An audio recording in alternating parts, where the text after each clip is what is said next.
Yes. You have to, right. And being close to power, you never know what will angukia you where you are. Yeah. Always be prepared. Yeah. Good to see you. Check. Yes. 1, 2. Yes. And happy Stand by, everyone. We have 8 minutes to go. We start with what we have. What we don't have, we don't have. Stand by, everyone.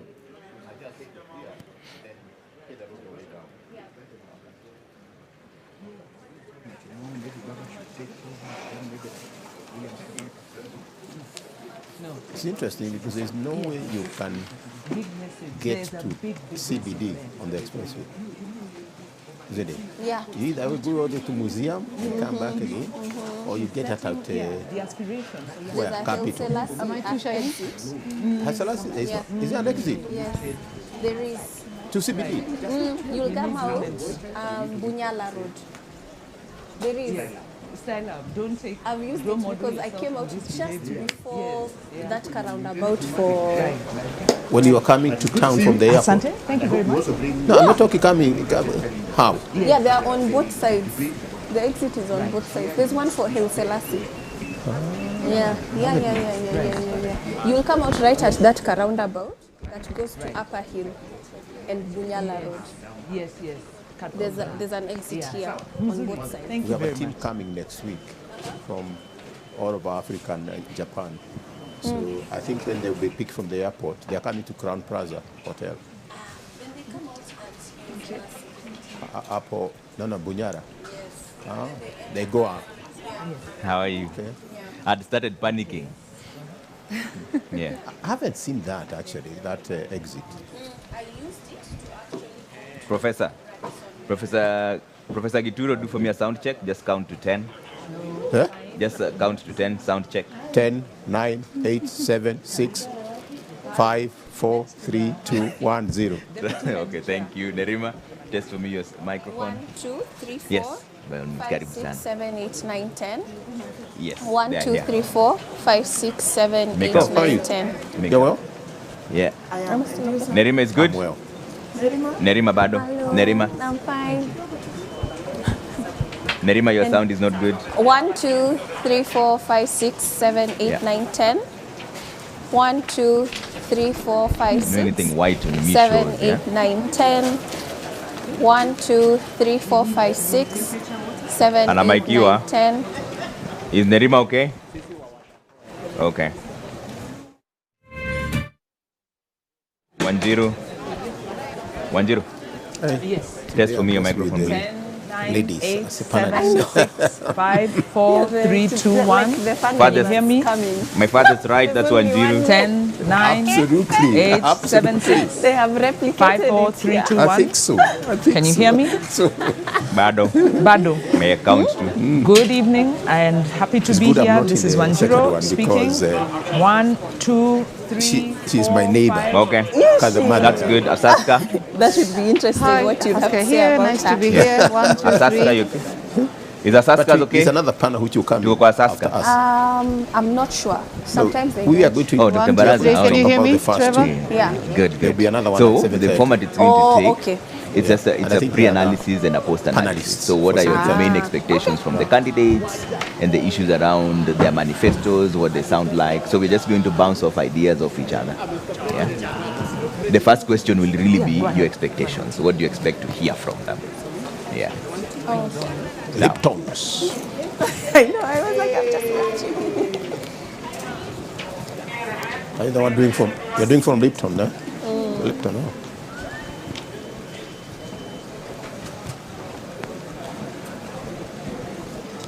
What is in their manifesto?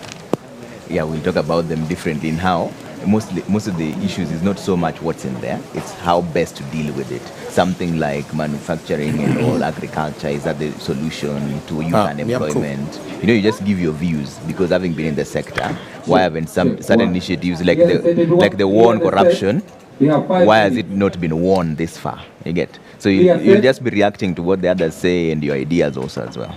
But then after that, when the debate continues, then we analyze what they have said. Yeah. So it's just the first 1.5 hours that is open discussion. Yeah. But I'll be posing the questions, then you'll just respond. Don't ask me hard ones. I'm an old woman. And I haven't read the manifesto. Okay. Okay. I need you guys to clear the set in less than 2 seconds. I'm sorry. I'm sorry. I know. I feel bad. Even when I'm being pushed by my directors. Okay. That's good. No lipstick. Huh? Yeah. Are No, you're doing all the panels. Yeah. Him is doing one. Yeah. Then there's Omenya.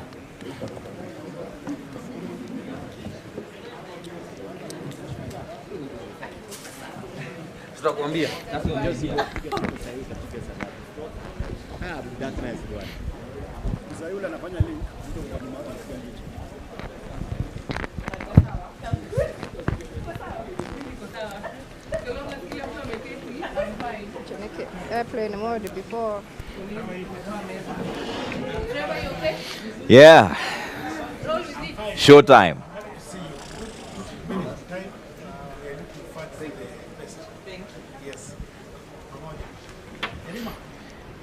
Standing by. All phones on silent, please. All phones on silent. Yeah? He'll be seeing you. Yeah.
Juu niko na karatasi na hii nitashika na nini? Toes. By who?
Good evening from the Catholic University of Eastern Africa. We are moments away from the Deputy Presidential Debate of 2022, organized by the Presidential Debate Secretariat.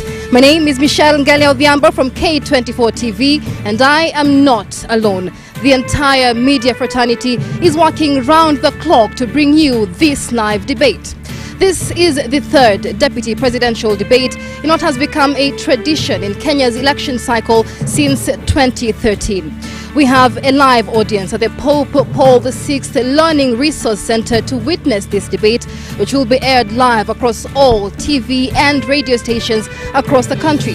Viewers watching live can send in their live comments on the short code 22843 and the hashtag Presidential Debates KE 2022. And of course, it's debate night tonight. Very interesting. This is the first of the two today, the second of the six, the second of the four, and of course, it will be the battle of the deputy presidents. An interesting night right here at the Catholic University of Eastern Africa. Now, this venue is very significant, and we'll be telling you the significance of this venue. But first, the significance of this debate. Now, this is very important because it will help you make a decision going forward. Exactly 20 days, Michelle, right? Absolutely. Yeah, you'll have to make a decision based on what you hear here tonight and based on what you've been hearing on the campaign trail. And tonight we'll be presenting 4 deputy presidential candidates. I'll be telling you about them shortly, Michelle. Absolutely, and this debate tonight takes place in 2 tiers. We will have the first debate, which will feature candidates whose popularity ratings based on 3 recent opinion polls stand below 5%, while the second debate will feature candidates whose popularity based on the same opinion polls stands above 5%. And of course, the 4 deputy presidential candidates, we have the Agano Party represented by Ruth Musheru. We also have the Roots Party, where we'll have Justina Wamai, as well as the Azimio One Kenya coalition, which will be represented by Martha Wangari Karua, and last but not least, the Kenya Kwanza coalition with Geoffrey Rigathi Gachagua. And of course, my name is Ken Mijungu from KTN TV. Before I introduce the guest, I had to introduce myself. All right, so let's talk about Ruth Musheru Mutua. She is from the Agano Party. She's the presidential running mate, deputizing Mwaure Waihiga. She was nominated last month, that's on the 11th of June. And of course, little was known about her before that nomination on the 11th of June. However, she has 15 years of experience in the private sector. And of course,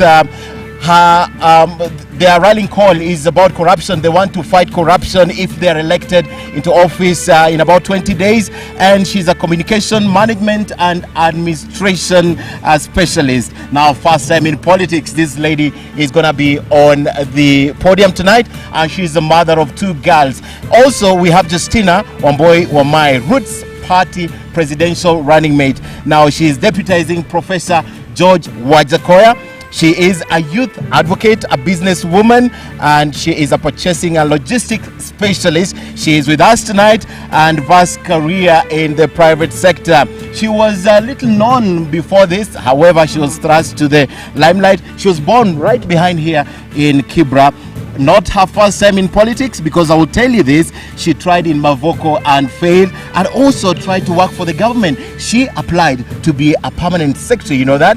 And of course, she was picked by Wajakoya through a rigorous interview. Now we'll be telling you about the other 2 who will be appearing in the second debate. Absolutely, and Ruth Musheru and Justina Wamai will make up the first debate tonight. These 2 candidates will show Kenyans how their parties plan to tackle major issues like the state of the economy and corruption as well. Recent data from the Treasury there showing Kenya's GDP standing at about 12.6 trillion shillings. Kenya's GDP last year again growing at about 7.5%. A good recovery and a strong recovery following the COVID-19 pandemic that threw global economies in disarray. However, Kenya's fiscal deficit continues to grow, growing at about 7.5% of the GDP from 2017-2018 to about 8.2% in 2020-2021. A higher fiscal deficit there, of course, means higher borrowing for the country. So how will these parties tackle these very important issues? Economy is a big topic tonight.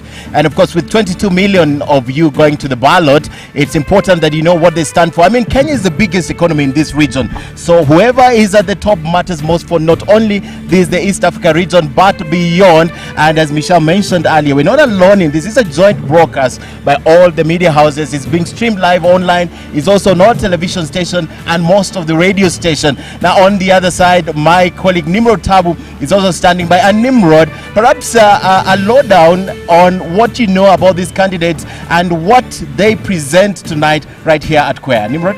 Asante sana Ken, kama ulivyosema milioni 22 ya wapiga kura na asilimia ndogo tu imepata fursa kualikwa kama wageni kuja hapa kuweza kusikiza mdahalo huu moja kwa moja kutoka chuo kikuu cha Catholic University Eastern Africa. Bila shaka umeniambia nimzungumzie mmoja wa wagombea hao. Nataka nimzungumzie Ruth Musheru Mutua ambaye kufikia Juni mapema mwezi huu aliweza kuteuliwa kuwa naibu mgombea mwenza wa David Waihiga Mwaure kuweza kushikilia tiketi wakiwa pamoja ya Agano. Basi katika hotuba yake moja kwa moja, sio wengi walikuwa wakimfahamu, lakini punde tu kutoka siku hizo na siku ambazo zimefuatia ameweza kuwa ni mtu mwenye kutambulika, fursa akizipata anazungumzia masuala ambayo wanataka katika chama cha Agano kuweza kukabiliana na masuala ya ufisadi. Vile vile amesema ikiwa atachaguliwa kuwa mgombea mwenza katika tikiti ya Agano, vile vile atakuwa ni mwenye kutetea maslahi ya kina mama, wanawake na wasichana. Isitoshe pia atatetea jamii ambazo zimekuwa zikitelekezwa na serikali tofauti hapa nchini.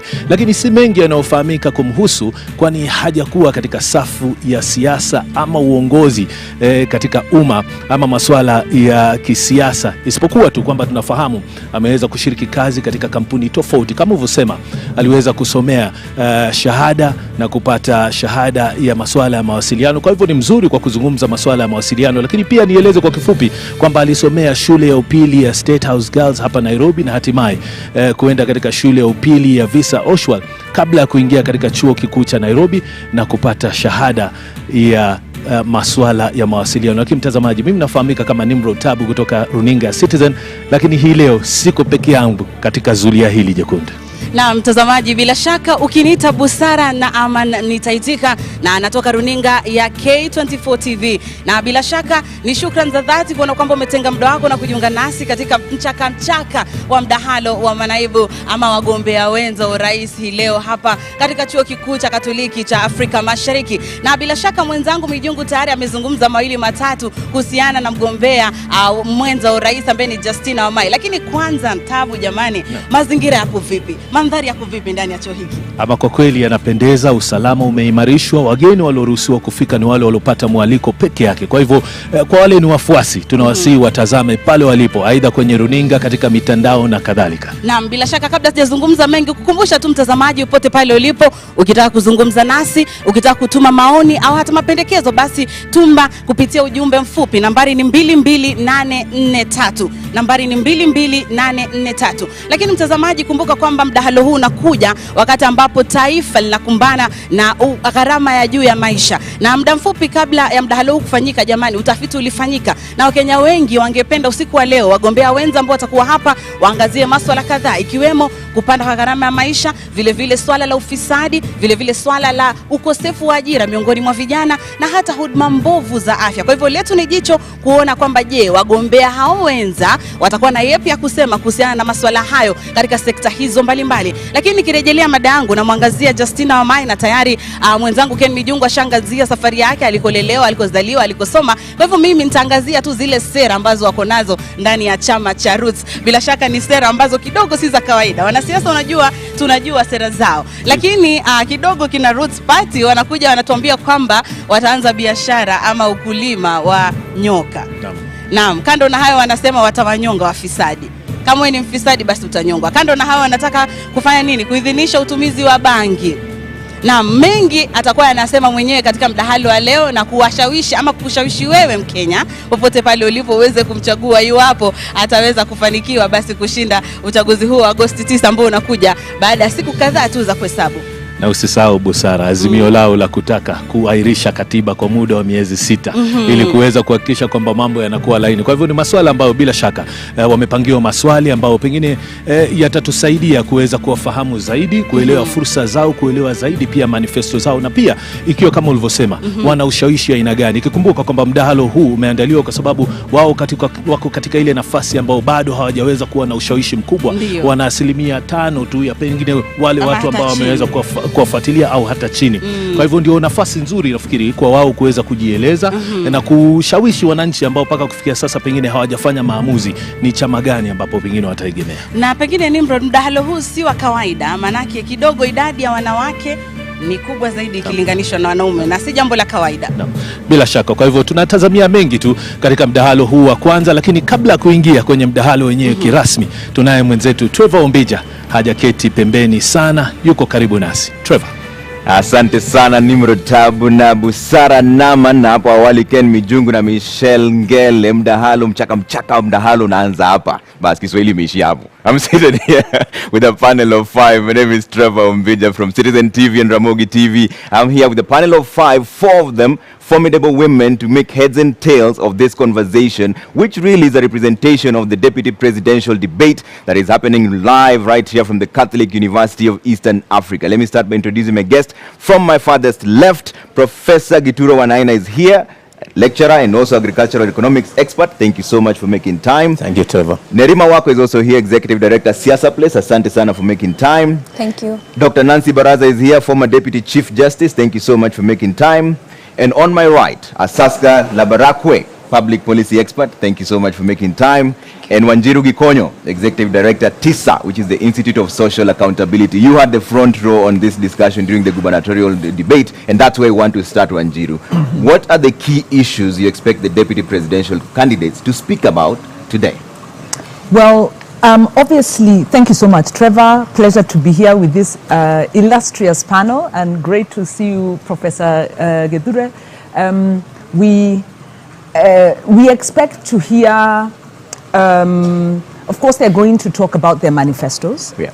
They're going to put forward the economic agenda. They're going to try and sell themselves, resell themselves to their base, but also try and reach out to the undecided.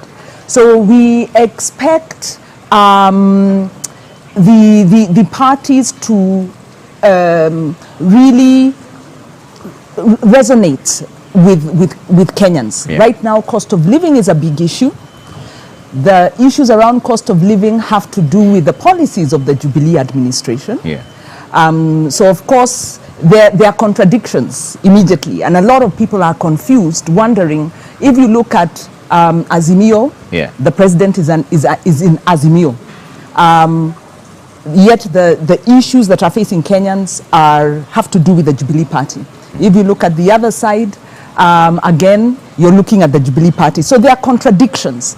And the challenge with the candidates, of course, is to sell their agenda and to cut through these contradictions. We also expect to hear issues about integrity, issues about leadership, because a lot of the present problems have to do with state capture, have to do with corruption. Our finding in civil society, within 3 years of the administration being in power, there were 19 mega corruption scandals. It was unseen. The amount of looting and the levels of looting have never been seen before. So we want to get some reality checks and hopefully more truth than propaganda to enable Kenyans make good decisions. Asaska, what are the key issues you want the deputy presidential candidates to speak about as a Kenyan living here? Thank you, Trevor. One of the common things that cuts across all the 4 manifestos is the Kenyan economy. And it's just not some topic that is interesting to the politicians. It's also interesting to our 22 million voters in Kenya. And why is Kenyan economy coming into the picture at this time and at this period in time? One, it's clear that our democracy space is growing. And number 2, it's also due to recent development. One is a COVID pandemic, which has led to high cost of living, high cost of fuel, there's high inflation. It's currently at 7.9%, even way above the bridge set by the CBK, and high public debt and runaway corruption. So definitely, if we look at all the 4 manifestos, you'll realize that there are some impressive commitments cutting across. If you look at the Roots Party, there's this controversial legalization of cannabis. And also, you'll see that the Roots Party is looking outward, not inward. All right. We'll get into those discussions in just a bit, but let me bring in Dr. Baraza on this. Dr. Baraza, what do you expect these candidates to discuss tonight that is of utmost importance? I think I expect them not to come here and electioneer, but talk about real issues. And these real issues include the high cost of living. I think they should be able to tell us and tell Kenyans what they are going to do about the runaway cost of living. Unemployment is a major issue. I come from the academia. We are churning out youth from the universities. They are coming out of colleges and they are going nowhere. They have no jobs. And we don't want a future of all our youth jobless. Yeah. So I expect that they address that issue and in a very, very serious manner. Issues of health. I hear money being allocated to the Ministry of Health, but I don't think Kenyans are getting the services optimally. So I would want to hear how they intend to do this, but of utmost importance is the issue of integrity, as Wanjiru has said, and corruption. Okay. Corruption, which is a cancer, it is killing us, it is killing this country. I want them to address, or I expect them to address the issue of corruption. Okay. And Kenyans are expecting that they get candid responses on how they intend to tackle corruption. All right. Nerima, as a representative of the youth, what is of utmost importance to you? Hi, Trevor. I think everything has already been said by my co-panelists, and I agree with them completely. The fact that opportunities is going to be very high on the agenda, and how you're going to create those opportunities for young people, but not opportunities where you say we're providing a fund. We're very well aware that not all young people want to start enterprises and businesses. Opportunities within agriculture, food security, we are still undergoing a drought, so taking care of the population that is not normally seen as being Kenyan. They're second-class citizens, and that's how they feel, and it's an issue in our country. A lot of youth are in criminal gangs, talking about Mombasa County and even the northern frontier counties as well, and we tend to ignore these communities because a lot of times when we talked about the division of revenue, that's where a huge chunk of the debate came out from, where counties are concerned about collection of resources. Okay. So even when we talk about opportunities, we need to be talking about debt. Our debt is just too high, and it's going to fall on the youth to pay that debt. And how are they going to collect resources for that debt? Because as much as we talk about corruption, we need to do something about it. It just definitely needs to reduce. This is also a political season where too much resources has been used in campaigns. Okay. My friends, too much. I think it's the highest I've ever seen, ever. And I'm not old, but it's a lot. Okay. Looking at, statistics. And so that means that whoever is coming into power has to figure out, one, to recuperate. Number two, they're going to have officials or frontiers who are within parliament who their first thing will be thinking, how I'm going to recuperate financially. And then number three, it's going to be about how we're going to be able to sustain ourselves, even when we talk about the high cost of living and the impact that COVID has made. So I would say opportunities, looking at corruption, our debt and resources, how are we going to be able to manage them? Inclusivity, how are we going to also engage communities that are not normally seen as people who are at the forefront of these conversations that are normally overtaken by the majority. All right. Prof, I'll come to you to get your expectations in just a bit, but let's cross over to Busara Naman, who's standing by the registration center to tell us what's going on. Busara, kwako Busara.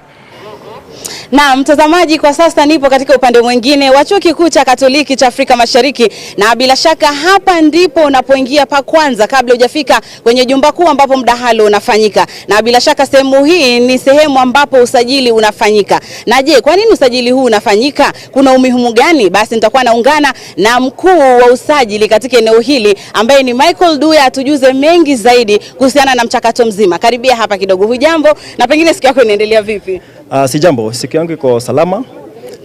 Na moja kwa moja labda tutuelezee kwa nini Mkenya yoyote ambaye anaingia katika chuo hiki hivi sasa katika mdahalo, je, kwa nini anahitaji kujisajili? Watu wanakuja kwa sababu ya security reason, tunawasajili kwa sababu ya security. Kila wakati wakija tunafaa kujua ni nani anakuja ku attend hii debate. So pale kwa online tulikuwa na form zenye tulikuwa make for attendees. So wakisha do the registration, tunajua kwamba unakuja ku attend debate for a specific reason. Tulikuwa tunauliza kwa nini unakuja ku attend the debate. So inatusaidia pia ku enhance security na kujua ni kina nani wameattend hii debate. Yes. Na je, ni vitu gani ambavyo vipo katika hiyo mchakato wa online ambao unafuatilia? Ni mambo gani ambayo yapo ambayo mtu anapaswa kujaza? Pale online tunaweza kujaza bio details. The same time tunajaza vitu kama photo. Lazima upload photo yako ili tujue wewe ni nani. Tukiangalia na pia tunakuangalia, tunajua kumbe ni wewe ndio umekuja na pia umesajiliwa the correct way. Tunachukua pia kategori yako. Tunajua kama wewe ni delegate tunakuja ama wewe ni crew. Crew tunafanyia kitu inaitwa accreditation pia, so that tujue ukikuja unakuja under which media house na unakuja kufanya nini katika hii debate. Yes. Kwa hivyo inamaanisha kwamba wote waliokuja hapa ni waalikwa ambao tayari walijisajili awali. Yes. Naam. Yes, ukikuja ni lazima ukuli alikwa. Kuna list ya wale tulikuwa tumewatumia invitation. So wakishahakikisha kwamba ni the correct people wanakuja, ndipo tunaweza wapatia sasa entry into the event. Naam, shukrani sana Michael Luya. Bila shaka mtazamaji, huyo ndo mkuu wa kitengo cha usajili katika hafla nzima ya mdahalo huu wa wagombea urais. Na mtazamaji, kufikia hapo narudisha upande mwingine wa studio. Asante sana Busara Naman. Just for clarity purposes, this broadcast is coming to you live from the Catholic University of Eastern Africa. Only those who are invited prior will be allowed into the vicinity, but we're not leaving you out. Online, you can always send us your views on presidential debates KE 2022 as the hashtag, and the deputy presidential debates KE 2022. Also, you can send in an SMS with your name and where you're texting us from to 22843 to weigh into the entire discussion. We'll sample some of the views during this broadcast that is being aired across all media platforms. Professor, I was coming to you in terms of your expectations for this. Before you went to the commercial break. I was just trying to clarify to the people how the registration is working out there, so that they don't walk in here. But what are your expectations for this debate, Prof? Yeah, thanks. And again, I think I appreciate being the company of these heavyweights of ladies here. I think it's the same we expect in the debates. Yeah. There'll be only one gentleman, I suppose. Yes. And 3 ladies. I think the first thing is for them to appreciate and realize the position they are holding. You are holding the second person entrusted with responsibilities by Kenyans. And therefore what we expect you is to talk at that level. In the sense that, how am I going to look at a country like Kenya and place it where it's supposed to be in the world, in Africa? Could be the first economy in Africa, if not the second, you know. Yeah. I expect that from them. And as my sister talked about here, perhaps it's not a politicking. This is a very different discussion, because here they'll be asked questions. When they get to the rural areas, nobody asks them a question. You are talking to the people. Yeah. Here we are debating. And therefore I would like them to go beyond what we are promising Kenyans. Yeah. Hope is not a strategy and will never be a strategy. Tell us, for example, we are going to have free education from ECD to the university. How? Anybody can say that. Yeah. Even the mad person in the street. But how are we going to do it? So what I expect, and I think the panelists here have brought the issues here. Yeah. If you look at the public debt, if you look at the fuel prices, how are we going to deal with it? That is something I would expect from them. Yeah. A very clear strategy. In fact, you move from hope to a strategy. And from a strategy, you have the implementation. Yeah. So that's what I'm really expecting from them. Okay. Because the moment you tell the Kenyans, we have issues of food. Yeah. What makes us go back? Farming, agriculture. What makes agriculture tick? Water. Yeah. What is my plan to deal with harvesting water? Okay. What tickles manufacturers? Energy. How are we going to deal with the energy? Yeah. So those are the kind of things that are going. And I think Ebre, they brought the drought, the public debt, post-COVID, the war in Ukraine. And of course, I think I would not like to to say like Wanjiro there. I know Wanjiro hits below the belt of the times he has opportunity. And I think everybody has. We are looking for strong leadership. Yeah. A leadership which is no nonsense, in the sense that it will not allow things like some transaction cost. Yeah. That's what we are looking for. All right. And Dr. Baraza, Professor Gituri is raising a very interesting aspect on position. The position they serve as the deputy president of the nation, the incoming one. The constitution itself, Article 147(2), is not even explicit on the roles of a deputy president. It simply just says he or she will deputize the president and execute functions by the constitution and assigned by the president. Is that where the problem is really? Did we err in passing it like that without clearing it? I was part of the drafting of that constitution, and I think there was no erring, and I don't think there is a problem there. I think it is clear once you are a deputy, I think the constitution expects you to be a principal assistant to the president, and the president assigns you work, and I don't see a president who would fail to assign work. I don't think from the framers or the position of the framers of the constitution there was a problem. The problem is being created in the office itself, in the presidency itself, probably people not wanting to appreciate the position that the constitution gives them. Yeah. I don't think there is a problem there. But as a person who took part in the drafting of it all, what happens if a president decides not to assign the deputy the duties? The deputy decides to take the president. Yeah, or the deputy decides to ignore what has been assigned. Did you look at that possibility? I think the expectation was that we were not going to have that kind of friction. Okay. That for a presidency to run smoothly, there is a reason why the constitution put there a principal assistant called a deputy president, and he would be assigned work. Yeah. And then there is a reason why the constitution created a deputy president and called him a principal assistant of the president. So if this principal assistant wants to outsmart the principal himself, I think now that is the problem of the persons holding those posts. Okay. Yes. Wanjiru, was there a mistake there in the drafting of Article 147 that did not explicitly give the roles of what a deputy president should do? Well, I think if you look at the practice the world over, the deputy president deputizes the president on the assumption that ideologically they are together committed to the implementation of the party manifesto. That is the assumption. There are some things you can't legislate, and in fact that is one of them. You cannot legislate that once you ascend to a position, you must abide to the spirit and the law. You can maybe take somebody to court when they violate the law, but we are struggling with the spirit, and I think that's what we are talking about here. This is why we say we are also struggling with the issue of leadership and integrity. And you can see the big back and forth we are having between the IEBC, the EACC, and the court system.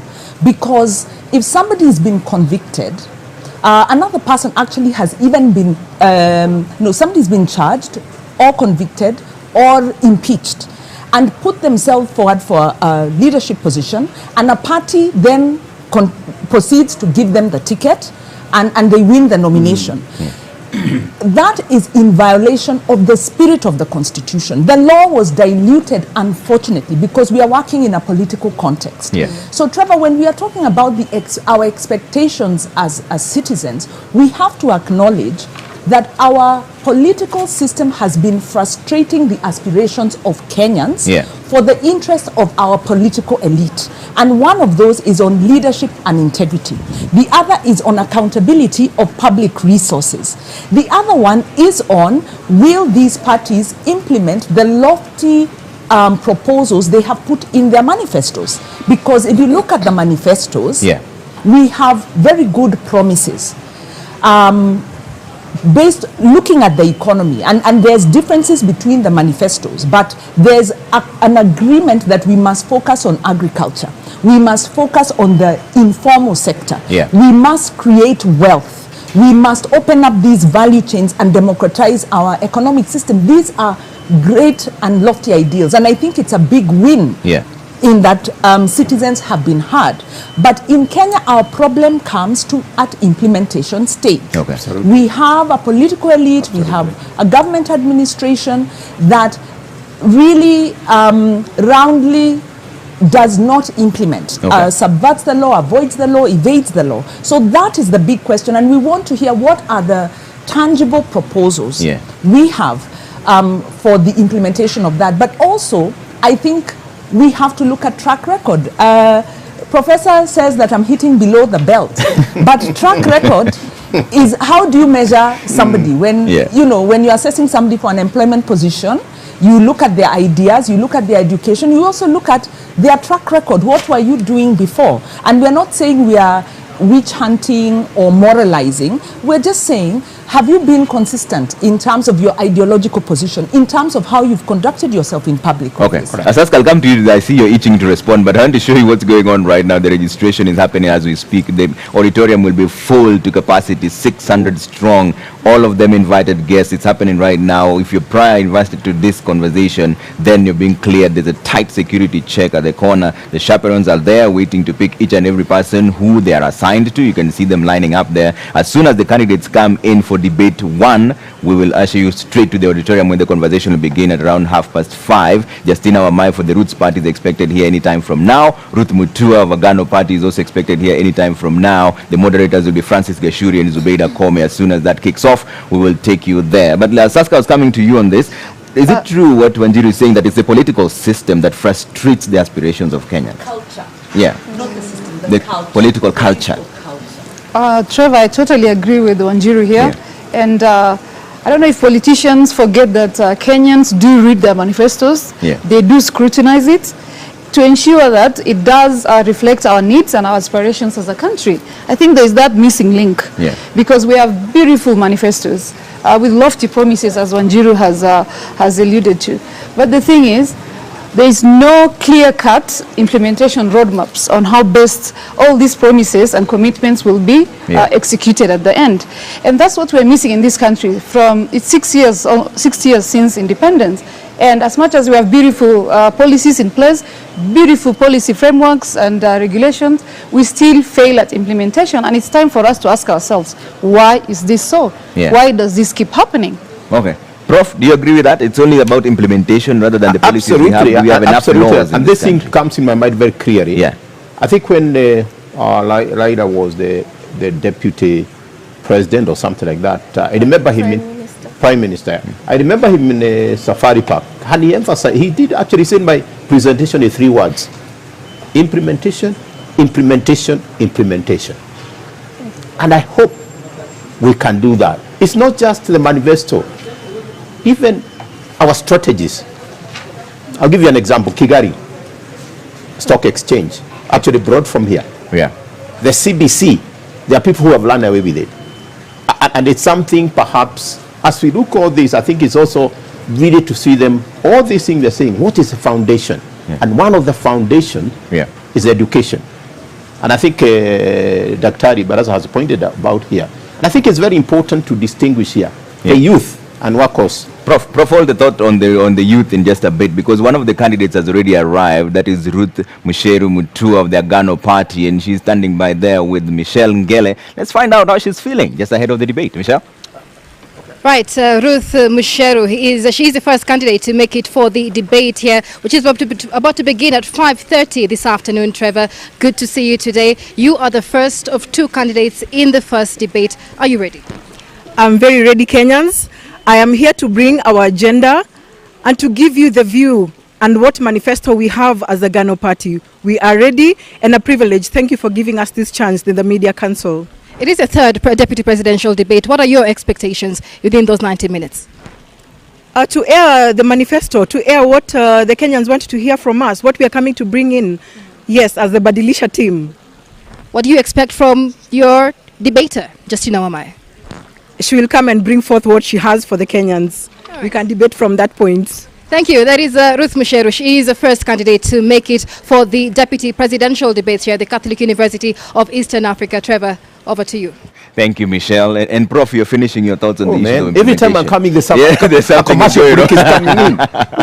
This is happening in real time. I'm trying to bring a nexus, which I think Dr. Barasa brought very strongly. Yeah. And Wak also brought it, the issue of employment. And where I come from, our young people are not really looking for employment. They are looking for opportunity to create employment. Yeah. And that is important. And I link that, I step back and link that to CBC, the curriculum-based... competency-based curriculum. Competence-based curriculum. Yeah. And what do I see the candidate linking that to what it translates to create opportunities for young people to create employment? Yeah. And there are people in this town, I have some lot of survivors around me, and I've mentioned him, Kiprono, Kitoni. I did happen to have teach him campus, and he said, by then I'm not going to be employed, but I'm going to create employment. That gentleman today has created employment. That's the kind of youth we are looking. Okay. But how do the deputy president, let's say they hold very high position, link that to what happens in the classroom? Right now, there are issues. When you look at the the curriculum we have adopted, very expensive. Curriculum drives everything, but we need to look at in that perspective. But the leadership, Wanjiru, I totally agree with you. I had an opportunity to work in government, and so there are certain terms you use. I remember one time talking to the public service. You don't say they have no skills. Yeah. You say they have limited skills. Yeah. So I could be talking about leadership, but really talking the issue of prudent utilization of the taxes we are paying. That's a big hole. Somebody has to look at that.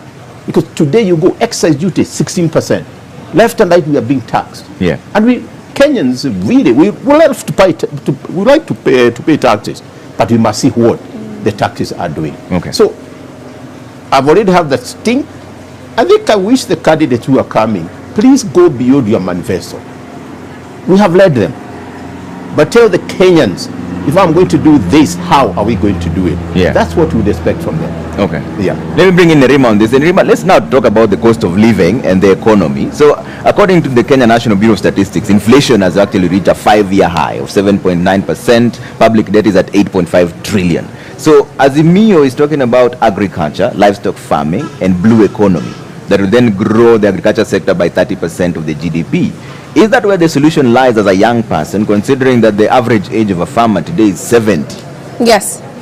The average age of a farmer is old because, again, you like that word, old. Is because he's young. mature than That's a better word. Mature. Wise, I don't know. There are some very wise young people. But I would say that it's also because of how we view agriculture. Yeah. You know, even when we look at the vocational training institutes, a lot of times even when people apply or youth apply to go there, it's because it's the last resort. I wasn't able to go into a higher formal institution, or my parents can't afford it. So it's not a place where youth are saying, I am very passionate about doing this because I feel it's an opportunity for me. So we have to change the way we view agriculture, and also see that agriculture can also produce opportunity for young people. Okay. Once youth see that transition, you will not even need to advertise for youth to enter agriculture. They will come on their own. And also, I agree on Prof's point in terms of youth looking for opportunity. But this country is not very conducive toward small businesses, medium-sized businesses, and young entrepreneurs. It is a struggle. The number of youth who even struggle with, say, the paperwork required and the costs of it, or the taxes to even have that business, it clamps your company before it can even continue to exist. And a lot of them do not last more than 3 years. After 3 years, they're done and dusted. And so if we could focus on, blue economy, agriculture, because a lot of countries are looking internally in terms of specialization, but we also have to remember that this administration was focusing on housing. We've talked about the high cost of living, and one of them is housing. Youth right now, talking about land, owning land, buying a house, building a house is not even part of conversation right now. We cannot. You cannot afford it. But with this administration, they talked about housing. What happened to that? They managed to do some, but not as many as we anticipated beginning with their term 10 years ago. And number two, they talked about manufacturing. What happened to that? The president had a whole idea of having civil servants wearing Kenyan-owned, Kenyan-made fabric on particular days, which is Friday. Yes. But then what has happened with that? Even when we talk about implementation, the culture to want to support Kenyan-owned businesses is still far behind. And when you even see youth who are in agriculture, a lot of them complain about how there are certain policies that prop up. All of a sudden you need a license to start bee farming. All of a sudden you need a license to grow grass to be able to feed your cows. All of a sudden it's cheaper to grow onions in Tanzania and I get my eggs from Uganda. And so we have to look at how can we improve the business environment for young people. It will be important because we're looking at integration. We haven't talked about the free trade, Africa Free Trade Area that is now in place, and youth being able to see opportunities in areas like Rwanda, Kigali that we've talked about, and the fact that now that exchange will come into place, and it will also change the conversation on currency. And how we trade and what we're trading. Okay. And Dr. Baraza, in hindsight, what is missing when it comes to youth empowerment initiatives? Because some of them have been there, but they've collapsed on their faces. Or is it that the uptake has not been there? In your view, what is missing when it comes to youth empowerment? I think what is missing is seriousness in following those programs through, in implementation. I know there are programs, there are funds, we hear of funds, youth funds, but I think implementation is not good. Nerima has touched on a very important issue. Youth try to do things, to farm, for example, or to rear chicken, for example, but they have no market. And the reason is we, the powerful, occupy that space. Okay, we deprive them of market. They cannot afford inputs because they are too expensive, and so that leaves the powerful, the rich, to do the business that the youth could engage in. So I think we strangle them along the road, along the way, and so we just don't enable them to succeed. It's the enabling environment that's the not enabling there. environment is not there. Okay. Asaska, we were speaking about the Azimio manifesto of agriculture, but Kenya Kwanza, on the other hand, also is pledging to invest 500 billion over the next 5 years in the smallholder agriculture and informal sector. Will the proposed agricultural initiatives guarantee food security to all Kenyans? Thank you, Trevor. Definitely, as we all know, cultural sector plays a big role, is a key driver to Kenya's economy. And in 2021 alone, it contributed approximately 22.4% towards Kenya's GDP. Definitely, agriculture is a sector that enhances productivity and thus cannot just be wished away.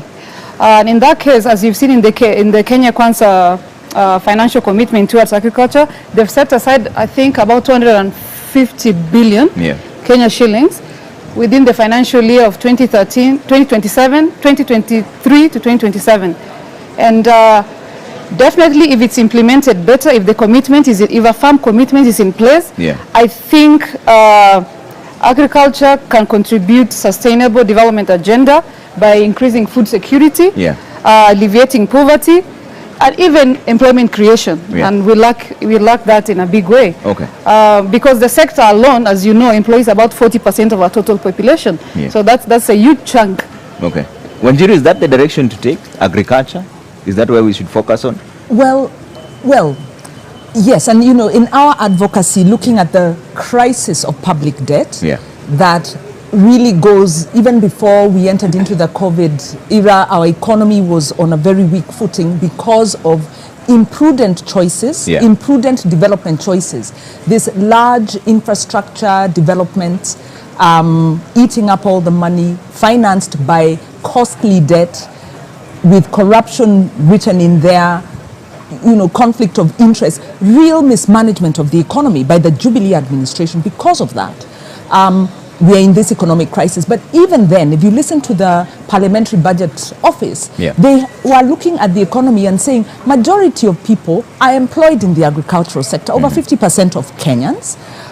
This, even during COVID, it was the steadiest contributor to our GDP, because you're talking about the backbone of our economy. Yet our investments are in places where people aren't employed, where the large infrastructure employs very few people. So yes, it has to be agriculture.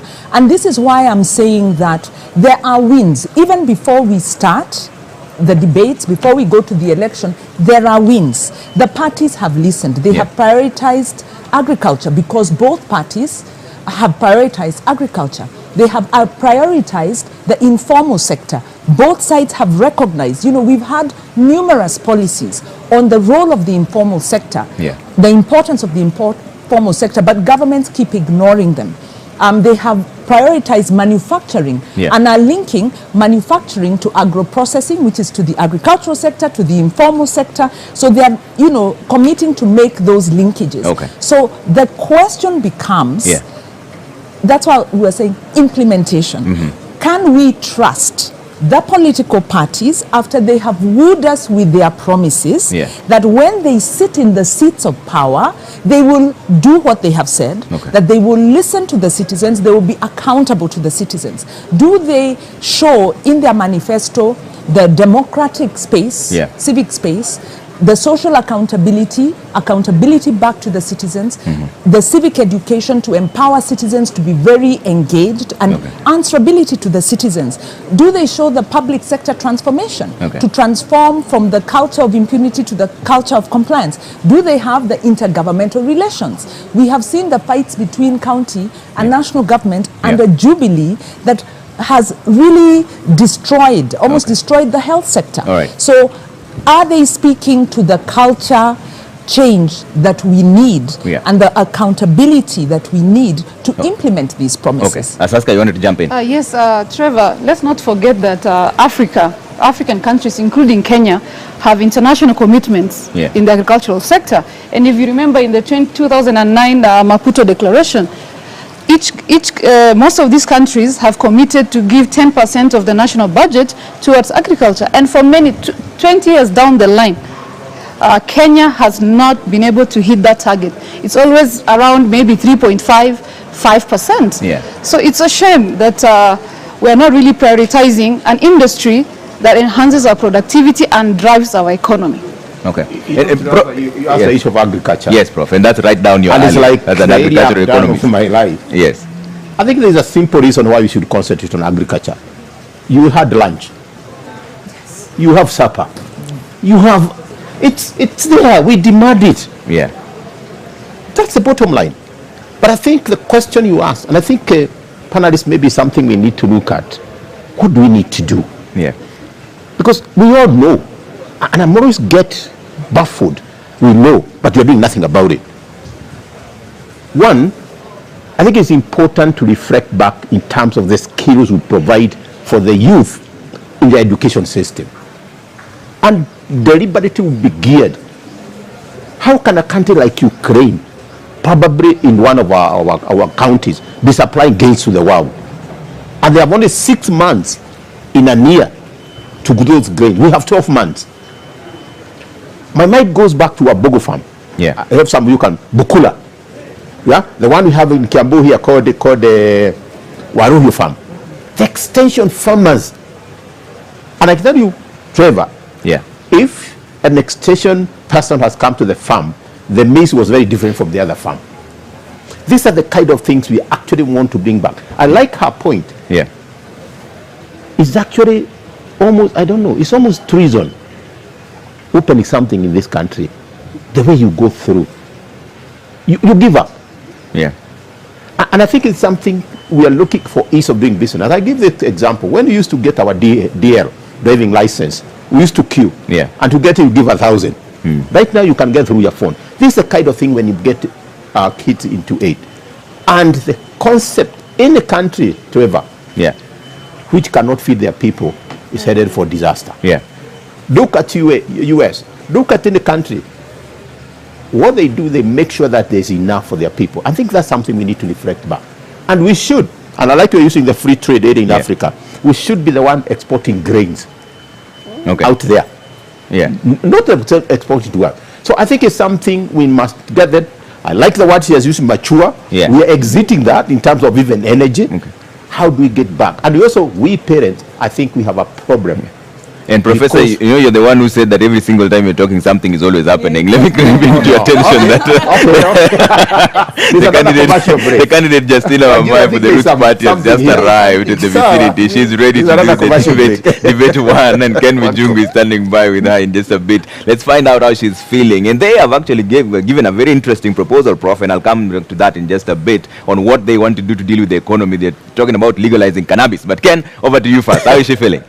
And thank you, Trevor. And of course, Jacinta Wamai is here with us. She is the second candidate tonight for the first debate. How are you feeling now that you're here finally? I'm excited. Do you know I'm here to destigmatize our manifesto? So I'm energized and I'm psyched up. You ready for this? What did you do ahead of the debate? I prepared accordingly. You know, Kenyans are not bright, so I need to come off smart. So we're looking forward to the debate and all the best. Asante sana. Asante. All right, back to you, Trevor. Thank you, Ken. And Prof, you're finishing your thoughts on this. Finish.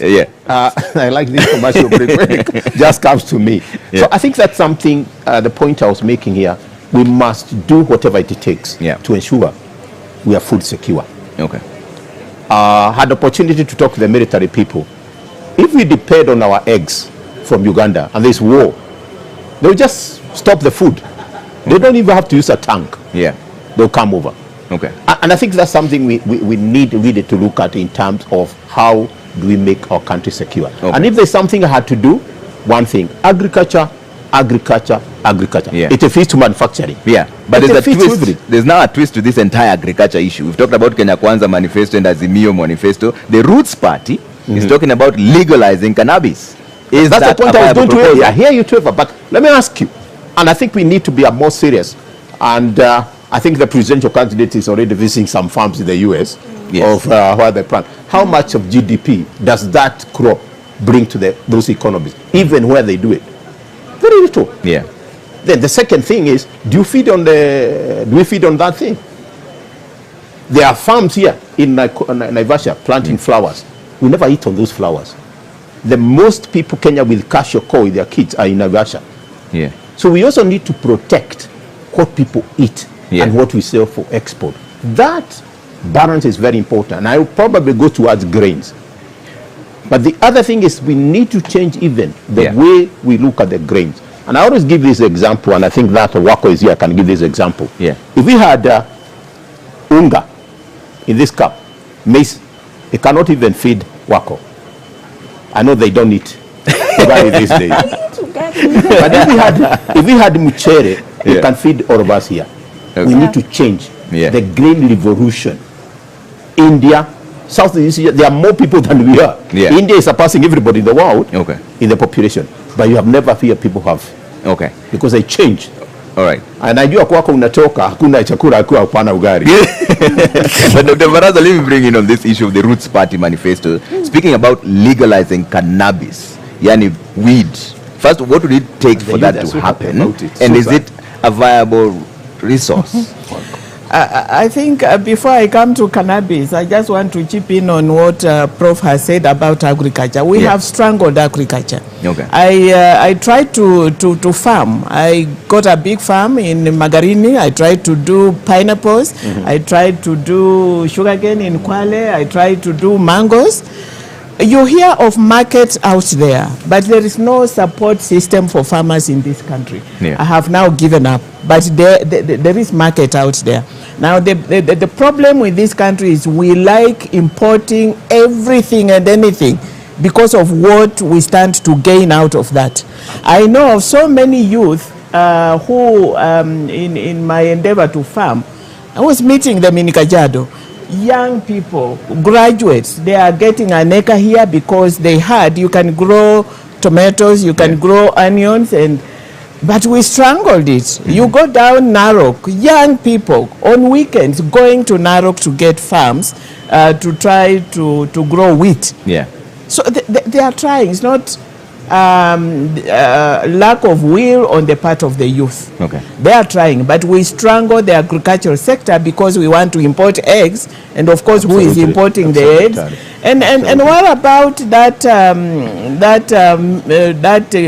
scheme in Galana? Galana Kulalu. I mean, it was hyped. We all waited. We expected we are going to feed ourselves with that maize there, and then it just went silent. What happened? And of course, there is the issue of corruption. They are in this whole agricultural sector. Yeah.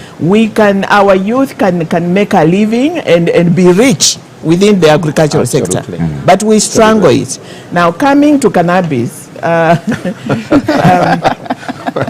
okay, they say there are countries who have who are making incomes out of it. Yeah. I think they need to convince us and to show us real data and statistics on how and how much they are getting, and how we are going to protect our youth. I think the excited ones are not looking at it from the point of view of how much income. Yeah. They are excited for other reasons. Okay. So we need to be convinced that it's not a dangerous thing that we are driving our youth into, and that actually wherever it has been legalized, wherever it has been made as part of the agricultural sector, that it is giving them the returns that really go into the economy, to improve the economy. All right. And Wanjiru, is this an alternative revenue stream? Because it is in their manifesto, the Roots Party of Kenya manifesto. It is in their manifesto, and if you'll allow me, I'll just add something on the excellent points raised on the agriculture sector, which is it's important to prioritize agriculture. It's important to recognize a lot of agriculture in Kenya is smallholder farmers. It's important to recognize that as we're bringing in technology, it has to be suitable to the existing framework that we have, so that you're not bringing in very sophisticated technology that pushes out the smallholder farmer. And so my question is, where is the farmer? Where is farmer's voice? What is the governance system within the cooperatives? How do we, reawaken the cooperatives and the SACCOs that support agriculture? So I think much as we are talking about the technical and the economic priorities, we must not forget the governance. We must not forget the social accountability, the citizen voice and role, because that's Article 1. And really the sustainability of development is that citizens are at the center of development. Development with the people, by the people, for the people. And government serves the citizen. On the cannabis issue, of course, we want to maximize revenue streams. But we must remember that Kenya's problems are not just economic. We also have social problems. We have political problems. So one of the things I'm finding with the discussion we are having is that there's a strong emphasis on economic needs, which is really, really good. That's progress, because it means our democracies are maturing, but then we are pushing out some of the social and governance issues. They've kind of taken a backstage, and they have to go in tandem. On the issue of marijuana, there is a social side to it. Number one, right now, marijuana is illegal. Bangi is illegal in Kenya. What this means is there's a lot of young people who use the weed that are in prison because of owning or using small amounts of weed. There are recommendations to decriminalize bangi so that you can deal with that problem, because I think that creates inequality, and that fails to deal with, there's a disconnect between the law and the social reality. So if we are going to go into marijuana farming commercially, we then need to look at marijuana in terms of its medicinal contribution, but also as a drug, and ask ourselves, how well are we managing our drugs at present? How well are we managing alcohol? How well are we managing tobacco? What are the health impacts of these drugs? Because they are drugs much as they are legalized, and marijuana has different connotations because of the historical context. But the broader question is, what is the social support system? Kenya is quickly developing a drinking problem. Our young people are quickly developing drinking problems. This has been exacerbated by our kind of skewed taxation that we have on alcohol that makes it cheaper for young people to take hard drinks than it is to drink maybe lower levels of alcohol. So we need to talk about social impacts of the decisions we make, economic decisions we make, so that we have a holistic conversation. So my view is we are looking at one aspect but missing the bigger picture. Okay, Asaska, is it a realistic proposal?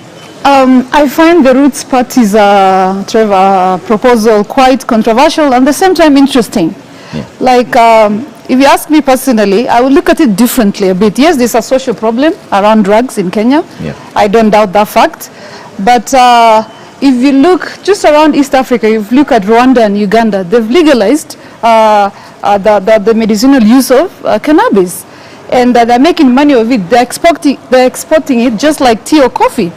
And they have investors who have come in and they're making money out of it, and that way they're having an alternative revenue stream that is helping develop the country.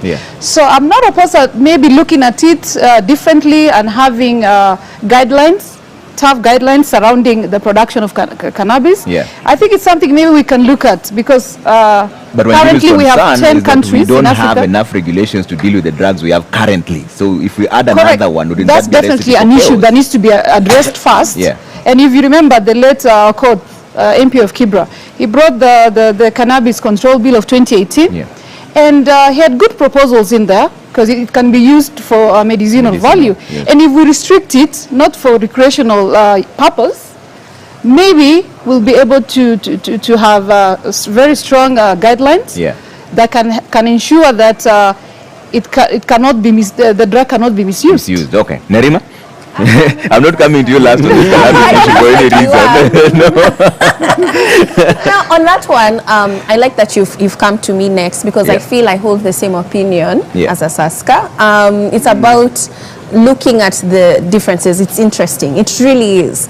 We're thinking outside the box because we have to. We're talking about a population that is majority youth, and not only is it now, it will be for decades to come. And we're talking about a global economy and a global citizen population that will continue to grow. Our health continues to improve, the standards continue to improve. So how are we managing? So things that are going to be key is access to resources, climate change, the environment, and managing pollution as we continue to increase and decrease the number of vehicles or the kind of transport and carbon monoxide going to the environment. So for me, looking at the regulations, if it's for medicinal use, it's very, very helpful for many people who are going through all sorts of long-term illnesses. It is even sometimes prescribed, and it's necessary for them to be able to survive. But then I think what a lot of people are worried about is the misuse of that. And it's the same with all the drugs that we're talking about, like Wanjiru has mentioned. So Prof, jump in. I think I'll pick from what you said, and it's economics. If you legalize something, it loses that value it had. And it doesn't become like a gold, the black gold. But I think that what is important, and hearing that it has, and when you're right, it has the value in terms of medicinal. I think what we are balancing here is what do we do for export and what we do also for food security. So we need to balance that. So we can sell, but not at the expense. I think the first step is to ensure every Kenyan has enough food. That's the first thing. We can still plant flowers. We can plant tea. Tea plays two parts. It plays as an export, but also consume. But it's not food really. I cannot have tea and I say I've had lunch. So we think to be careful in that. The contribution to the economy is questionable, and I hope they have done their maths. I've just looked at it, and really no economy is actually saying we are getting so much from it. But the most important thing is medicinal, because it's medicinal, it helps us now to be productive in other sectors. Dr. Baraza, I know you still want to be convinced in terms of how much money it brings to the economies that have legalized it, but legally speaking, if that was to happen and make cannabis legal, what impact would it have on the previous rulings on people who are incarcerated as we speak for having had some marijuana on them. What impact would that create in the judiciary where you've served before? If they legalize marijuana now, Yes. what it will have on the people in the cells? Yes. Well, I guess, is the law retroactive? No. I think the law doesn't apply retroactively, but I think the issue here is not the legalization. I think good points have been raised around Wajakoya's or that manifesto about marijuana. Yes. I think if it is properly managed, and personally I want to be convinced that it is of an economic value. Yeah. If it is, then I think a law can be passed, an appropriate law can be passed. We put in place mechanisms to protect the youth from abuse. And then I think that will be okay. But I need to be convinced that there is some useful, it is a useful venture in terms of agriculture. All right. Let her finish. I'll come to you. Yeah. Go ahead. As to and then that will take care of the abuse which has caused the fellows in the cells to be in the cells. Okay. Yeah. All right. All right, Asaska, you wanted to jump yes, in? Yes, I'd like to add on what Ms. Barasa has mentioned, that yes, definitely there's a social problem. Yeah. We all agree. And if you look at the 10 countries, I would like to clarify, the 10 countries in Africa that have legalized cannabis, they've only legalized for medicinal use except South Africa. South Africa has legalized both for medicinal use as well as recreational use. So yes, there's a fear around the social problem that the cannabis will bring about. But I also want us to look outside the box, as Nerima has mentioned, that hey, it's estimated that in Africa alone, cannabis has a market, is worth about $7 billion by 2023. So it's a market that maybe we could try and figure out how best we can get into for the benefit of our development agenda in the country. Okay. Wanjiru? Yeah, so I was going to just be clear that I'm not advocating that it don't be legalized. I think I'm actually a proponent of, if you look at the social reality, cannabis is being used, it's being used by youth, that's why they're winding up in jail. So first of all, it shouldn't have been criminalized because people shouldn't be in jail because of smoking cannabis. That is quite regressive, and so that's a situation. But if I think the case that Wajakoya is making is let us legalize cannabis, and I say yes, let us legalize it for medicinal, also for social because it's in use, and regulate it in the same manner that we would regulate other substances. But recognize that right now our regulation of other substances is not doing so well. That there is a risk that we go in and legalize and we create a culture that is going to destroy our youth. And it's not just youth who have problems with substances, people our age, because we tend to moralize the use of substances instead of looking at maybe the practical. Maybe we don't deal with our mental health issues so well, maybe our social structures. So this is why I'm saying we need a proper policy framework that looks at the issue holistically, not just from an economic point of view, and definitely not from a moral point of view. Okay, let's move away from the economy and now talk about the war on corruption. And Dr. Baraza, I'll start with you on this. You've been at the helm of the judiciary. What is really hindering the war on corruption? The war on corruption is being hindered by corruption. Corruption itself? Yes. Okay. I think it is. Yes. Nice, well put. Because we have institutions to fight corruption. We have the law to fight corruption. We have constitutional provisions, although we've watered them down, as Wanjiru says. So what is the problem? And so we hear of cases of corruption, and they are major, and there are many, they are on a daily basis.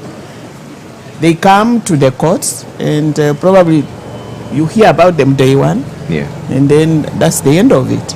We just never hear of people getting convicted for corruption. So I don't know what happens, but I want to imagine that there is corruption in the fight against corruption. People have blamed that on the judiciary for not explaining. Well, I'm saying I'm not exonerating the judiciary from the corruption issue at all. Yeah. Because there are things you just can't explain. Or in other institutions, those other institutions to fight corruption. When you say the things you can't explain, what do you mean? You arrest people. Yeah. And by the time you go to arrest a person, you must really have a reason. So what happens beyond the arrest? All right? What happens beyond the being charged in court? I think there is so much which happens in that chain of dealing with corruption. Yeah. And my argument is that there is corruption, which is fighting to sustain corruption. Yeah. Yeah. So Prof, what then would be the solution? Just deal with it head on. Yeah. Yeah, there's no two ways about it. The Roots Party is suggesting bringing back the death Then penalty. you do the head on. And what am I talking about head on? We know some countries you mess up and you are in. That's it. Yeah. And look, this parallelism. We, as African culture, we respect leadership a lot. Because that's how we've grown up, to respect leadership. And I'll give you an example. Magufuli, and God bless his soul. Magufuli convinced Tanzania there was no COVID. Yeah? Majimaji, Lilani. They believed him. We knew there was. But that trust of leadership. So today, if that leadership tells us Kenyans, I don't want this nonsense. Yeah. Yeah? Wako you show up, you're in. When they set it up, stay there until we sort it out. Yeah. But right there's now always she the has an presumption of issue. innocence. Somebody's even going that we cannot arrest her. Yeah. Fine. You see the narrative you're going. Yeah. You are guilty unless proved. You're innocent until proven guilty. We prove you when you're inside there. But Dr. Baraza, the reason I'm coming to because you this is the animal you're dealing with firsthand. The animal we are dealing with, and let's be a bit serious, and I think we are. Yeah. The animal we are dealing with, it's what is making our food expensive today. Okay. The animal you are dealing with is the one which is making very unsafe to go certain areas. Okay. Let me bring back Baraza before I come to the rest of my panelists. How can it be dealt with, having dealt with this firsthand? I think the issue of integrity is what is standing in the way on the fight against corruption. It's corruption. It is lack of integrity. Yeah. And we should deal with it seriously. Look at the people that we have in our institutions. Yeah. Are they corruptible? From where I sit, I think they are corrupt people. Okay. But Prof, we have enough who are not able to deal with corruption. Yeah. And that is how those cases go in such a zigzag manner that you never get to get the outcome there. Okay. If there look at even the word the president. He said last week. Yeah. Huyu atafunga nyinyi. We are looking for people tutafungwa. Okay. All right. Why should a youngster who is perhaps my grandson is on the road with a 33 million car? What the hell have you got the car from? Okay. Surely. Even if my father is built, whatever, is that a priority? Yeah. And I think she's right. It's in our bones. And you know, is something in your bones, you have to go through the cancer process. Yeah. You have to go through that process. At times we cut it off. Okay. All right. So here, yes. Sorry, let me just interject. We watered down chapter 6 of the Constitution. Too much. Yeah. We watered it down because right now I don't understand how people who are facing charges of corruption are the ones seeking the leadership position. How are they ever going to fight corruption? Our devolution, the gem of our Constitution, what is killing devolution is corruption. Yeah. And they are the same fellows who are benefiting from corruption in those counties. Yeah. And they are the same ones running for positions of leadership. How are they ever going to fight corruption? Yeah. I think their main aim is to come and preserve themselves. It is unfortunate we watered down chapter 6, and so we are going to go in circles on this issue of corruption. Okay, Wanjiru, I'll come to you and talk about this, but let's cross over now to Busara Naman, who's standing by. This time it's not you, bro. Busara Naman is standing by with the security situation at the Catholic University of Eastern Africa, where this multimedia broadcast is coming to you live. Busara? Na mtazamaji, moja kwa moja tuangazie swala zima la usalama katika chuo hiki ambapo mdahalo unafanyika, na kwa mengi zaidi tunaungana na mkuu wa kitengo cha usalama. Moja kwa moja ningependa ukaribie na uanze kwa kujitambulisha alafu tuendelee. Kwa majina naitwa Benjamin Mwanzi, Sub County Police Commander Lang'ata. Na ningependa utueleze, je, ni mikakati gani ambayo mmeweka kuhakikisha kwamba tuko salama, na je tusiwe na wasiwasi? Nataka kuhakikisha wa Kenya na watu wote ambao wamefika pande hii ya kwamba usalama uko sawa sawa. We have made the necessary arrangements. Tumekuwa hapa since the governor's debate, and since then we have been scaling up security. Kwa saizi security iko sawa sawa, na nahakikisha wananchi ya kwamba wasiwe na wasiwasi yote. Tumeweka usalama ya kutosha. Naam, basi tayari ameshatueleza kwamba kila kitu kiko shwari, inamaanisha kwamba tusiwe na wasiwasi. Lakini cha mno, je, bado mnaangazia ni akina nani wanaingia? Ni waalikwa tu ama mnaruhusu mtu yoyote? Si mtu yote anakubaliwa, ni wale wamealikwa. Iko petting kwa gates, iko petting, iko several petting areas kabla hujafika mahali ya debate. So ni wale wamealikwa peke yake, wako na cards, tuna verify kabla hawajaingia.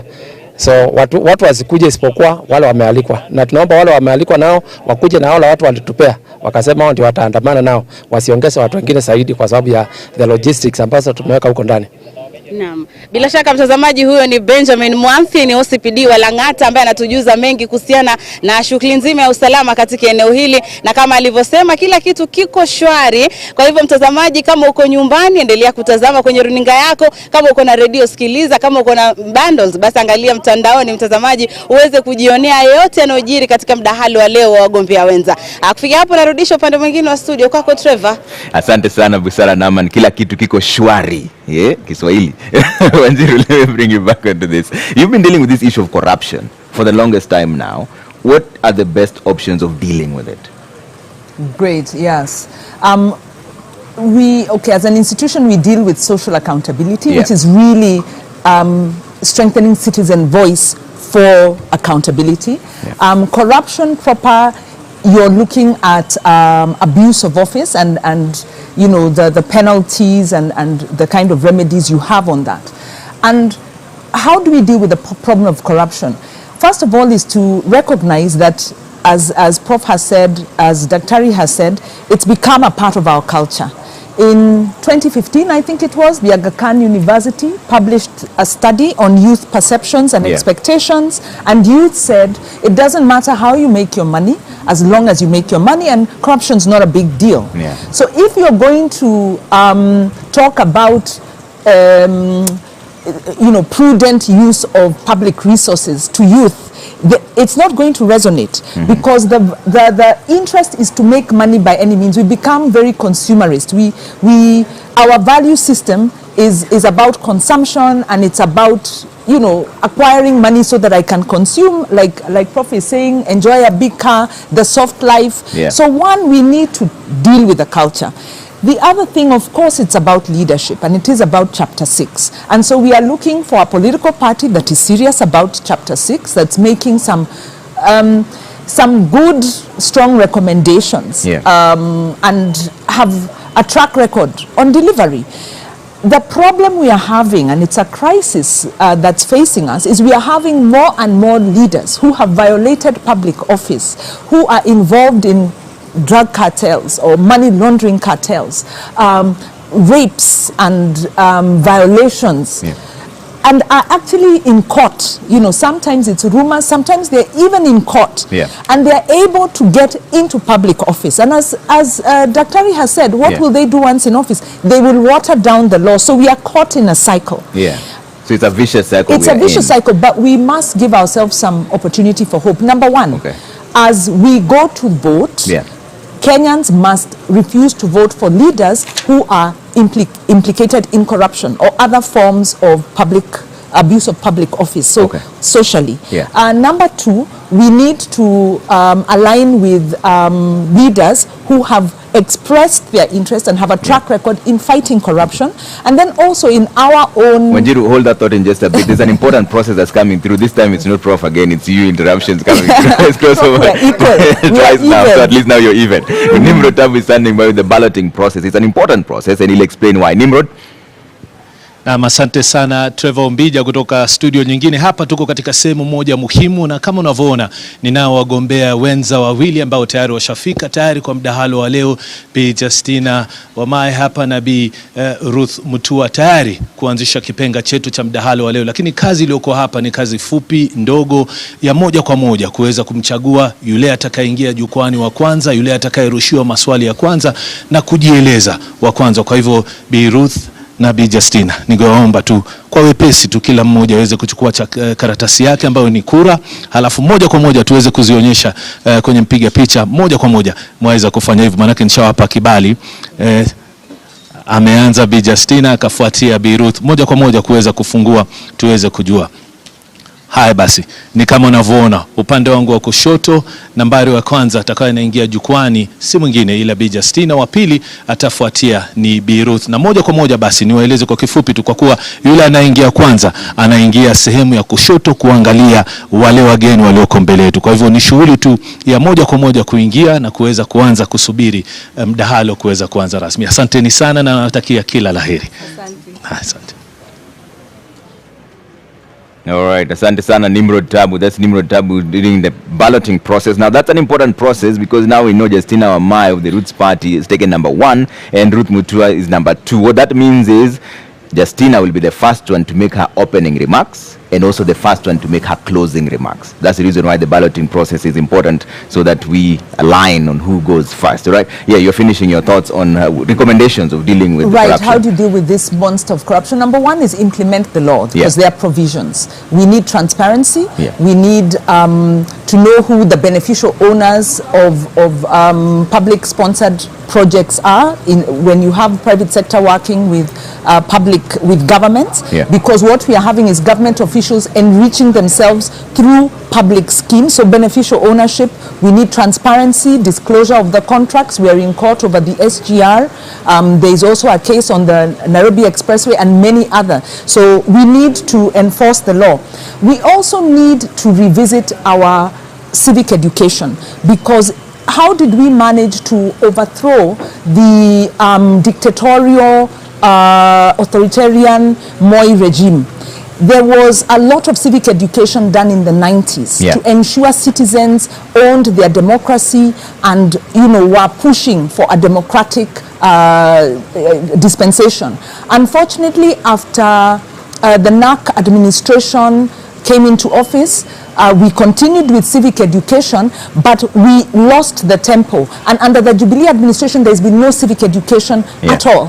So citizens are really not in step with our governance structure, which is becoming more and more sophisticated. So we need to go back to civic education, look at countries that have transformed their culture. And I remember, Prof, when you were at the Vision 2030 talking to us about some of the examples and how you do education at the family level, you do it at the community level to promote leadership and good values. Again, I have to disrupt you one moment now. I'll come back to Nedema and now she has 3 against 2. We're taking a quick break here. When we come back, debate 1 will be taking place right after this break, all right?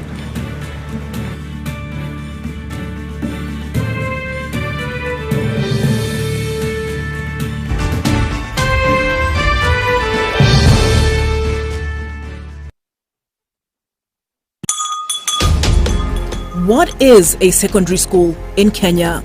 It ranges from 106 high-cost national schools educating 3% of the learners, where you find ultra-modern libraries and laboratories, the most experienced principals and teachers, and the best teacher-student ratios.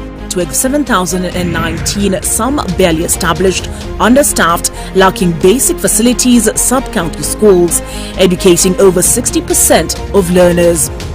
Given that KCSE is the most consequential examination in our education system, isn't it fair that we level the ground for all learners to excel by narrowing the capacity gaps between the worst and best schools to deliver quality education? Usawa Agenda calls for a sub-county schools upgrading program and a change from the capitation model to enable small schools to grow. Without these, SDG 4 is a false promise to most Kenyan children. Karibu Cam. By offering market linkages, networking opportunities and technical assistance, Kenya Association of Manufacturers assists its members to grow and scale up their businesses. Join us and let us work together to grow the manufacturing sector. Becoming a CAM member is as easy as 1, 2, 3.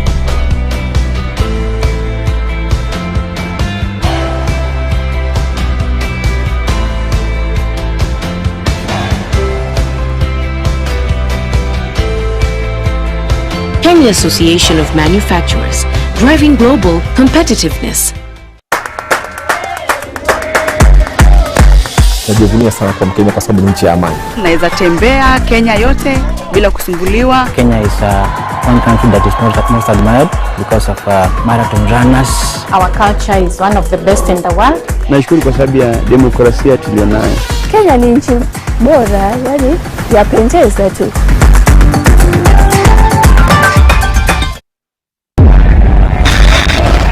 Hate, demonize, and divide.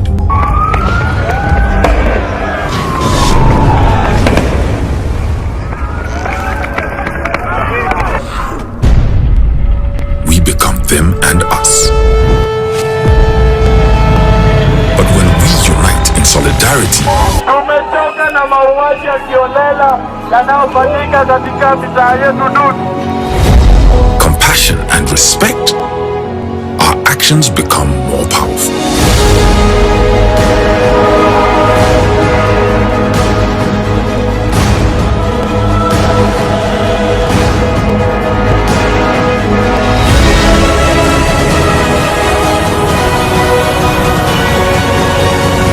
And together we can change the world.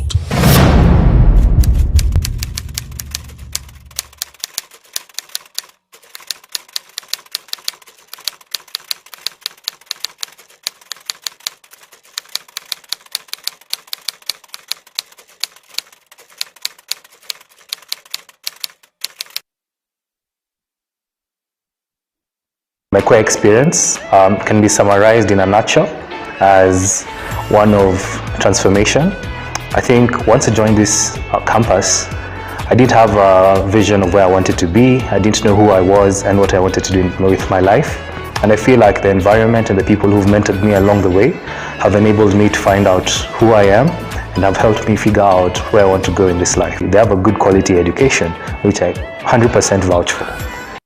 Enroll at Catholic University of Eastern Africa for courses in nursing, law, business, economics, computer science, education, community health and development, actuarial science, international relations, counseling psychology, regional integration and theology. September intake ongoing at Langata and Eldoret campuses. Email admissions@quer.edu or visit quer.edu. Quer for innovative, marketable graduates. Check it. Let's talk about banking. Or let's talk about dreams and goals. Your dreams, your goals. If you're like Louise, you value doing biz with ease. Or maybe you're like Dan, a family man with a plan. At Diamond Trust Bank, it starts with one dream, one goal, one deposit, and one transaction. Pamoja, let's make it happen. So don't just bank with us, bank on us.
Good evening and welcome to the Pope Paul VI Learning Resource Center at the Catholic University of Eastern Africa in Nairobi.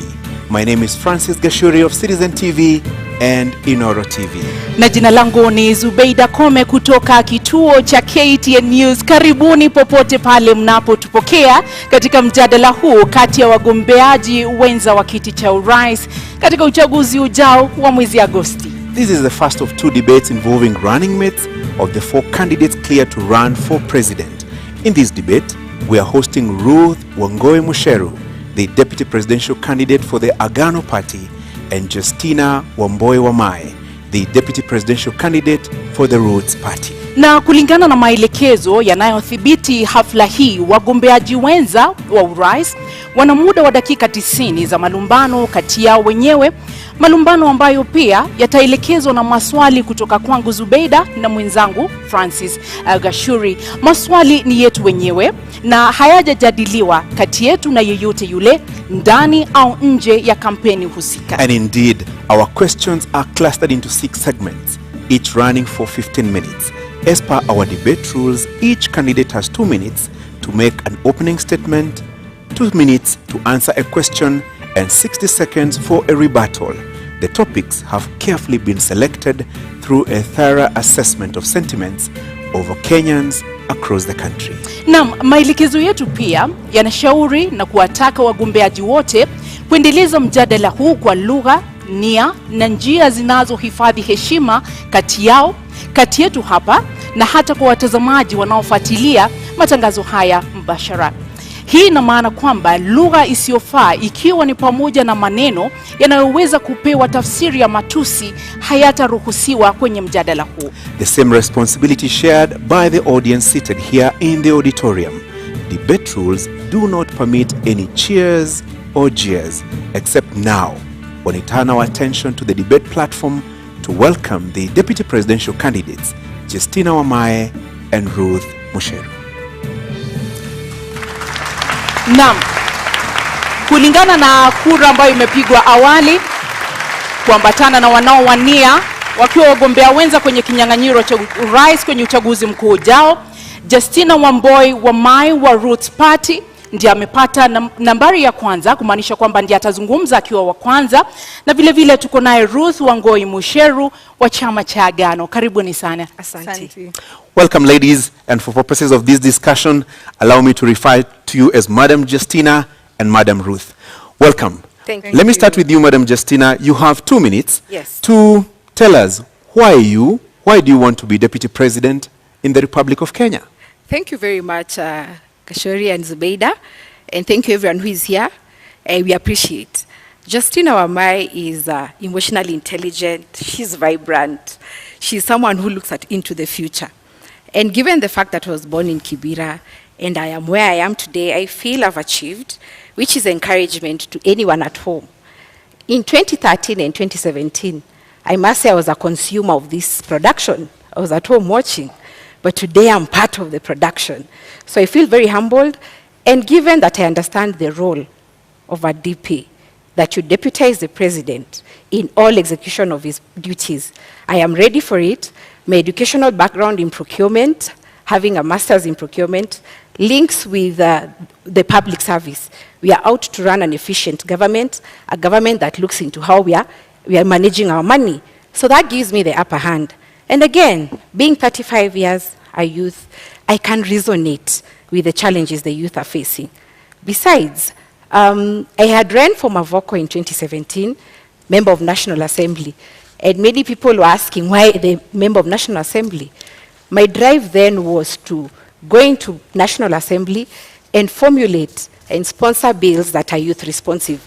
So when I speak here, I know the plight of the youth, I know the plight of the women, and my focus is telling the Kenyans the truth, that it is not easy, but we are going to make it. The future is beautiful for Kenya, and that is what Roots Party stands for. Naam, shukran sana Bi Justina. Bi Ruth, una muda wa dakika 2 kuanzia sasa kutueleza mbona unatosha kuwa makamu wa rais wa Jamhuri ya Kenya. Asante sana Zubeda. Nashukuru the media council that you have given us the chance to sell our manifesto and tell the Kenyans what we have for you. I am Ruth Wamboi Musheru. I am a daughter. I am a wife to one, Mr. Mutua. I am a mother, and I'm here before you to tell you what Agano is coming to change, and the required change that all Kenyans have been waiting for.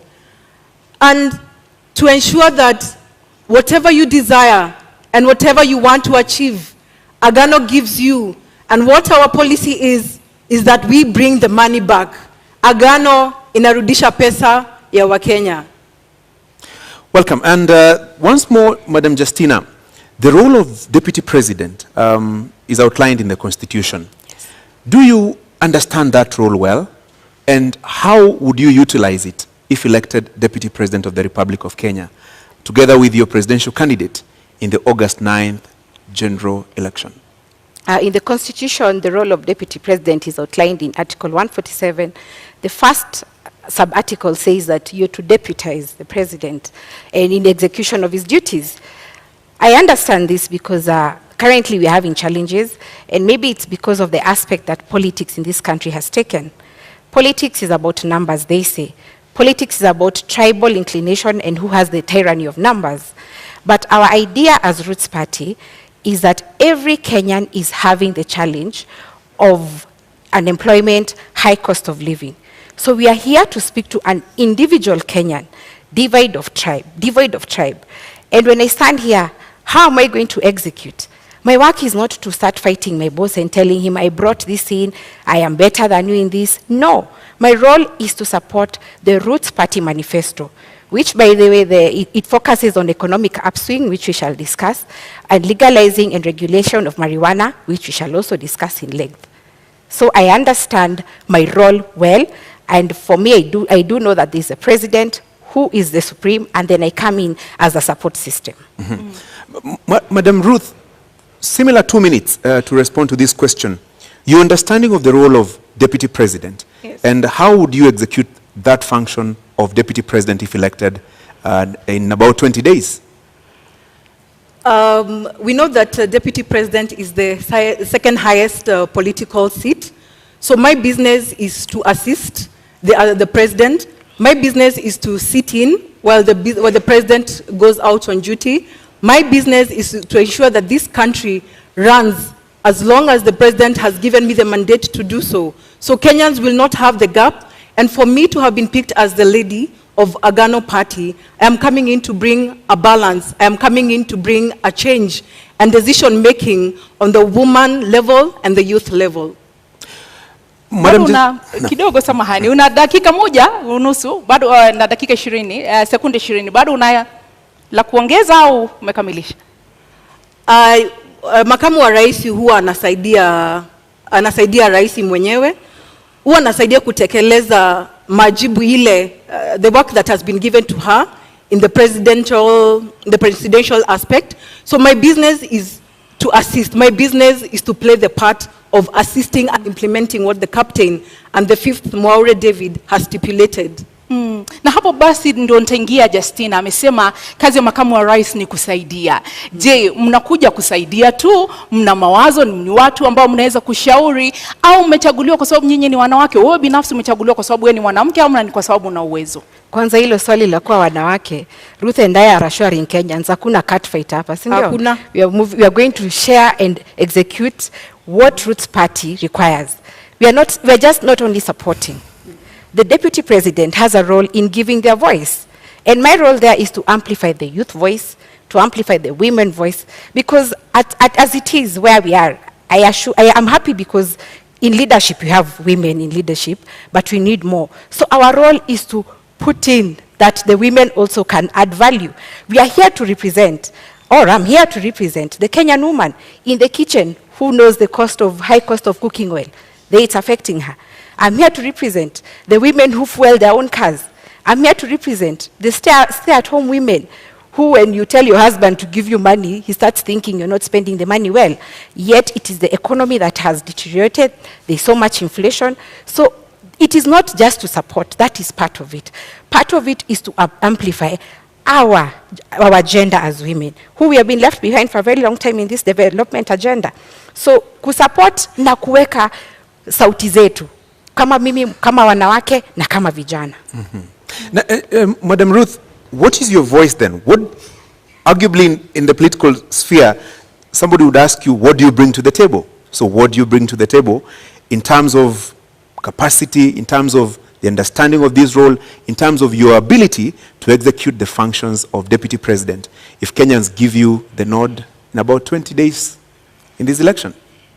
Okay, what I'm bringing in, one is the difference in leadership, that now, for the first time, to make history, is that we will have a lady Deputy President. That for me is a key factor. I am coming in with intelligence, with my intelligence. I am coming in corruption-free. I'm coming in as a trustworthy person. I'm coming in to bring the development agenda that has been left out of the woman and the youth. Na Bi Justina, inakutia wasiwasi kwamba kwa upande mmoja mnaonekana ni kama kidogo kama Roots Party mnakuja kukiuka maadili. Unaogopa kwamba hiyo inamweka kidedea Bi Ruth katika kinyang'anyiro hiki, kwamba unaonekana nyinyi mnakuja kuharibu, yeye inamweka kidedea katika kuvutia kura zaidi? Inakutia wasiwasi? Sina wasiwasi kwa sababu Wakenya mahali wamefika. Mkenya amefinyika because uchumi umezorota. Idea zetu ni za kusaidia Wakenya. Kwa hivyo sina uoga wowote, niko hapa nitajibu maswali yote, because my role nilipoingia nilisema ni kudestigmatize manifesto ya Roots Party. Hata Ruth kabla nipige tukue na malumbano, ningependa asikize vizuri, ndio akiniuliza swali we be from a point of her understanding. Kwa hivyo sina uoga wowote. Na unaposema, nikupe dakika nyingine moja, unaposema hauna uoga wowote, awali nimesikia ukizungumza kuhusu tyranny of numbers. Nyinyi wawili yaonekana ni wageni katika ulingo wa siasa. Hauoni kana kwamba kuwa wageni kule kuna wapa ile disadvantage mkilinganisha na wale ambao pia wanagombea wadhifa huu wa kuwa naibu rais? Nyinyi ni wageni kwenye ulingo wa siasa. Ndio, naweza kuwa mimi ni mgeni, lakini mgeni huja na heri njema. Miaka 30 tunaobishana nao wamekuwa kwenye siasa. Tyranny of numbers imetumika kila saa kusema watu wetu. Lakini kama iko sahi, ni kila Mkenya awaze ajiulize, hawa viongozi ama hii serikali inanifaidi aje kibinafsi? Kwa hivyo mimi na Roots Party tunaleta mind shift, change of mindset. Mkenya akuwe selfish kivyake, aseme ingawaje kabila langu liko uongozini sijasaidika, lakini hawa hata kama sio kabila langu wako na agenda na wanataka kupeleka Kenya mbele. So I'm not scared in any way. Anakutisha Ruth? Anakutisha Justina? Not at all, not at all. Tuko hapa kuleta mabadiliko ile Wakenya wanatarajia. So we are coming in to bring the change. Hii ni uongozi mpya. We are not frightened with the fact that there is tyranny of numbers. Those are numbers. But the actual fact is Wakenya wamechoka. Tumekuja kuleta mabadiliko ile wamekuwa wakingojea. Madam Ruth, 30 more seconds. Where are those numbers? Unasema you also have your numbers. Where are those numbers? The numbers are there, Francis. You know, as the fifth Mwaure Wahiga said, some of these research institutes have been sponsored. So what they are doing to us and the Kenyans is reverse psychology. So that means they're trying to say the tyranny of numbers has an upper hand. Lakini ninataka kueleza kuna mabadiliko na agano iko site, watu wakate simu. Na vile Bi Justina, yes. Tunapoangalia katika uongozi na katika nafasi ambayo mmesema kwamba mnaielewa vyema ya makamu wa rais, tuseme kwa mfano kesho mgombea urais kwa tiketi ya Roots Party awe kwamba hawezi kuongoza, tuseme umechaguliwa, nini ambacho kinakupa hiyo motisha au uweze kuwa na ule ushawishi wa kuwa kwamba unaweza kuongoza kama rais wa Jamhuri ya Kenya? Kweli unatosha kuongoza kama rais wa Jamhuri ya Kenya? Zubeida, ukiangalia leadership iko na two aspects, the hard and the soft. The hard ni what you have been doing, legislations and regulations, but the soft is you talk to the hearts and minds of Kenyans. Hearts of minds of Kenyans inasema 5.5 million of Kenyans are unemployed. 1.2 million of Kenyans live below the poverty line of 220 shillings daily. That is what Kenyans are speaking about. Na hiyo ndio inanipatia courage, nasema ingawaje labda amwezi jizungumzia, mimi najitoa na nazungumzia. That is the truth of the matter, that Kenyans are struggling. Pia niko hapa, I'm representing the many parents who take loans to educate their children. Unajua wazazi wetu wakati walikuwa wanaona ati wao wakichukuliwa kazi ilikuwa after form 4 wanaenda kazi kwenye benki. But now our time, mzazi hiyo time akaona labda degree ndio itasaidia mtoto wangu apate kazi. Unfortunately, hakuna kazi, wazazi wamejekelea loans. Kwa hivyo mimi nazungumzia wazazi wetu, nazungumzia ule youth hana kazi, nazungumzia mpaka wale watu ambao in 1998 kulikuwa na bomb blast. Our Kenya wengi, over 3,000 were never compensated. And this comes to the respect. Unajua wenye walilipwa ni watu wa American Embassy and the Tanzanians and those Americans who are victims. But Kenyans were not compensated. In my thinking, mtazamo wangu ni kwamba hawakulipwa kwa sababu Kenya haipewi heshima. Utapewaje heshima na una pesa? Angalia Middle East. Wakenya wanaenda kutafuta greener pastures, wanatesekea huko. Many a times people ask ati ambassador anafanya nini? Lakini niulize, ambassador na pesa ya mafuta. Sisi hatuna, ni madeni tumejaza tele. Atawezaje kusimama na huyu mwingine? So our idea na Kenya kinanisukuma ni kwamba tunataka Kenya ipewe heshima, and we want when we talk, venye mzungu alisema put your money where your mouth is, tuweze kuongea juu tuko na nguvu. Madam Justina, 1 minute. There's something that has come up about sponsorship. Are you being sponsored by anybody? Your ticket to run for this presidential race? No, we are not being sponsored. And this is a question I'm posing. Where should we have the best ideas than the sponsoree, if that's the question? Our idea is unique, we are fresh, we are new, we are not being sponsored.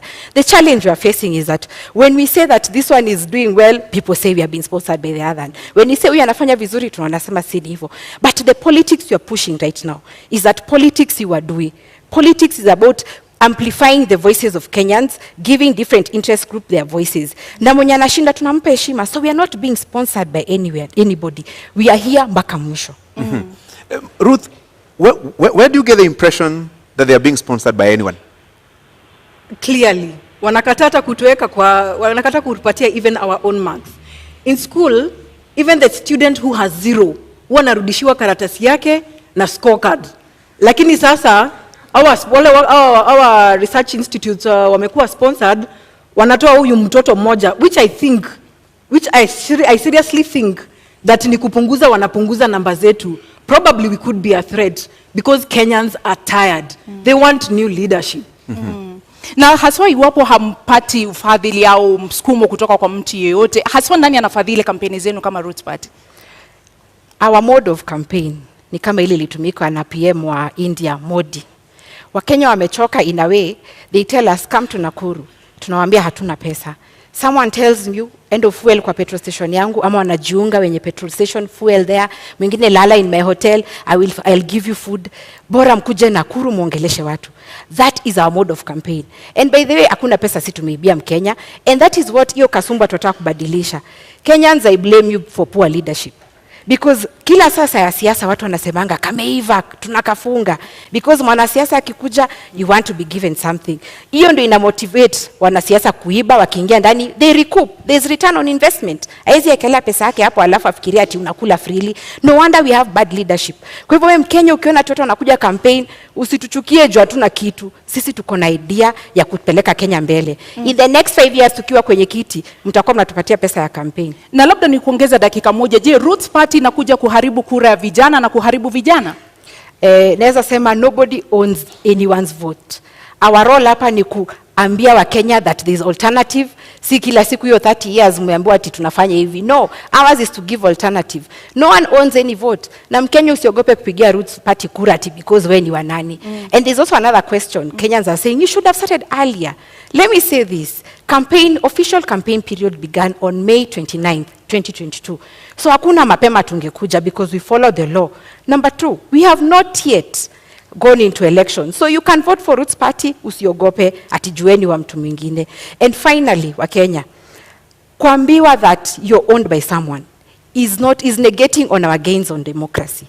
This debate here has to achieve the purpose. The purpose is to convert the many Kenyans who we never find during the campaign trail, lakini wako kazini.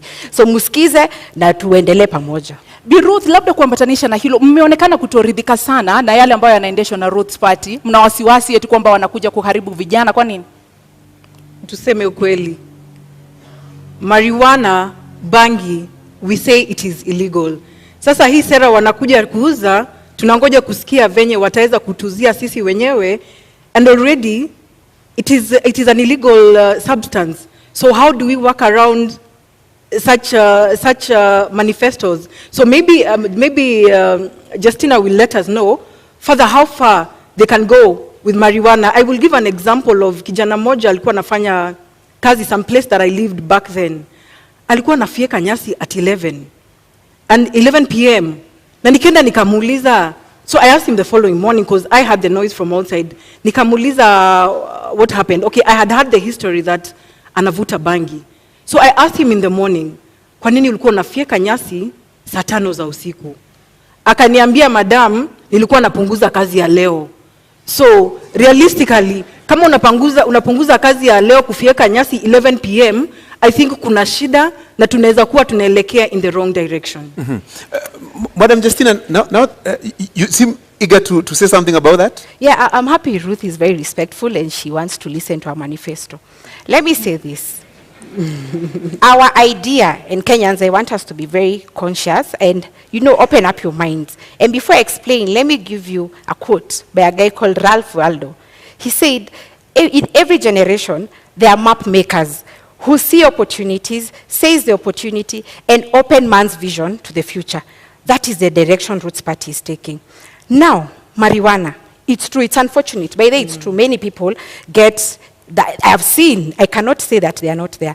But remember, most people have mental challenges because of one, unemployment, cost of high living, that brings about depression. Alafu unaona watu wanapigana kwa malumbano, so high cost of living can account for the madness in this country. Actually, in Mathare, or rather the statistics in Kenya, 3 million of Kenyans suffer mental challenges. Why is it so, and yet marijuana is illegal? But let me say this, the marijuana we are advocating for. I'm happy that Kenyans have all gone through a science class in primary, a biology class in high school. There's something called species, or cousins of plants. The marijuana is a plant, yes. No. Muda umekwisha, lakini nitakuongezea sekunde 30 kabla nirudi kwake Ruth. Wewe binafsi umewahi vuta bangi? Sijawahi na sitawahi. Sijawahi na sitawahi. Hujawahi na hautawahi. Zubeida, usikize hapa. Kidogo niulize swali kisha utanijibu na nitakupa dakika 2 kuweza kueleza. Hujawahi kuvuta bangi na hautawahi kuvuta bangi. Ile tutavuta ni ya ku purify. Na mbona mruhusu vijana na mbona mhubiri kitu ambacho wewe binafsi haukiamini? Mbona uhubiri mvinyo ilhali wewe unakunywa maji? Haya, tulia Zubeida, usikie mambo. Now, Kenyans, like I said, we are here to open up your vision to the future. There are 2 species of marijuana, or they are cousins, let me say that. Cousin moja anaitwa THC, which has the psychoactive ingredient. That is the cannabis sativa that you hear all the time, imeshikwa na watu wa DCI. But sisi focus yetu ni CBD, or cannabis. That one gives you industrial hemp. So when you go, hata venye professor anasema itapandwa kwa expressway, and you pick a leaf and chew, it's only going to give a detox, let me tell you. And saiji watu wako na simu zao. Can you Google hemp seed sales in Kenya? Those products are in sale because zinakupatia immunity, zinakupatia omega 3, unaona, it boosts your immunity. Those products are on sale and they do not have the psychoactive ingredient yenye inafanya watu wana lose focus. That is the bangi we are advocating for.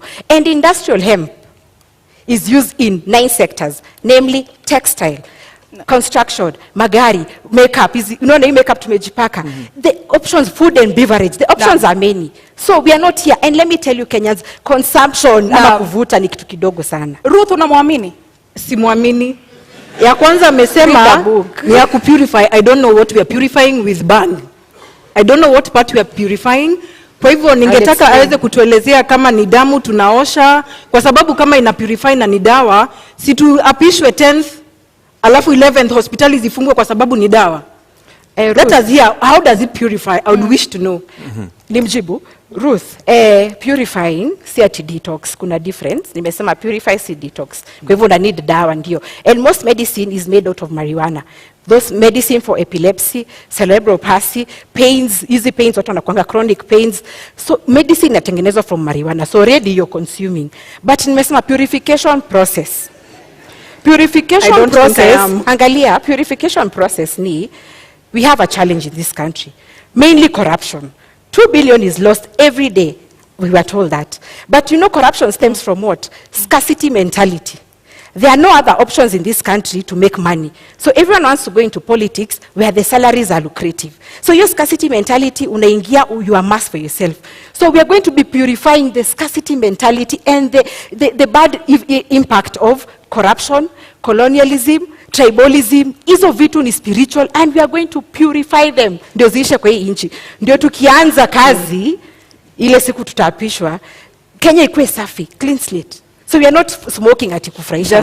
Justina, umesema how you don't take the substance. Na umesema that means we are all consumers of bank through medicinal, yes. The medicinal part of it. So that means then why are we having it legal in our constitution? So what is the reason why we have not legalized it from the beginning? That means kuna madhara ile wataalamu wanajua ndiposa hawajapitisha hapa kwetu Kenya. Let me answer Ruth. Ukiangalia NACADA ilipatiwa gazettement in 2001. The economic challenge at that time, we had a government, a new election was coming up in 2002. There was teacher strike, banker strikes, the economy was doing badly. So IMF told Kenya, come up with a law criminalizing marijuana. And you know IMF ni akina nani? China is there, France is there, UK is there, Canada is there, US is there, they have legalized. So for them waliona, our jinga joana do, let me use that word, we give them, we curtail their opportunities. Remember, we have arable land, plenty of land for this thing. So they curtailed our potential to invest in this so that they can give us loans on high interest. That was the idea. And when I say Kenya inastahili heshima, it's because we are disrespected juu hatuna pesa. So our idea, if they have legalized, yet they are the same ones who are coming here to tell us it's wrong, then I think we are still being colonized. Aki Justina, mi sija approve hiyo. I don't expect you to sija approve kwa sababu Jamaica would have been a first world country. They are doing so well in terms of the economy. Their GDP is growing more than ours. They are doing well. Take a book. Madam Justina, in 2 minutes. Yes. Marijuana is not just illegal in Kenya. It is also illegal in other countries. Yes. We've also seen situations in this country where certain people grow marijuana. Why have they not been rich if growing marijuana was such a lucrative business? When you look at our neighbors, let's talk about Africa. Malawi has legalized for medicinal and it's restricted. Uganda is doing it, but it's the Israeli government who have come in to help them. As it is with their loan, Uganda was about to go the Sri Lanka way. So Uganda went to Israel, you know their land is rocky. So they came here and they were located in Uganda, 500,000 acres in terms of a bilateral agreement, and they are reaping returns from that. So the other countries, they have done it. Why not us? Why not us? Why should we not do it? That is my question. And like I said, our role is to open the vision, Kenyan's vision into the future. Marijuana is versatile. I said it is used in 9 sectors. Food, beverage, medicine, construction, textile, makeup, you know, easy fibers za gari. A headlight today, ukigongewa headlight yako, goes for 27,000 for those who own cars. But you know why? Because the demand is in Kenya, but the supply iko China. So of course the forces of demand are in place, na ndo maana inakuwa costly. And I'll say this, there is this governor of Minnesota, he was called Jesse Ventura. Jesse Ventura was in wrestling a while back. But why he was fighting for legalization of marijuana in Minnesota was because after 41 years of marriage, his wife suffered epilepsy. And he was pushing because when he took her to South Carolina, she got well. So the idea is do not control the supply, control the demand by making sure it's going into the 9 sectors that you have said and for export. That is our idea. Madam Ruth, I can see disbelief all over your face. I still do not agree to all this theory. Na ndiposa naambia wa Kenya, kateni simu, agano iko side. This is not practical. The law tells us clearly that it is illegal to have bang. So how else, na amesema, na yeye mwenyewe alisema ama amesema sahi, that they will smoke bang on the 10th. I'm looking for a happy mother. I am a mother. Ruth, I'm looking for a happy mother CBD, not that THC, will, no, CBD. I am looking, allow me to answer. I'm looking for a happy mother who will attest that mtoto wake amevuta bangi and they are okay. Yeye mwenyewe pia najua ni mama. Nataka kujua atakubali mtoto wake avute bangi on that 10th. Because for me, I don't think I would allow my children to take it up, nor my sisters and brothers. Good question. And I'm going to answer this question to you and Kenyans as Mama Wambui. I said open up your minds, dear Kenyans. The marijuana we are advocating for is industrial hemp. I think I gave the clarification, not THC. So Ruth, stop belaboring this idea that we are smoking. It is not for consumption. And is it smoking? It is for purification. You can even put it in those things, you know, you nachoma mahali, inatoa scent. So it's not smoking, it's purification. There's a difference. And it's true, Ruth. Okay. Mothers are suffering. Let me say this. I don't want to come off like I don't relate. I have seen mothers are suffering. And that is why Ruth's party has said, anyone who attempts to grow cannabis sativa, we are growing CBD or cannabis. We already have regulations in place. Number one, we license all farmers. Number two, we'll introduce agricultural officers to go around this country looking at those farmers and what they're doing. And there's a distinction. Even you Kenyan, you can report someone growing sativa. Why? The leaves of industrial hemp are very large, but the leaves of sativa are very small. So the agricultural officers will control licensing. So I think we're already controlling this measure. Let me give you one more minute to explain this. This is the theoretical talk about agriculture in terms of growing marijuana. What are the practicals? Have you identified the areas that you intend to grow this marijuana? What are the economic returns if this was to be allowed, if you're to become deputy president? Okay, marijuana is going to spur up our economy because agriculture has been given a backseat. The challenge you're having now because of FLA, many of the Kenyans or the youth who are in the bread basket of Kenyans have migrated to the urban areas to do what? To be boda riders. They're thinking there's money because agriculture, they're not viewing it like it has money. So these are the returns. Look at China, for example. In 2021, they made 1.2 billion USD out of 169,000 acres. That is China. Now look at our case. And by the way, land in Kenya, when you look at the NLC report, Kenya is close to 144 million in acres. 80% they say is dry and arid. 20% is what we are using. So when you bring marijuana will be like crop cover to stimulate our soil so that it can be able to produce other things. So we are focusing on the arid area, the 80% of it. 20% of it is where Kenyans are crowded. So we'll open up space so that we use all the other land that we have. Bi Ruth, kidogo kuambatana na kile ambacho wamesema, unadhani uchumi wa Kenya haujaimarika kwa sababu hatujahalalisha bangi? Wakenya wanaumia kutokana na gharama ya maisha kwa sababu hatujahalalisha bangi? Hapana, sikubaliani na hiyo. Uchumi umezoroteka kwa sababu ya corruption. And that is why Kenyans, we are coming in to bring in a new leadership, a new change in how things run in this country, and give a Gano party, Mwaure Waihiga, the chance to come and be the deputy, the president of this country.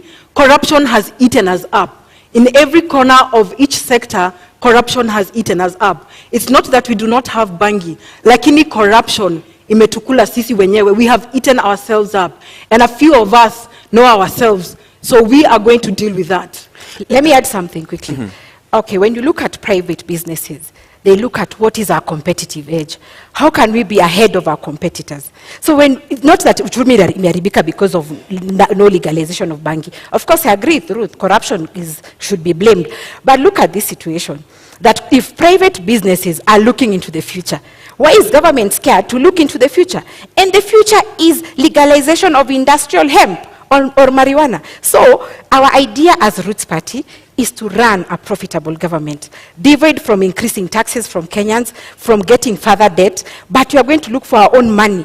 Our own money will come from legalizing and regulation of marijuana. Case in time, a pilot study will be Kulalu Galana, the 1 million acre project.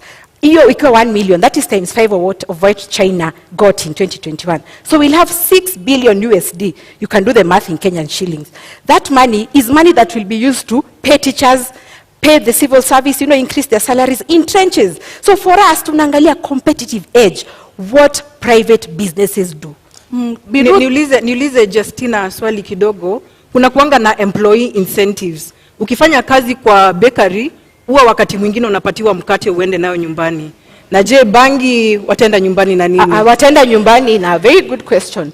Wataenda nyumbani na proceeds of bangi. And it's good you brought me to this idea. The youth in this country, not all of them want to be employed. But hawa vijana wanatafuta capital. Unaenda bank unaitishwa logbook, title deed. Kweli, you don't have. What you are going to do with Roots Party? I told you government owns 10% of 144 million acres. In every county, government land will give 200,000 acres to our youth. We'll have a thing like the Yali project, which we are calling Roots Entrepreneurship Initiative. Tunafanya competition, tunachukua 50,000 youth.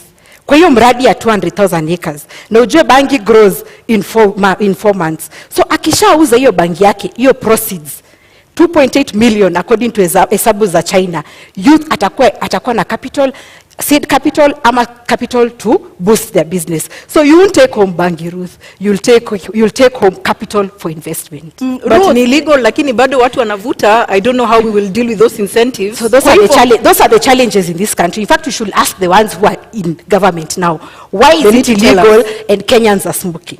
That's the question to them. Kwa hivyo Ruth, kwa wewe ni kuhalalisha kutohalalisha bangi au ni swala la maadili? Kutohalalisha, the constitution does not allow. Lakini unaona kwamba inahujumu maadili? Sorry? Inahujumu maadili au haswa tatizo lenu kama Agano Party ni kwamba bangi ni mbaya, haistahili kuhalalishwa au ni swala la maadili? Ni maswala ya maadili na si Agano Party, ni wa Kenya. Kama it is already legal, it is currently illegal. So how safe is it? How safe is it when we start taking it up? That means we are destroying a whole generation. We're destroying our children. I am concerned as a Kenyan. So you're being unfair to Ruth. You know Ruth cannot support her manifesto. So it's true atasema ni mbaya. Let me give you some 60 more seconds, Ruth. Yes. Is it a question of faith and values that drives your opposition to the Roots Party's manifesto and proposal to engage in marijuana farming? It is more values. It is more value and faith too, yes. It is more values and faith too. Because I'm trying to look at, right now, currently what is happening in Kenya right now. Nirudie statement. It is illegal. Lakini watoto wamejaa madhare. Wamama wanalia pale nje. So I'm wondering, how many are smiling? How many are going to smile? How many are educated out there to know that hii ni biashara, mtoto hafai kuvuta? Children are idle out there. Watajaribu kuvuta kidogo, and you know the consequence is going to be what we all know. Watoto tunapoteza ufahamu, tunapoteza future. I think I was clear on the control measures on this, Ruth. Nilisema the seed will be CBD, tutatumia KEFIS, tutapatiana licenses, we'll reintroduce agricultural officers to man or inspect what Kenyans are doing, and we are also going to bring back the NYS, those ones who have graduated, to control government marijuana. So I think the control measures, and that is why we are saying legalize and regulate.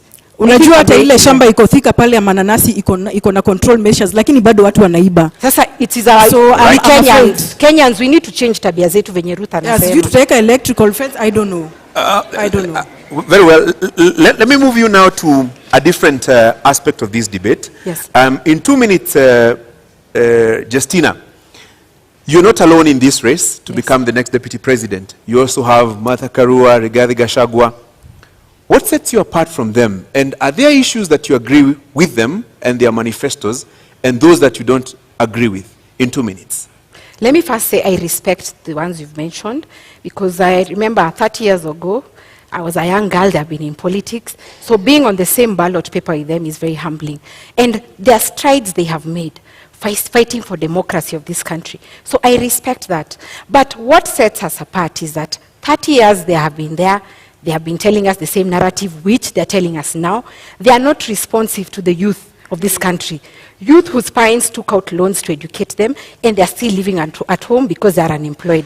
What sets me apart is because I can relate to the youth of this country who know that unasoma na hakuna kazi. That is number one. Number two, I can relate to the businessmen. Maybe them they're in government, they've been in leadership. That is where they draw their salary. But I relate to a businessman, like from where I work now.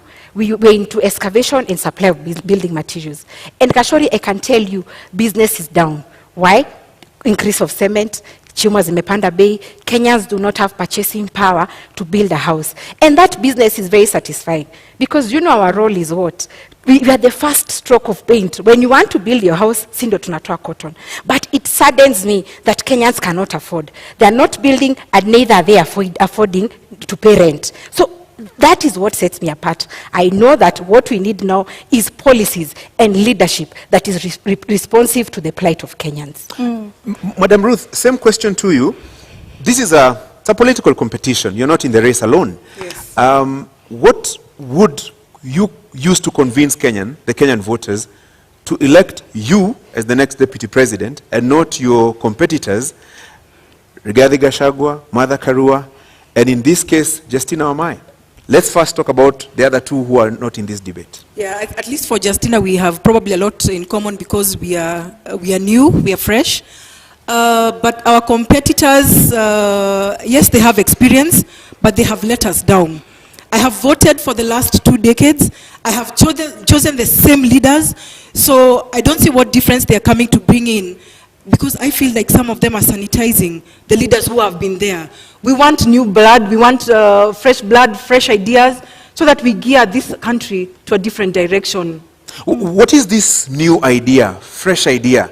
What does it constitute? Corruption. Our big agenda is corruption. It has eaten us in big ways and in every way. So corruption is our bangi. So that is what we are after. Then the rest will be able to be balanced out. Justina, the same question. What about the larger coalition setup? You know, let's say the Azimio setup, the Kenya Kwanza setup. Do you see any challenge there that would inhibit you from becoming the next deputy president, for example? No, I'm not challenged in any way. Ashori, I told you that Roots Party realizes it is wrong, it is very wrong that 5.5 million of Kenyans are unemployed. 1.2 million of Kenyans are below the poverty line of 220 shillings per day. So these people have been in government. I dare say that they are to blame for our current situation because they never looked into the future when they were there or the time they've been there. Maybe the future was telling them, legalize marijuana. It's going to set us apart in terms of competitive advantage. They didn't do it. So I'm not scared because every individual Kenyan, it doesn't matter what tribe you are, what creed or educational background, everyone is suffering. Let me tell you this. Ask a woman who has a salon or a man who has a kinyozi. Do you know boys are saying ati beard gun? It's not a maneno a beard gun. There is no money kukwenda kunyolewa. So Kenyans are lacking. Unaona pesa mkononi or the purchasing power iko chini. So I'm not scared because I'm amplifying the voices of Kenyans. Right. Bi Ruth, haswa kwa sababu umetaja maadili, umetaja ufisadi. Kwa kuwe unaelewa vipi sura ya 6 ya katiba? Maadili haswa kulingana nawe ni nini kwa dakika 2? Maadili, integrity, kwa maoni yako ni nini haswa? Unaielewa vipi? Maadili kwangu na kwa Agano Party is the intention to be transparent, is the intention to be trustworthy, an intention to be trustworthy to the Kenyans who have employed you. Kwa hivyo pale mimi naona the integrity has been compromised with the current and the past government and our competitors. Kwa hivyo tunaomba wa Kenya waweze kutupatia nafasi kwa kuwa sisi ndio tuko we are ready to be audited, we are clean, so why not give us the chance? We are not threatened by the other pair of competitors because they have been in it. Kenyans have seen, Kenyans know. This is nothing new to us. Ni kubadilisha tu, tunahitaji kubadilisha. And Agano Party is coming in as the option ya kubadilisha. Na kwa nini mnaamini kama Agano Party kwamba Agano Party ndio inakuza maadili na sio Roots Party? Mbona mnaona wao ndio wanahujumu maadili? Maadili hapo ni personal. If I got your question right. Integrity is very personal. For me and the fifth, Maure Wahiga, he's entitled to audit. I'm entitled to audit. Ndiposa tunaweza kusimama mbele ya Wakenya kuambia, they trust us with this job. We have nothing to hide. We have no worry on what we need to do. Pale corruption tumesema lazima tutamalizana nayo. Pesa ile iko nje. I believe this is the only party and the governance that is going to bring Kenya back its money. Ile pesa imefichwa pale nje, the development money that has been kept out, that is over 10 trillion, inaweza lipa deni ya Wakenya in one single day. Zubeda, one single day. Justina, let me get your understanding of Chapter 6 of the Constitution on Leadership and Integrity. 12 years later, what do you think is the challenge in implementing Chapter 6 of the Constitution? Let me say this. I think the judiciary, and I'm sorry to say this, but they are used to impede the Chapter 6. For example, if I went to IBC and they said my degree is not right, I'll run to court, and then the court will say, fine, can you clear Justina? And then there are other issues, there are other agencies. For example, maybe the university, or the Commission of Higher University will say, no, it's out of our, out of our mandate, we can't handle Justina. So I feel that Kenyans have this attitude, when you do wrong, you run to court and your money will be used to sanitize you. And that is why as Roots Party, we are saying that if you're corrupt, if you're not doing the right thing, because integrity is focusing on your conscience, do the right thing irrespective of circumstances. So even those in the judicial system who are rotten, they are going to be subjected to what Roots Party is saying, hanging, because you're the ones who are impeding how Kenya, the aspirations of Kenyans, when they're looking out for leaders who relate to their challenges. And not just leaders, but leaders who are within the Chapter 6 of the Constitution. Mm-hmm. So integrity is very key. And yeah, we are propelling it. Professor and I have not stolen any money. We've not been in government. We are genuine. And I always tell Kenyans, tupende bure, we don't have anything. Lakini, integrity is key. If we need to go ahead, we have to instill integrity. And let me give this quote because I have time. There is a quote that Mugabe says, how can you tell young people that education is a key, yet you have poor graduates and rich idiots? So the thing is, we have to make sure that the youth, the younger generation, I'm sure right now they're watching because their parents are watching, the younger generation needs to move away from this idea of deals. And our idea, Gashori, means that you shouldn't be my friend to benefit in government. You have your own marijuana. You don't need a deal. You don't need a tender from government because Justina is your friend. Wekele Industrial Hemp yako will pay you according to the market price. Ruth, you've been in this country in the last 12 years. Yes. And you Since understand. I was born. Yes, and you understand Chapter 6 of the Constitution. Mm-hmm. When you look at it, what do you think has been the major impediment in the implementation of the leadership and integrity chapter of the Constitution? That is lack of will. We have leaders that are not willing to change for this country. So just as much it's going to cost us, just as much I'd wish to tell Kenyans that without very big words, if we don't decide to change the leadership of this country, it will cost us another 5-10 decades. So integrity is paramount to us as a Agano Party. We are the clean. We are the only option for Kenyan citizens. Tafadhali mtupatie kura. Tutakuja kuleta mabadiliko. Give us practical examples of how you will deal with corruption and implementation of Chapter 6 of the Constitution, because there's the saying, yes, and there's the doing. Agano Party has a covenant with Kenyans to abide to the constitutional law. And we say, if you do not follow the law will follow you. For us, nobody is above the law. If you have been in corruption, you will face the law. We are not hanging anybody. Na umenielekeza mahali ambapo nilitaka kuelekeza wewe binafsi. Unadhani tutaweza kukabili ufisadi kwa kuwanyonga wale ambao ni watuhumiwa wa ufisadi? Agano Party governance yetu si ya kunyonga, lakini tunaweza, we were able to deal with it in an amicable way following the law. I don't think even kunyonga is in the Constitution. So that means the one wana breach kuvuta bangi na the next wana breach kunyonga watu. Bi Justina, mmesema kwamba mtasitisha katiba mtakapoingia mamlakani. Hasa mtakuwa mkitumia vigezo gani kuhalalisha hukumu ya kuwanyonga wale watuhumiwa ufisadi, namna ambavyo unasema kwamba mtawanyonga? Na tutasema tutasitisha katiba as a whole. Tutasitisha parts. We will suspend parts of the Constitution that are not working. Chapter 6 is not working. Hiyo tutasitisha. Because we need to instill fear in public assets of the public. Let me tell you this. In China, if you're corrupt, you're shot. In UK, if you're corrupt, you're taken to court or you're jailed. In Japan, if you're corrupt, you're so scared, you commit suicide. So why is it that Kenyans are jittery about, we are crying every day, corruption accounts for this loss of money, but when it comes to executions, Kenyans are jittery. We are going to suspend chapter 6. Go back to the Kenyans and tell them, what do you think about this hanging thing? And let me tell you, they are all very happy. They are saying that corruption is accounting to deaths. Look at the badly done roads like Ngong Road.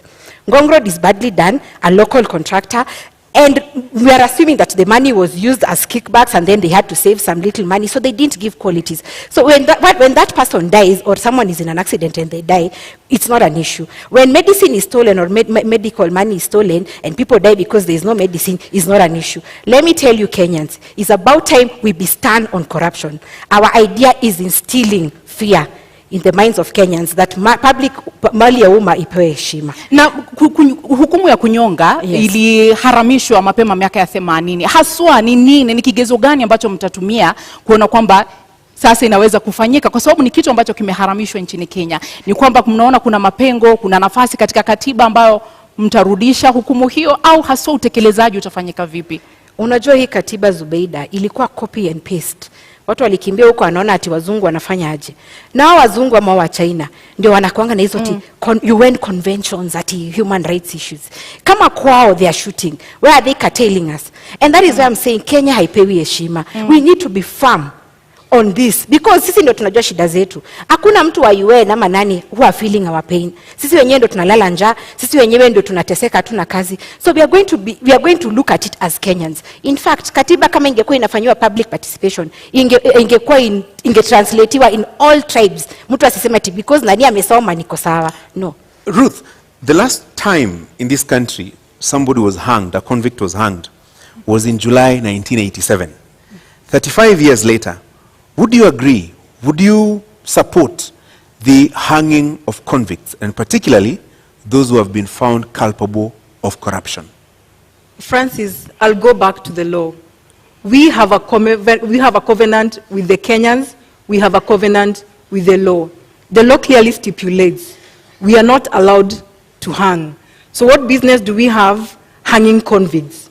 There is a law that enforces corruption, the people who have committed corruption. So for us, ni kumaanisha wakivuta bangi on the 10th, one, that is breach of law. Sijui kama hanging is part of it, because it is breach of law. They have broken the constitution. So I don't think I would agree that we need to suspend part of the law. We just need to probably sit with experts if we need to revise. But I don't think we need to hang people's life. People deserve to live and be corrected. Ruth, there are very many injustices. Let me give, for example, Anglo-Gleasing golden bag. Yes. Money was stolen in this country. So in your opinion, the Agano way, how would you do it if it's not hanging? It is law. They follow law. Which is? Si tunafunga. Wamefungwa. Watu Anglo-Gleasing. Sijaingizwa kwa ofisi. Tuingizeni Agano kwa ofisi muone. We will deal. That is the question. We will deal, but you know, if we are saying, why would we want to hang people? You have a sister, you have a brother who probably just needs to be corrected. So why hang? Na wenye wanakufa because of road accidents, lack of medicine, au si wa Kenya, wenye watu wameiba, wanakufa. That is unplanned. KEMSA unplanned. Life is life, Ruth. Life is life. No, KEMSA, the Aglo-Leasing, all this is planned. Mtu akigongwa na gari, that is very unfortunate. And God forbid, those unfortunate instances, we cannot debate on because that. Of road design. But we are discussing about surely road design. We can. Sorry. We can. Okay. Kwa hivyo Bi Justina, yes. Kama Roots Party, kwa kuwanyonga mtarejesha vipi mali ambayo wameiba? Mtatoa vipi mali ambayo imetumika vibaya, imeibwa, pesa ambazo mnasema zimefichwa katika mataifa ya ughaibuni? Ukinyonga yule mtuhumiwa, hiyo mali itarudi vipi kwa Wakenya? Na wacha niseme, atusemi mtu akigongwa na gari anakufa. Nasema people who are given jobs, like to build Ngong Road, for example, those people want to save on money. So the road design does not, they save money, so wana save pesa and wajenge barabara in a cheap way. But niseme hivi, there is a process, Zubeida. We are not just going to pick someone at because media imesema is they are corrupt. we are going first to kuongeza mshahara vizuri, judges, policemen, we have to increase their salaries because they are bait corruption, because mtu ameiba pesa kidogo anawapatia.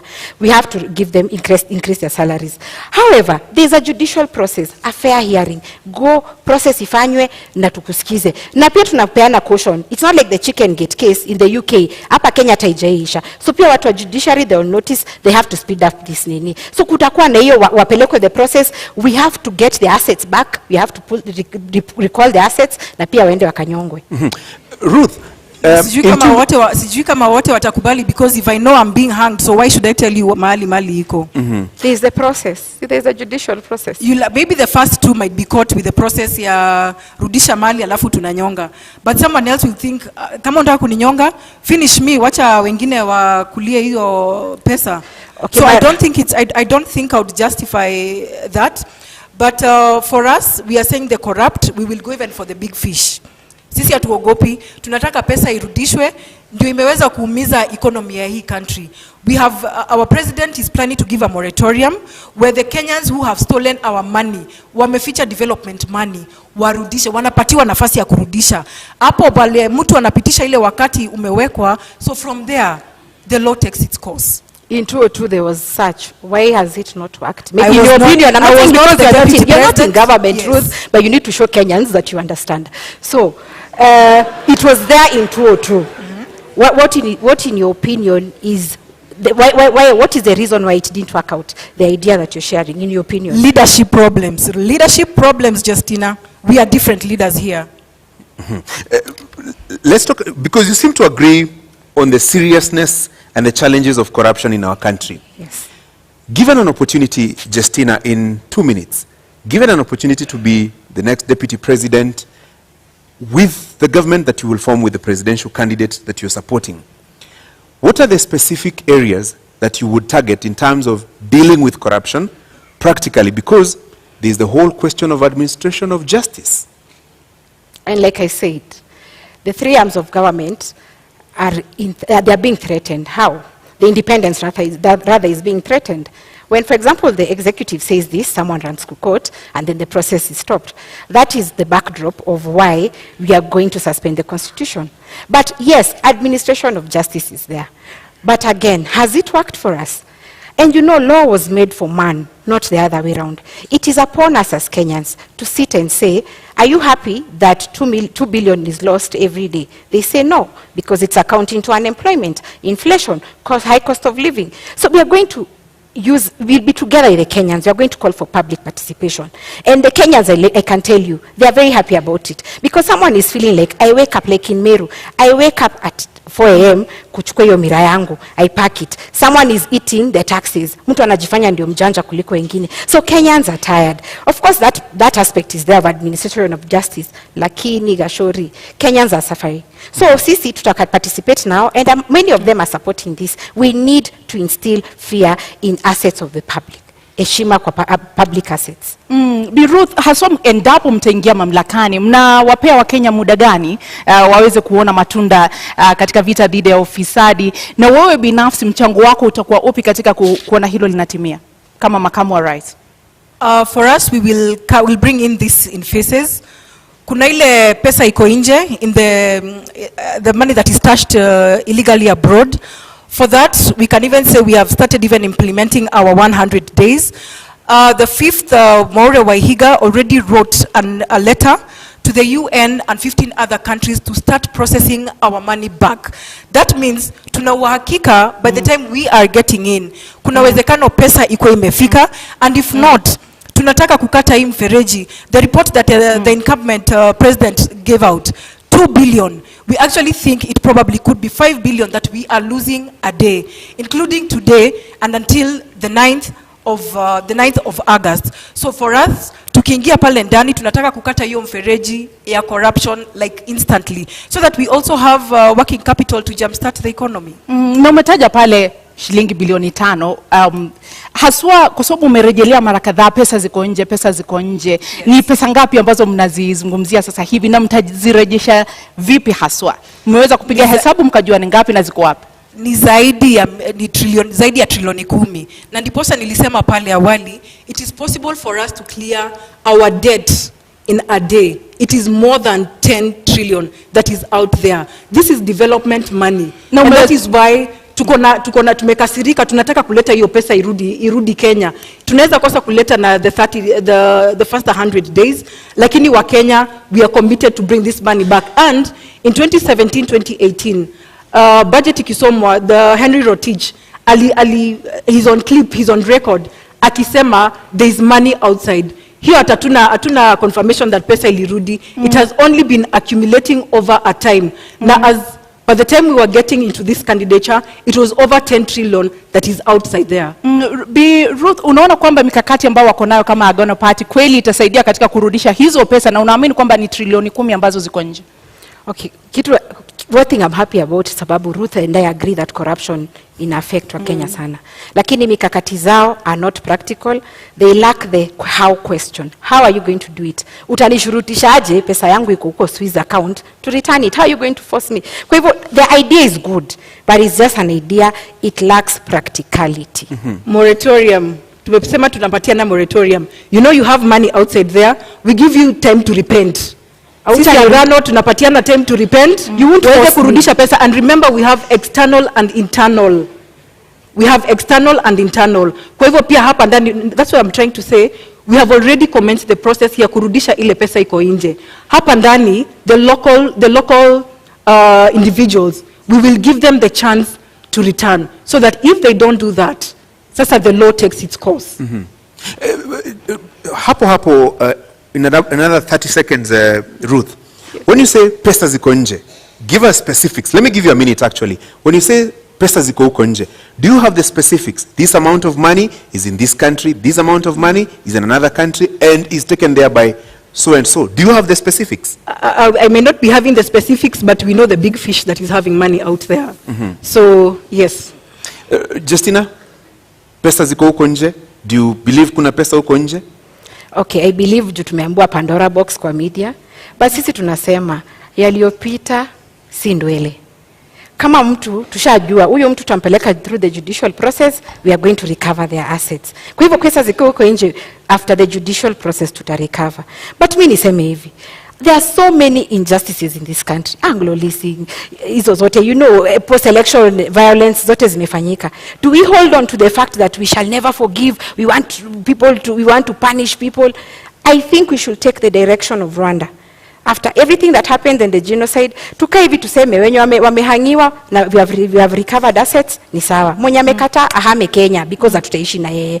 But the fact remains, let us adapt a forgiving nature, put in firm policies on how to deal with this, and finally give the opportunity. I said people are corrupt because of a mentality called scarcity mentality.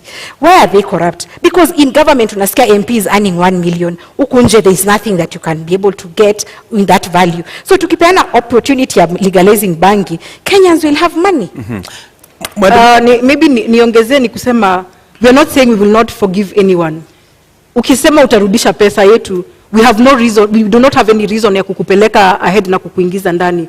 We just want Kenyans to bring back development money. Sijui venye wao wata jumpstart economy, but that is a long-term strategy for us.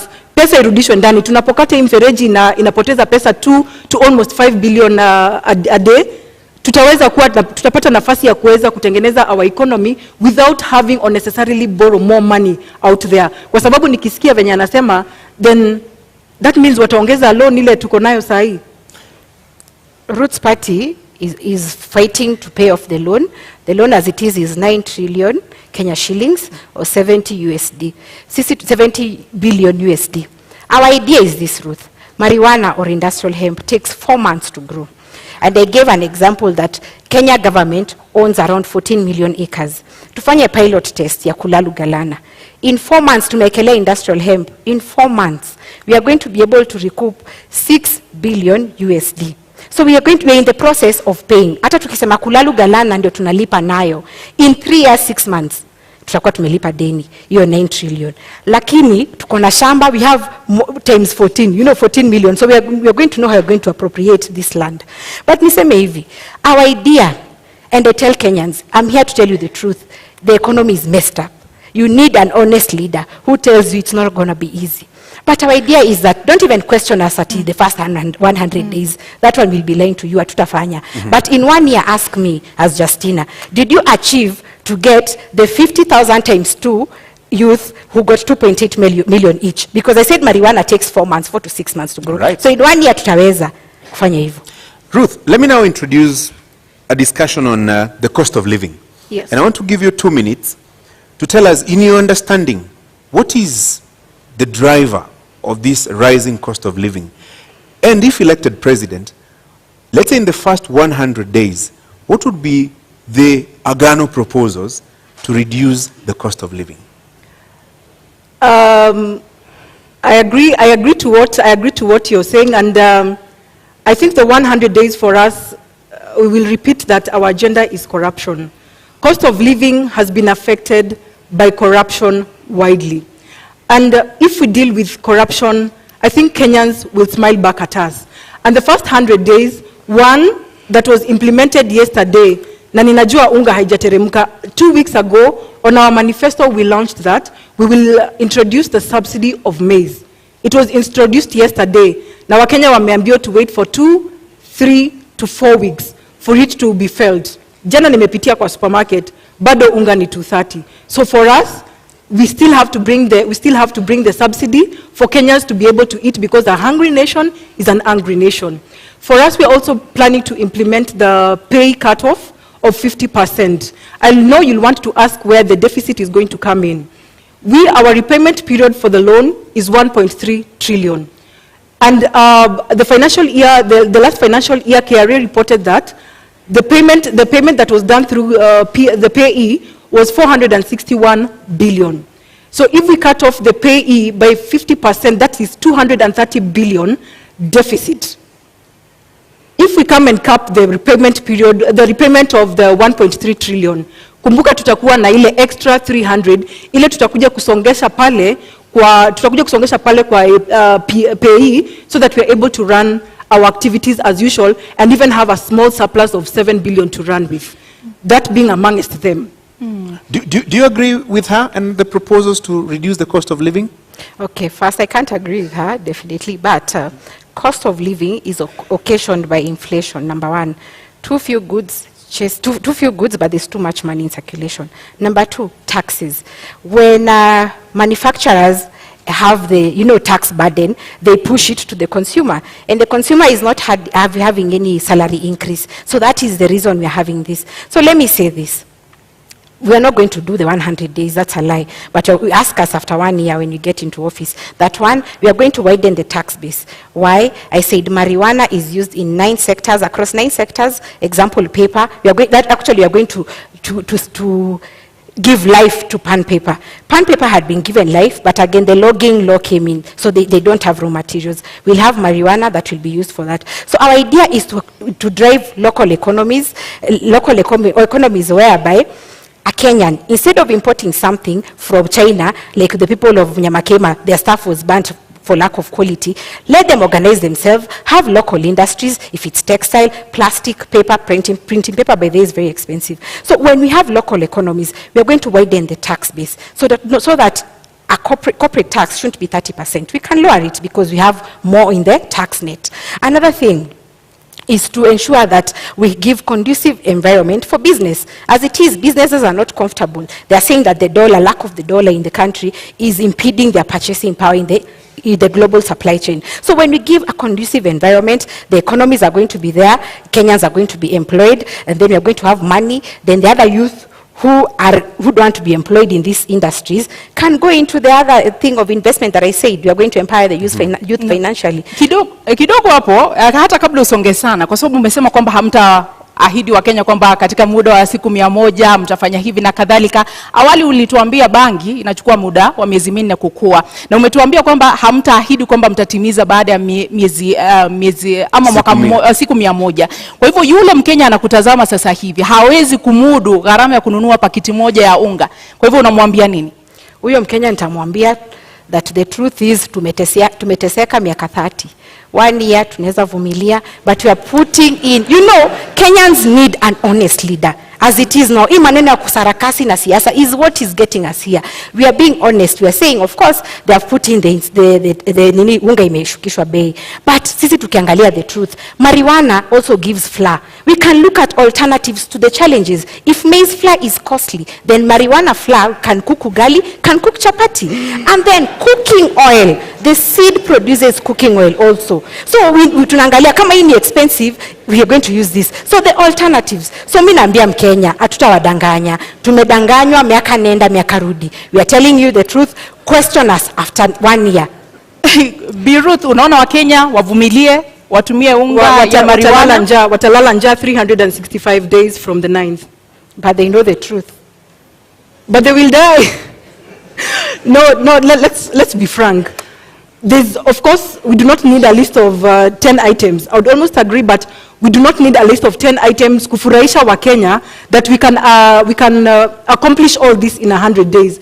Tuweke vitu realistic, Mkenya aweza kupata chakula, yule mama anaangalia watoto peke yake aweze kupata pesa ya kulipa rent, kulipa school fees, but telling Kenyans to wait for 1 year, I think it's a long time. The truth is, it's such a long time. Truth. And you know, someone who's been in government, I know they're laughing at us, but the truth is, government policy is about trade-off. What is working for our country? What is working for our people? So if we come here and say, tutaangusha bei ya mahindi, farmers walitoka Ushago, they came to Nairobi. There is rural to urban migration, they are border riders, because farming doesn't have money. It is about us giving the conducive environment for agriculture to thrive. Watu warudi Ushago, they grow the maize, they grow the marijuana, they do the miraa, and actually we are giving Kenyans an alternative. If you're a miraa farmer, continue doing, no problem. But we need Kenyans to know, it's not about the government doing things. We won't lie to you, and that is why leaders or politicians lie to us. It's about telling Kenyans the truth. Here is a trade-off between a very bad situation and a worse situation. I think maybe I think agriculture has money. Sijui kama hapo tutakubaliana, lakini farmers agriculture has money. I will give an example. My grandmother amekuwa ametegemea majani chai. They have brought up she brought up 8 children. Lakini sai mkulima wa sai analia. So if we restore back our economy, that means hata ule mtu hajasoma ataweza kuongeza pesa kwa mfuko, na tuweze pia kukata hii importation tunaleta ya michele, na kuna project kuna schemes kama za Moya tunaweza patia wakulima nafasi to boost themselves back, na Wakenya waweze kupata chakula ya kukula. Just like even the maize, people are having maize in the granary.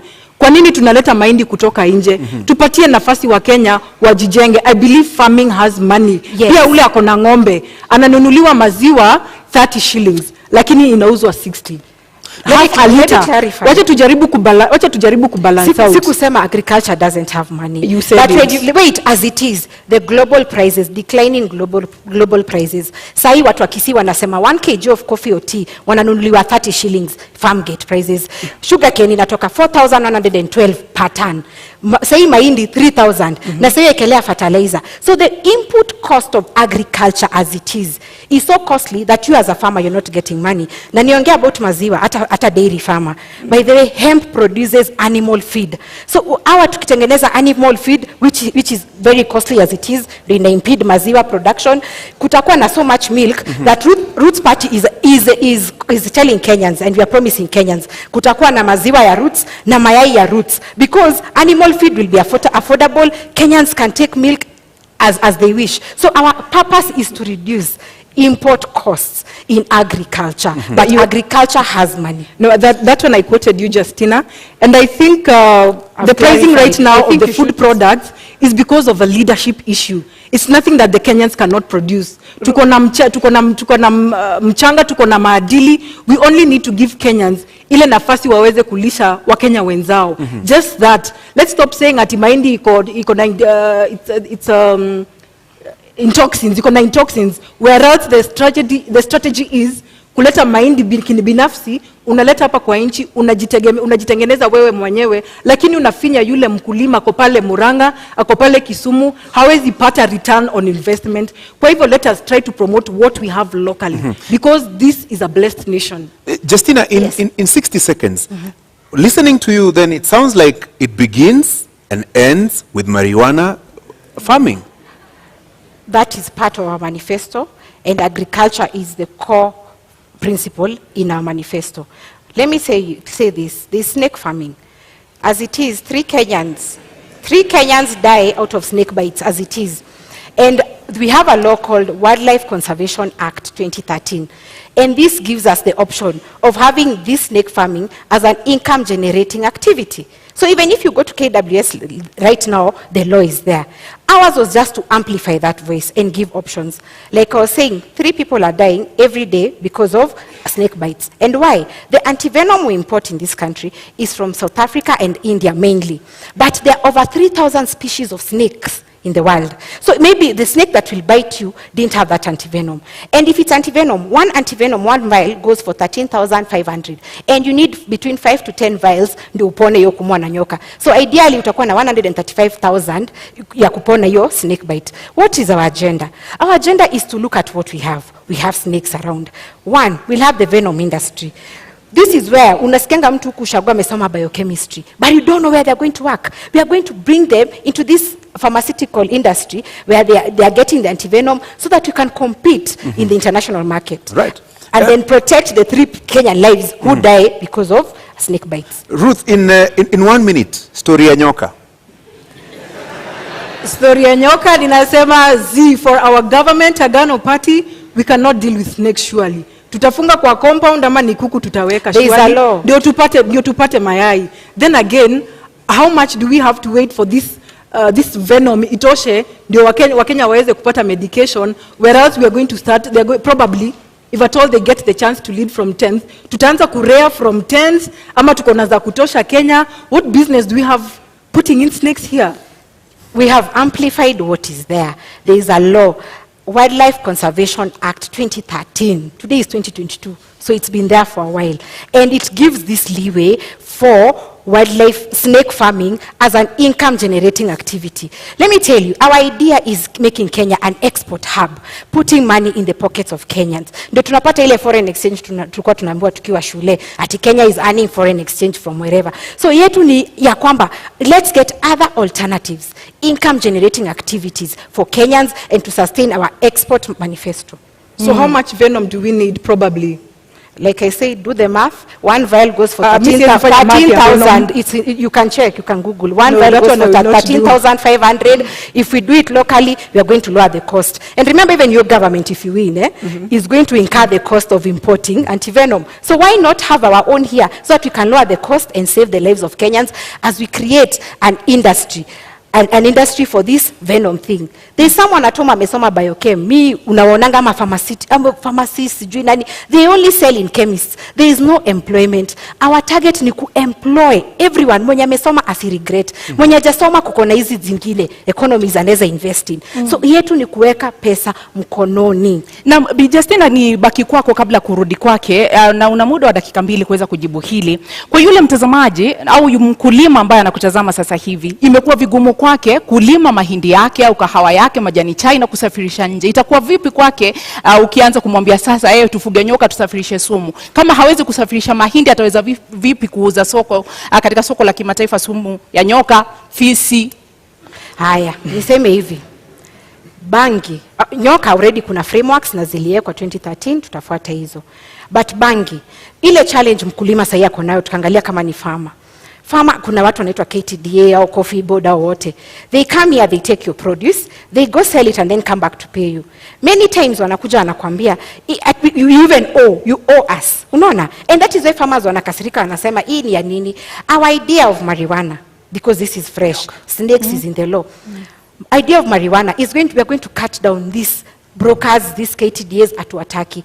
Hii tunasema buyer representative anakuja kwa gate yako. If you've sold 50 kgs, we are going to ensure ananunua according to the price, market price. You're given your money cash as opposed to venye KTDA inapatianga farmers annually. This farmer needs to educate their children, anataka kusustain maisha yake. That is why farming is no longer lucrative. So we are going to cut off the brokers au watu wote wako katikati na buyer representative.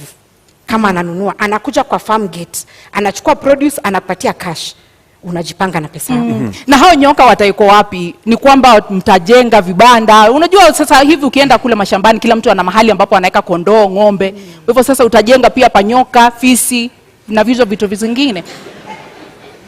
Na hii agenda yetu inaleta msisimuko. But I'm happy because Kenyans are opening up their mindset. Maneno ya nyoka. There is the Wildlife Conservation Act 2013 that stipulates the process and the procedures and the systems. KWS itakuja kwako. You give and you show interest, yeah? Expression of interest. Before they give you a license, wanakuja kwako na wana inspect. So hiyo sitaongelea sana because already the law was passed by parliament. But this is the idea. Unaenda express interest, unaambiwa before upewe license, they have to inspect your premises. Can you afford? So we are going to use KWS, and Kenya is not devoid of experts. Wako watatusaidia on how best we can cash in on this. Na nimesema it is being done because we import venom from South Africa and India. They are doing it. Why not us? Ruth, utafuga nyoka? I think for Agano Party, our governance, we leave the snakes to the zoo. Tunakuja kuziona, tunaziangalia, tunasoma. That's good for us. Pesa nayo. Justina, yes. I'm looking at this from a practical point of view. Yes. If you want to introduce, let's say, tea farming or maize farming, you give farmers seeds, fertilizer, and everything else. So what will you give to somebody who wants to engage in snake rearing? What will we give? Yeah. Like I said, Gashori, the law was passed in 2013. KWS, we are not doing it at Justina or Professor Wajakoya. No, there are regulations in place. Hao ndio wataenda na KWS will advise them as it is mali watatoa hiyo nyoka because there's already a research process in place wako hapa Ngong Road ni a government, it's government owned, na support KWS in this process. So what we are saying, hatutapeana nyoka. Justina Wamae or Wajakoya won't go and give snakes. No, we will work with the experts, and Kenya haikosi our experts. We will work with KWS, but the fact is we have amplified the voice that this is an alternative income generating activity. Una la kuongeza kabla tu? Naona KWS wako na kazi mingi ahead of their government ya fisi na ya nyoka. For us, we are safe again. We leave them in the zoo. They were expecting, the law is there, the Wildlife Conservation Act 2013. Those were just my remarks. Yeah. Naam, tuingie katika mada yetu ya mwisho katika mjadala huu wa leo ambayo inahusu kinyang'anyiro hiki ambapo kipo, namna siasa zinavyoendeshwa. Kwa mtazamo wako Bi Ruth, katika muda wa dakika 2, unapoangalia jinsi kampeni zinavyoendeshwa, jinsi uongozi unavyoendeshwa humo nchini Kenya, kama mgeni katika ulingo wa siasa na katika masuala hayo yote, ni kipi ambacho unaona kinastahili kubadilishwa katika namna tunavyojiendesha? I would say that I have been a leader. One, I will not call myself a new politician in this field. I have been a leader from the time I was a young girl. And I almost actually got into the Nairobi gubernatorial in January 2021. A governor with David Mwaure. Lakini Kenyans and Nairobians know what happened. Iyo maneno ilisimamishwa. So what I would bring in different is to ensure that we get rid of this PR. Tumedanganya wa Kenya for too long. People have been asking hauna experience, but if the cost of experience is what has happened over the years, I'd rather come in as the new option. Mtu le amebadilika, mtu ako trustworthy, mtu ako na nafasi ya kubadilisha maisha ya Wakenya, kushughulikia wanawake, kupa wanawake sauti, even the youth. Wanarika pale nje wametengeneza jobless corners, but tunasema tunahitaji experience. No, I refuse what the stereotypes are talking about.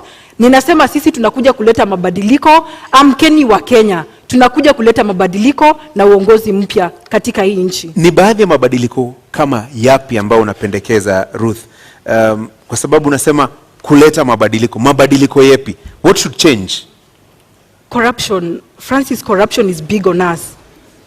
You know, we cannot be able to change agriculture without curbing corruption. We cannot deal with sports. Look at what happened to Ferdinand. ni corruption imefanya hii maneno ifanyike. He's a champion, he's going to represent a country, lakini kuna wale wanatangulia kabla yeye. The person who is supposed to be bringing glory back to us is the person who is last, is given last priority. Kwa hivyo haya mabadiliko sisi ndiposa tunaegemea upande wa corruption, because it is a cancer in this country, and we need to get rid of it. Let me give you some 60 more seconds. Haya mabadiliko unayozungumza, how will it affect health? How will it affect the young people who have no jobs? How will it affect infrastructure development na mambo kama hayo? Tukipambana na corruption, tutakuwa na operational capital. Remember, we'll be able to create jobs for the youth. Kuna wale wamefanya degree, 2,000 of them probably after every year wana graduate, hawana makazi. Wakienda kutafuta kazi, they're being asked for 3 years experience. It is not bought over a shelf. Tunataka kupatia the graduates nafasi waweze tunapatia graduates nafasi kuweza kuingia kwa makazi with a minimal experience with a minimal experience, which means tunaweka mikakati ya kuweza kuwapatia nafasi kuingia immediately after graduation. There's a graduation program. Na watu kama wa informal sector tunamsha the industries that have been dead. During COVID, we got to learn that we can make masks we can make locally masks. Kwa nini bado basi tunazileta?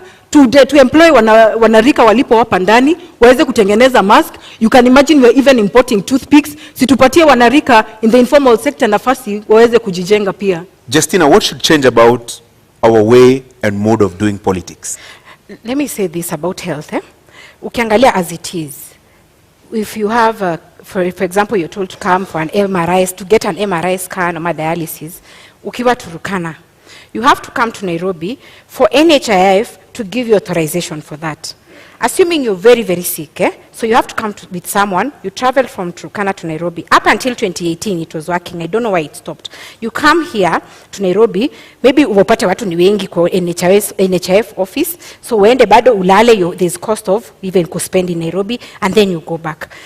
What I'm thinking, the change we need in Roots Party, what we are pushing as Roots Party. Number one, NHIF zote in all localities and branches, can they authorize this thing? So that kama ni dialysis, kama ni MRI, we were told that machines were bought. Why should they come to Nairobi all the way from Turkana or Mandera for authorization in Nairobi? So that is the change we want. Number two, doctors are professionals. They should also have their own health service commission. They have been fighting for this. So as Roots Party, we are going to push for that. Wacha wajipange kama Judicial Service Commission, because health is very, very paramount in this country. Another thing which borders on devolution. Our idea as Roots Party is that we've seen that 15% is not possible because national government is not able to give county governments, and county governments are crying. When we say we are going to suspend the constitution, that comes into chapter 11 of devolution. What we want is for the counties, they are already organized in caucuses. Wajipange, they get their own revenue, wagawane according to their regions. They are only going to give national government ya roots 10%. Iyo, a doctor wa county atalipwa, suppliers who've been auctioned because they have not been paid watalipwa. Unaona, and service delivery ya county will be manageable. So that is the change we are pushing as Roots Party. Na Bi Ruth, katika kauli yako ya kumaliza una muda wa dakika 2, ni kipi ambacho mtakifanya tofauti na utawala ambao upo sasa katika kauli yako ya kufunga? Wakenya tunaleta transparency. Wakenya tunaleta uongozi mpya. Tunakuwa, we are the new broom. We are the people who are coming to clean up the corruption. We are people who are coming to stabilize the economy. We are concerned about our youth. We are concerned about the women plight, just as like the disabled, the people with disability. So give us the chance to take care of you. You are our bosses. It's paramount to know that you are our bosses. You are not the subject. So give us the vote and we shall bring in the change that we have been talking about. Kauli yako ya kufunga, Bi Justina? And I called for mindset change when tulikuwa tunaanza hii debate. Kenyans, let us respect the media owners. They have organized this debate.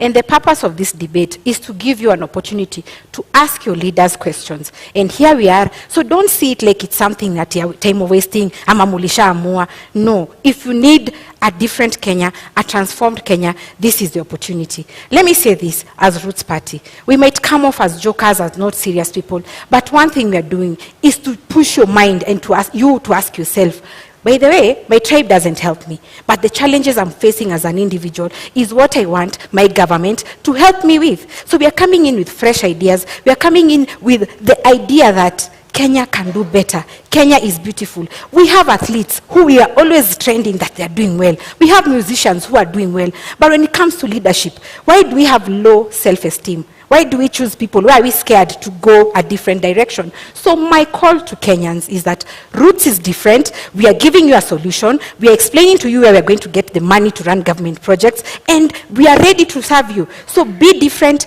Don't feel like anyone owns you. Don't feel like you're doing someone a favor. And for the 44 million undecided, I hope I've convinced you. And the ones who are decided, I hope I've converted you to vote for Roots Party, because this is the government and the party for the future. Thank you very much. Asanteni sana. Mnaweza kupokezana mkono. Thank you. Na wanaposema wahenga, kilicho na mwanzo lazima kiwe na mwisho. Hii sasa ndio tamati ya mjadala wetu kati ya wagombea wenza wa kiti cha urais. Indeed, our appreciation to candidates Justina Wamae and Ruth Musheru, and to you, the audience here and out there watching on television here in Kenya and around the world. Thank you all. I'm Francis Gashuri of Citizen TV and Inoro TV. Nami naitwa Zubeida Kananu Kome kutoka KTN News. Usiku mwema.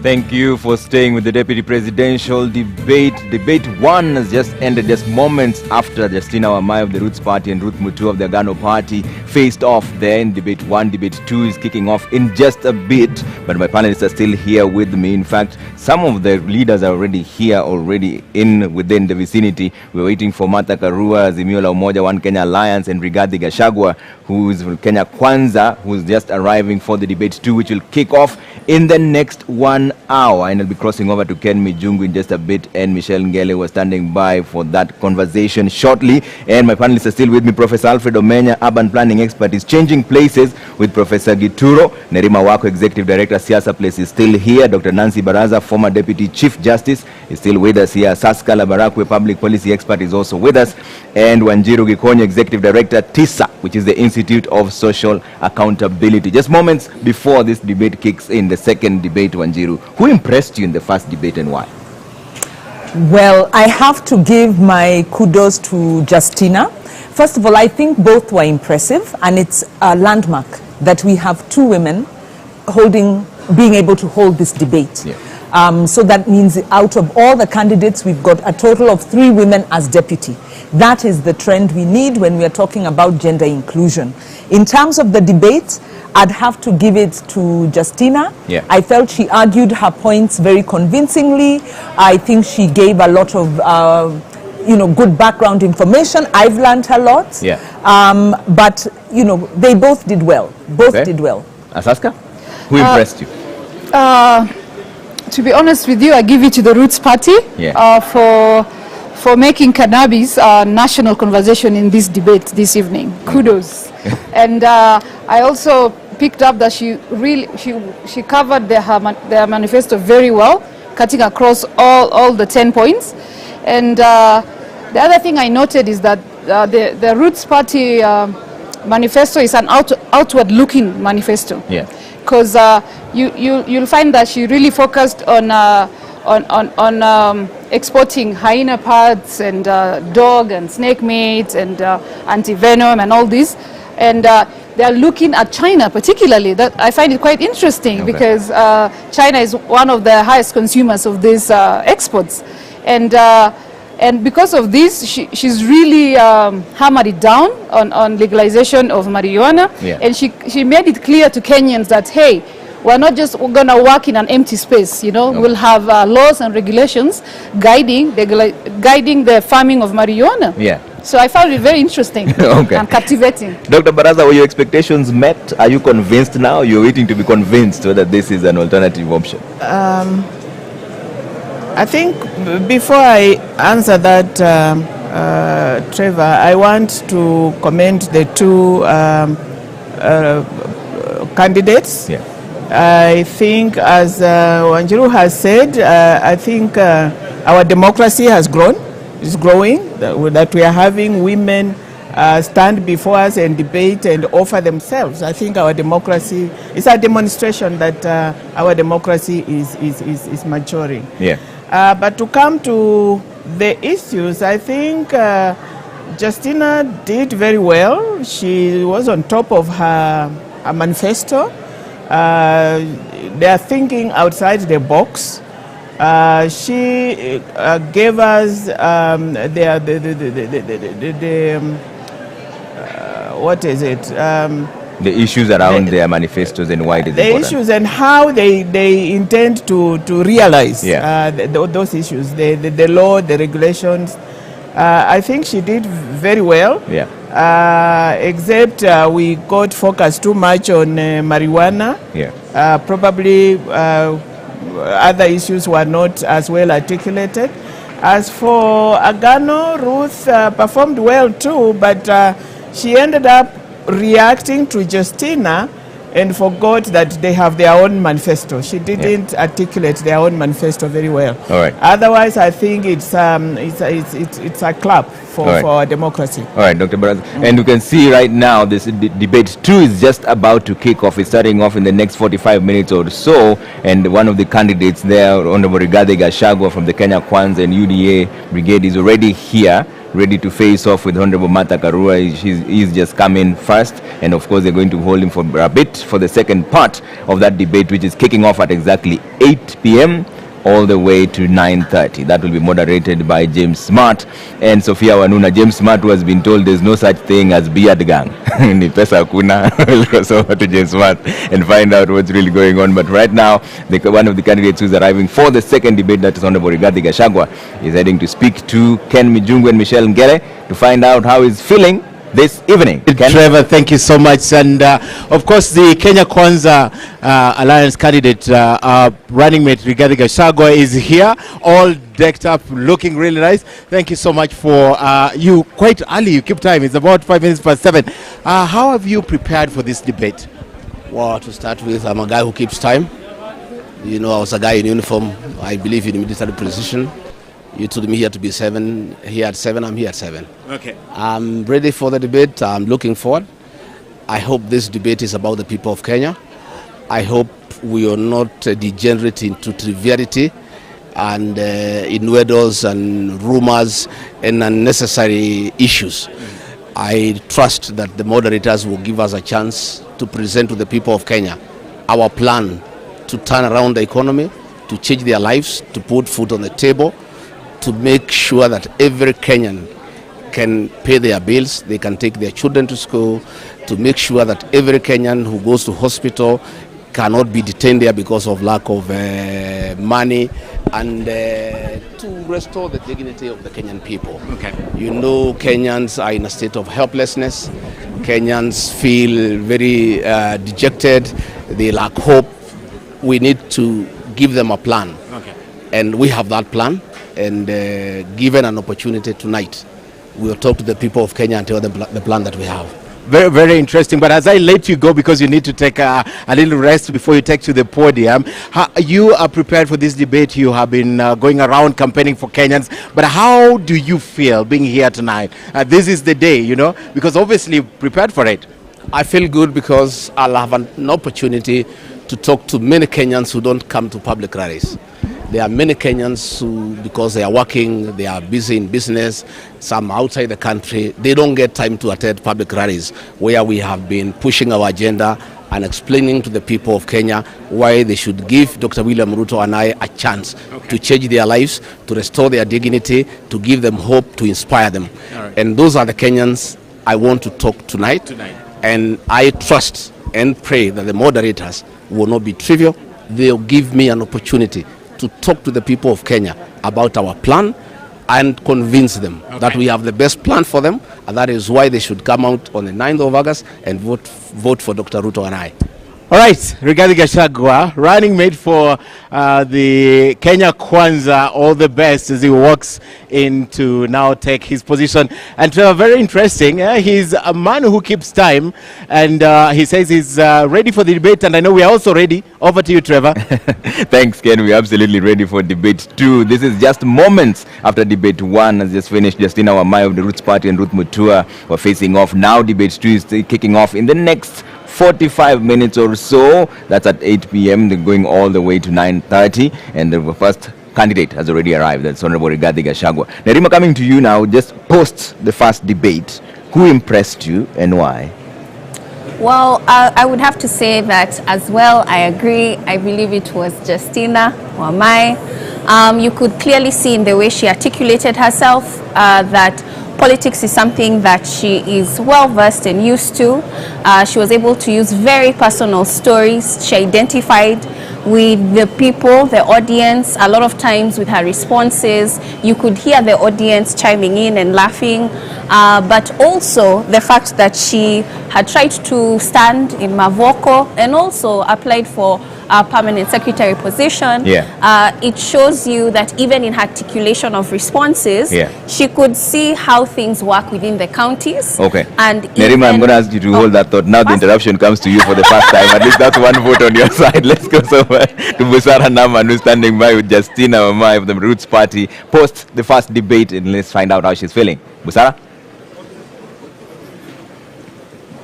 Naam, mtazamaji, bila shaka duru ya kwanza ama awamu ya kwanza mdahalo imetamatika na tayari tunajitayarisha kwa awamu ya pili. Lakini kabla hatujajitosa katika awamu ya pili, ni lazima tuweze kujua jinsi mambo yalivyokwenda katika awamu ya kwanza. Na hapa nipo na mgombea mwenza ambaye ni Justina Wamai, na pengine tu ningependa utueleze, je, unahisi vipi baada huo mdahalo? Na je, unahisi kwamba umeweza kuwashawishi wa Kenya? Asante sana Busara kwa hilo swali. Nikiingia hapa nilisema kazi yangu itakuwa ku destigmatize Roots Party manifesto na believe nimefanya hivyo. But wacha niseme hivi, Kenya imebadilika, wa Kenya wanataka leaders who understand them. Na ndio maana ilibidi nifanye a lot of research na ni present well ndio wa Kenya watuelewe. Another thing, Mkenya wa leo si yule wa kitambo. Nilipokuwa mdogo nilikuwa naona wanasema women in politics are not married. So the men in this country wako progressive, watasupport ideas, hata women empowerment ideas, and I need to thank personally my husband, my spouse, Bwana Alex, tuko naye huku kwa kunipatia hii opportunity ya ku choose and do what I love, which is public service and leadership. Nimefurahi sana.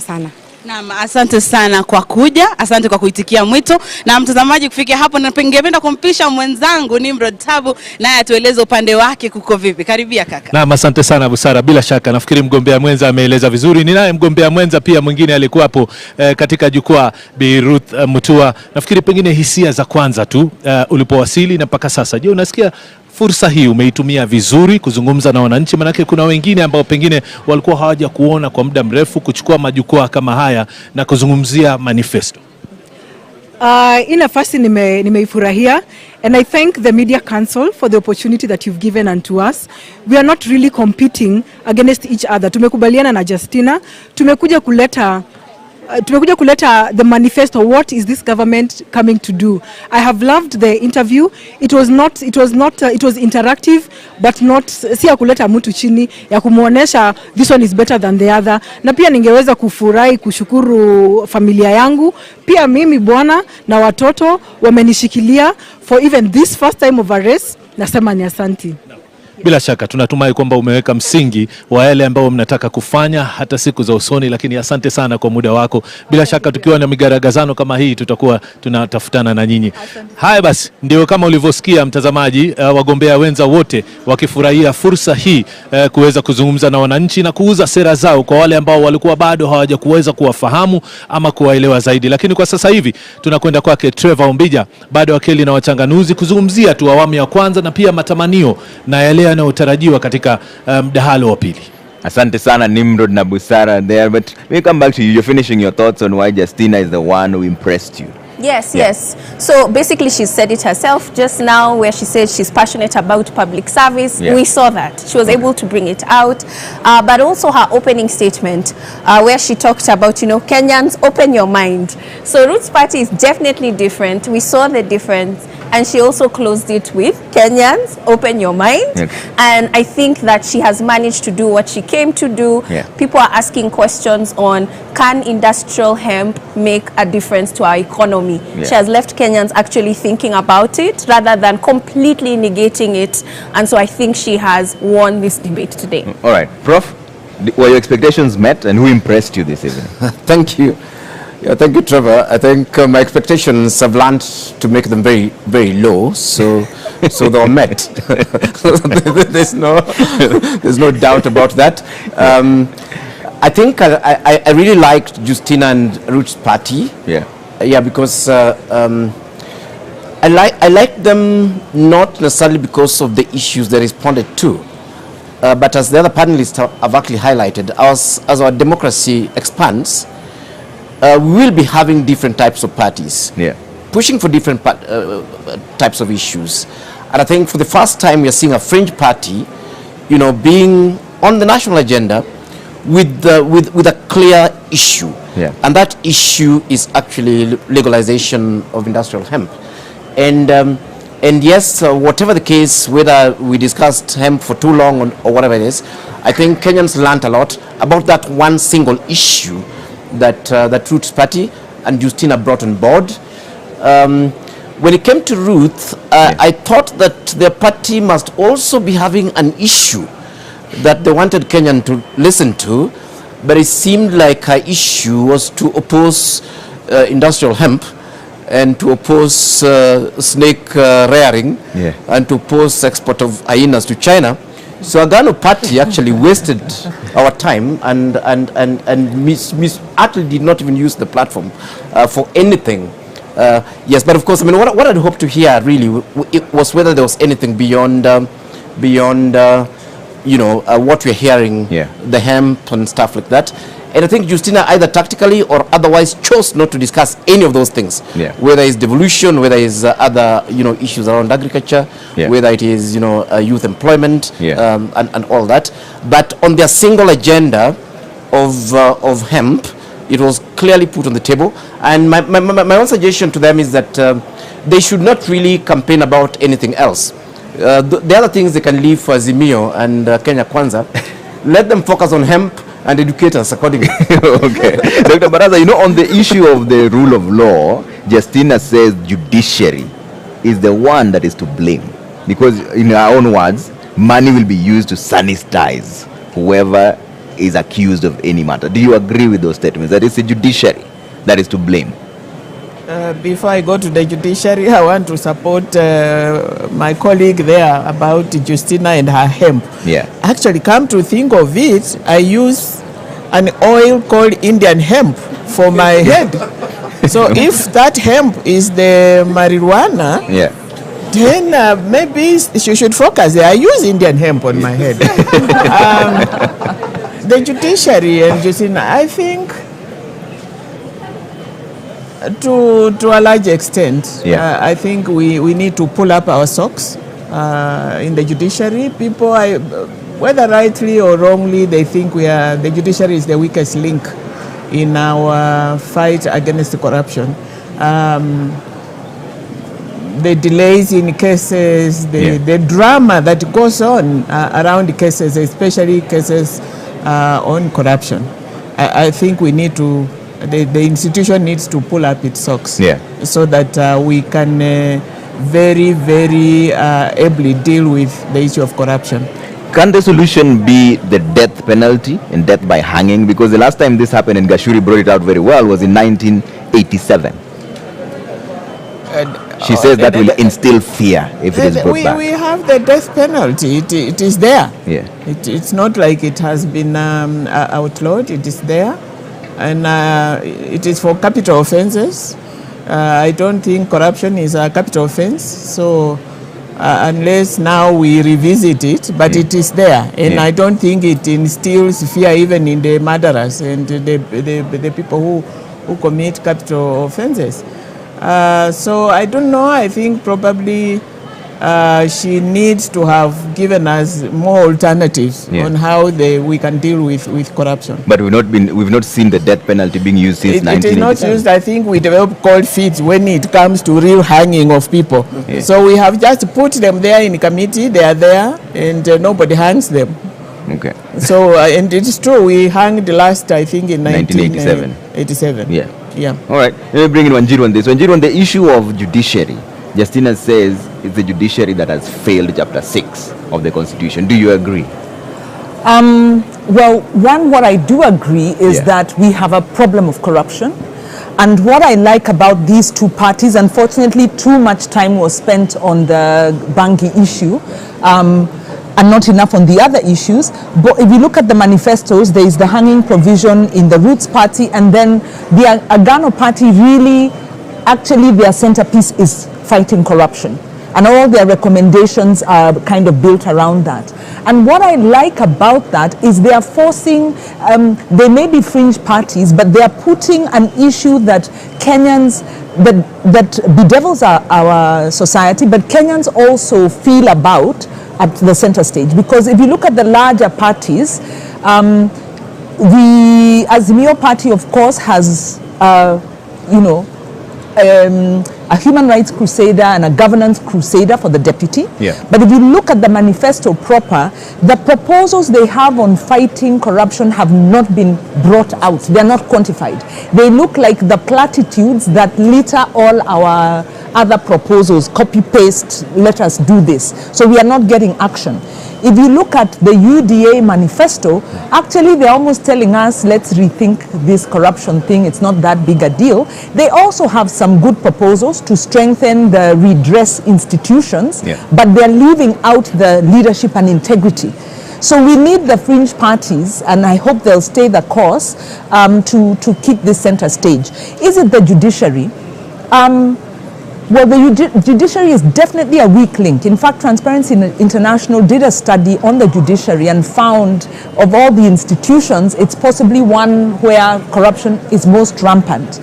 But by the same token, part of the paradoxes of our governance, the judiciary has been the bulwark or the protector of the Constitution under this dispensation against an administration that was really violating the Constitution. So I wouldn't put it all on the judiciary, because we've got, how do cases start? Cases start in the administrative process, and there are administrative sanctions. We have a Commission on Administration of Justice.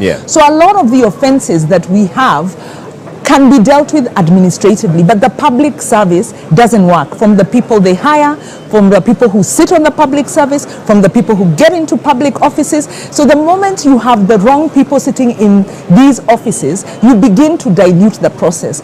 When these violations happen, they'll get investigated by the Auditor General, and the Controller of Budget can stop finances in some cases. Once these reports come to Parliament, what happens? And we've seen what happens with corruption cases, including the COVID, including the NYS reports. We've seen Parliament expunging the names of some of the politically connected individuals, so that you get a report with a bunch of facts, leaving out the perpetrators and those most responsible. We've seen the president promise to release beneficial ownership information. This is who are the companies that are taking part in government procurement, so that we can hold those people to account. And this hasn't happened. So we can't put it all on the judiciary.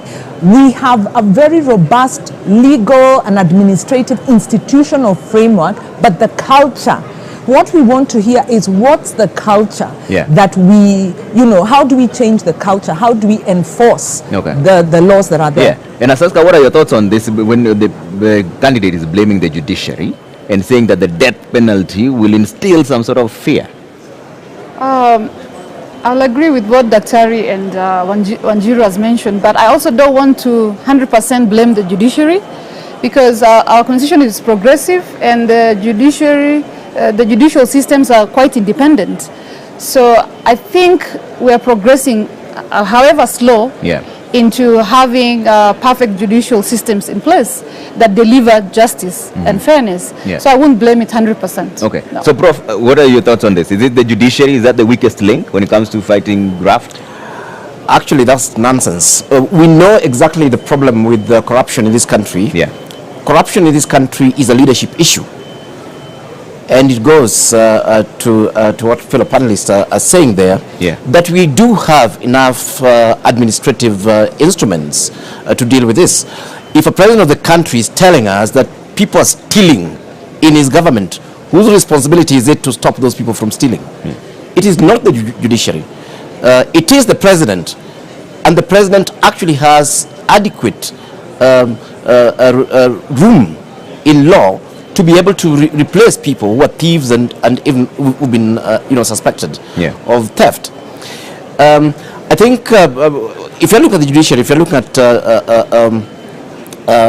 Article 6 of the Constitution, I think that it sets a leadership standard. It sets a standard for public leaders. It is not just there actually for leaders who fail the criminal test. Yeah. If I'm a famous thief, you don't need to prove that Romania is a thief so as not to put me in. To block me from getting into public office. Yeah. Corruption in this country will only end if we have leaders who are not corrupt. We can create new laws. We can create new institutions to fight corruption. We can threaten to hang people. But, and not just in the country, we know that corruption in private sector is normally when the CEO is corrupt or condones the corruption. Corruption in counties is when those governors are actually corrupt or condone corruption. Counties that have not wanted, that have actually wanted to serve the public properly and ensure that public resources are used properly, they are being done, and it's not because of the judiciary. Yeah. The president, yes, and we've been told, the president has promised us over and over again to tell us who are these beneficial owners of companies, who are running the SGR, who are in the expressway, and so on. Yeah. I'm happy to say on national TV that as far as I'm concerned, the president himself has failed that test to lead from the front. In fact, I actually think that the president and his deputy condone corruption. And that's why this animal will continue. As long as we keep electing leaders who condone corruption, we can cry whatever we want. We can point fingers. We can create 10 curses. But corruption will actually continue. Yeah. For me, it actually starts and ends with leadership. Okay, Nerima, what are your thoughts on that?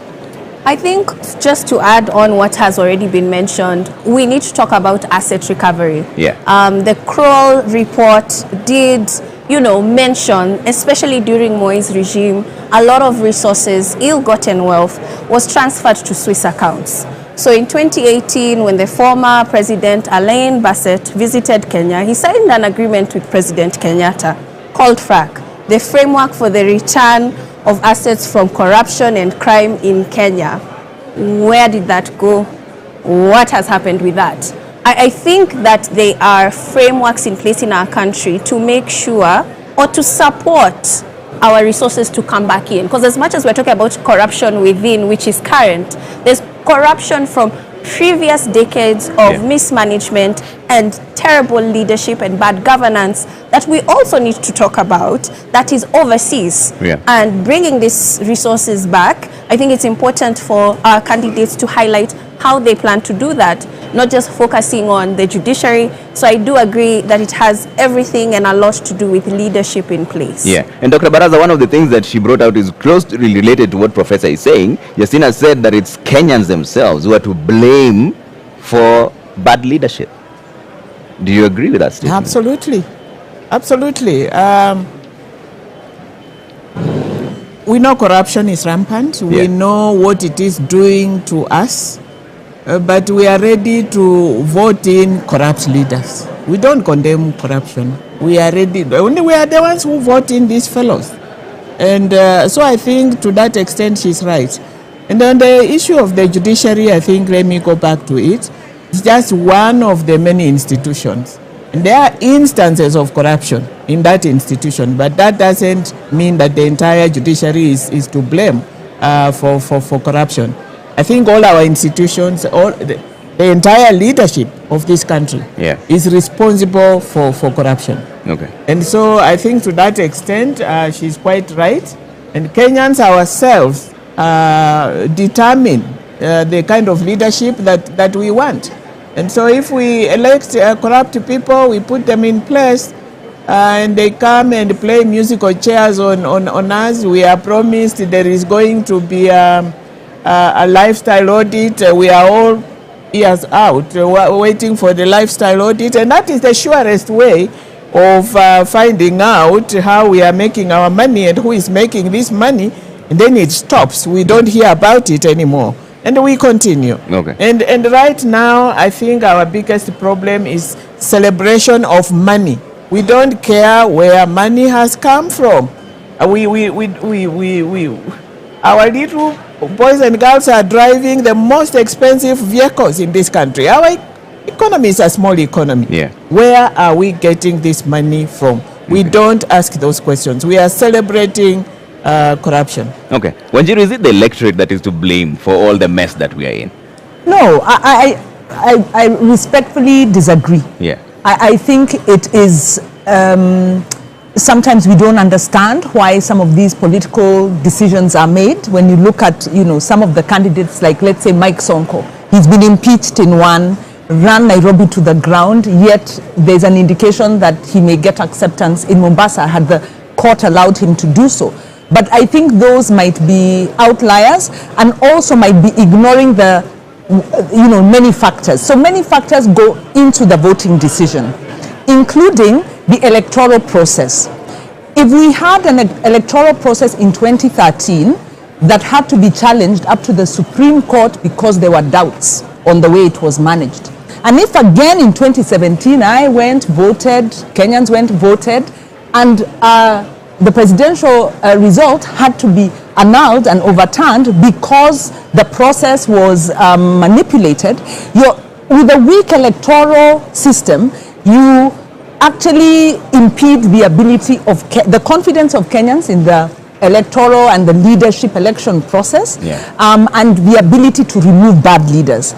Linked to the electoral process is the party nomination process, where you have maybe two bad candidates or two candidates implicated of corruption. They may be good in other ways, maybe then Kenyans don't really have a choice. The other thing is, like I said earlier, our civic education is actually a duty of government if you look at the law, but it hasn't been taking place. And you have to ask yourself, why did the Jubilee administration frustrate the civic education and civil engagement pillar of engagement? Because they did. They were deregistering institutions. They were refusing to allow development funders to fund civic education and voter education. So if you do not build up a critical consciousness among the citizens, what do you expect? They are going to fall privy to the lies and propaganda that the politicians peddle out. Last thing is, socially, the incentives work for corruption. Those who have fought corruption pay a very bitter price. Whether it's John Gidongo now paying 10 million for exposing the Anglo leasing, whether it was Jacinta Mwatela, who was hounded out of Central Bank for refusing corruption, whether it's David Munyakei, who exposed Goldenberg, and he died a pauper's death. So the social incentives favor corruption because the political elite are benefiting. So blaming the citizen is victim blaming. Maybe last I can say is professionals. Look at what happened in Kenyatta University when a professional stood up and said no. So we also need professionals of courage and integrity to stop being bullied when they're given the wrong instructions. Asaska, is it the people who are to blame for this? Trevor, first of all, before I answer your question, I think we would like to appreciate the fact that Kenya's democratic space has really grown over time. And one, it's because look at the fringe parties, the Roots Party and the Agano Party. They have a huge space right now to explain to Kenyans what they really stand for. and what they will bring to the table for Kenyans. And yes, you're asking me, is the corruption, are we to blame the electorate? Asaska, now I think you get one interruption also. It's fair play for everyone. We think everybody's interrupted at least once. You can see now on your screens that the Azimio la Umoja One Kenya Alliance deputy presidential candidate, Honorable Martha Karua, is now here, ready for the debate, which is starting in the next 30 minutes from now. It's going to take 1.5 hours, where they're going to outline the reasons why they're running for office and why they should be elected. Right after that, what is going to happen is they're going to take a ballot session. In that ballot session, whoever picks the first number is the one who will make the opening remarks first. I think she's accompanied by her family there. So once that happens, the second person is the one who will also make the closing remark second. That's Honorable Martha Karua coming in for the debate that's going to take place in just a short while there, but 1.5 hours of it, where Kenyans can send in your questions as well on 22843, and we'll cross over to them and find out whether she's ready for the debate that is about to kick off in the next half an hour. And Ken Mijungu is now standing right there with Michelle Ngele. Ken? Deputy presidential running mate under the Azimio One Kenya coalition just arrived 25 minutes to the debate. How are you feeling? I'm feeling good, and you can see I'm surrounded by my grandchildren. Yeah, she yes. seems to want to say something. You want to say something? Hi, people. Are you ready for this debate? Very. Yes. All right. Say something. Hi. Do you wish her well? Okay. Yes. No, all right. Please vote for Azimio. All right, that is Martha Karua. She is the second candidate to arrive for this debate, setting the stage for the debate. Among many others, Kenyans expecting a heated debate, where amongst center stage will be how these candidates will implement their manifestos. Trevor. Thank you, Michelle and Ken Mijungu there, speaking to the deputy presidential candidate for the Azimio la Umoja One Kenya Alliance. Honorable Martha Karua has just walked into the podium. The debate kicks off in the next half an hour from now. They'll first go into the balloting session, where they pick their numbers. That will determine who will make the opening remarks and who will be the first one to make closing remarks as well. But as Asaska, we are talking about now, we have to switch gears. As you finish your talks on that, let's now talk about the one that's coming, the debate that's coming. What are your expectations for this particular debate between Honorable Rigathi Gachagua and Honorable Martha Karua? Yeah. First, before we jump into that, can I finish on the corruption? Yes. Thank you, Trevor. So in regards to corruption, I think one thing that I want to bring it out is an overall lack of commitment to fight corruption. Yeah. And it begins from our household level all the way to the top leadership. I think it's time for us to be serious about corruption, for us to face corruption head on, because I think we're losing a lot of money to corruption, and it needs to go to better use. Okay. And the other issue is, are we blaming the 22 million voters? No, yes. In one way, yes. We vote to people we know, most likely experienced politicians. As much as we have the fringe candidates, we feel like we go with who is famous and who we know based on our tribal and ethnic lines. Yeah. So changing gears here. Okay. What I expect on the second time of the debate is on both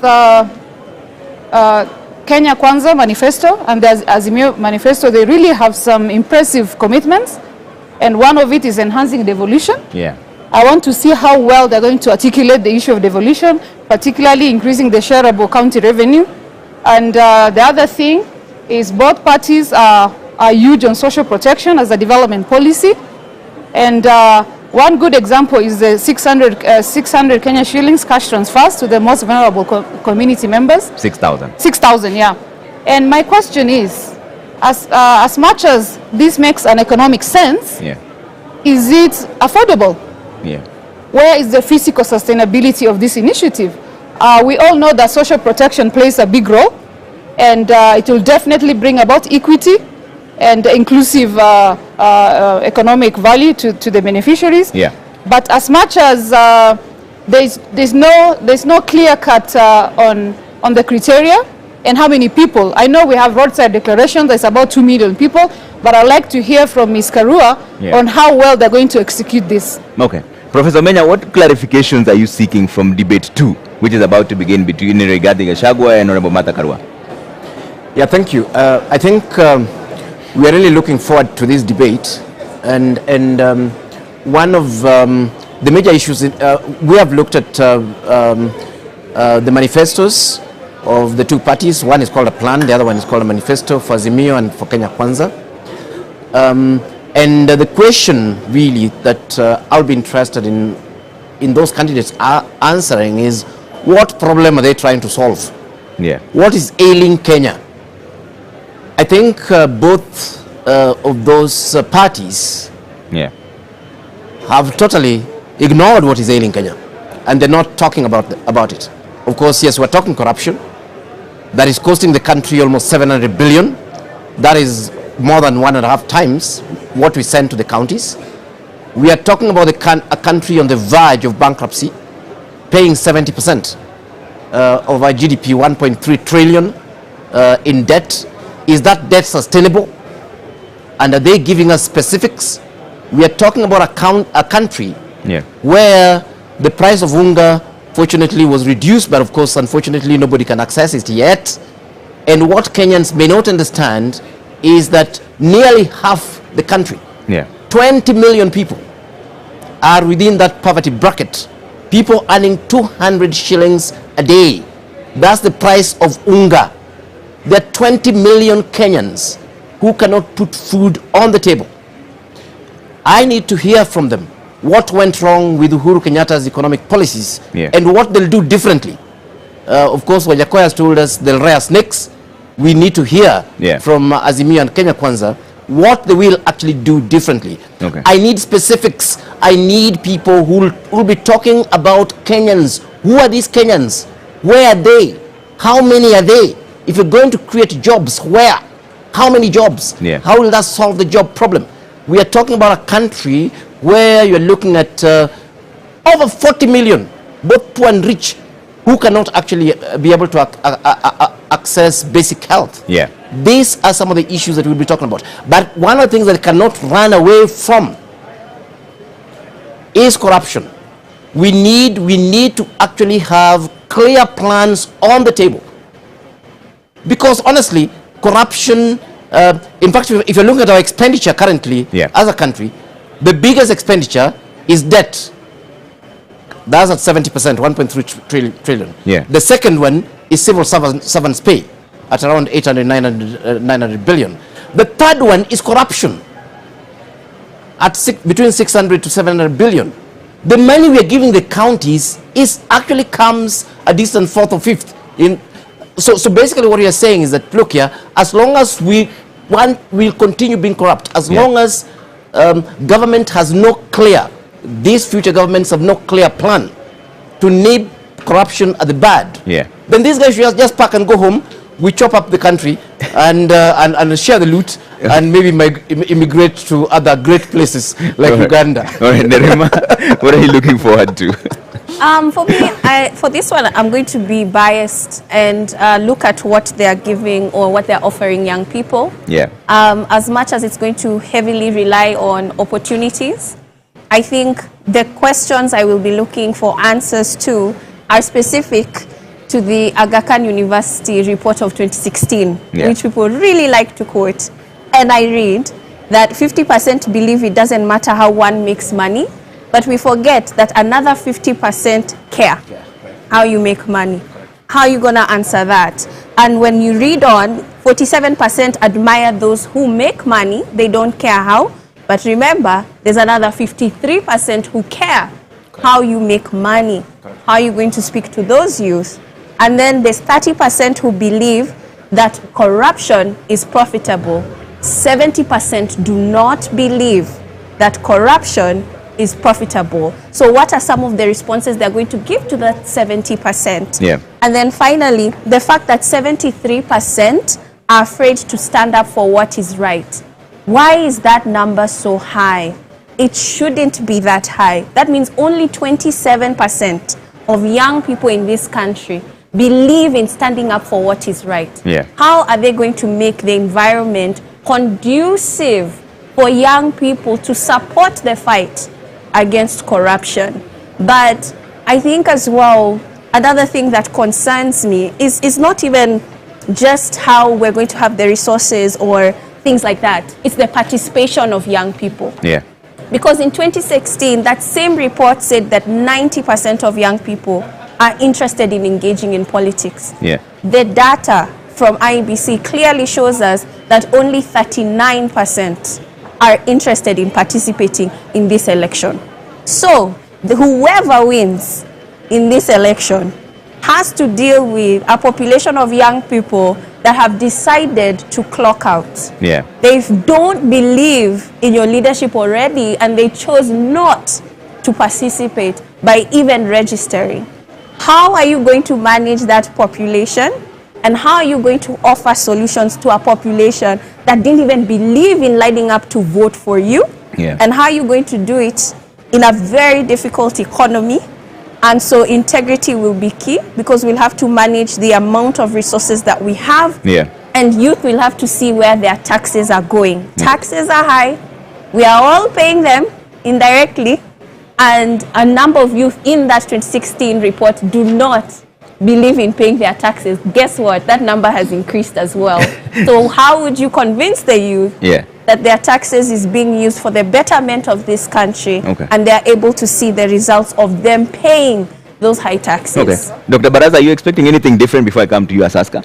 Are you expecting anything different for debate 2, which is about to kick off? Yes, of course. Yeah. Very, very concrete strategies on how they are going to deal with these issues that touch very directly on Kenyans. They are talking about socio-economic programs to alleviate the immediate problems of the majority of Kenyans. Yeah. The women, they are, I think Azimio Moja is talking about women and children, the vulnerable ones. Yeah. And I think I agree with Wanjiru. This 6,000 into the pocket, you know, I hope it's not just a promise. Kenyans are hurting, Kenyans are hungry.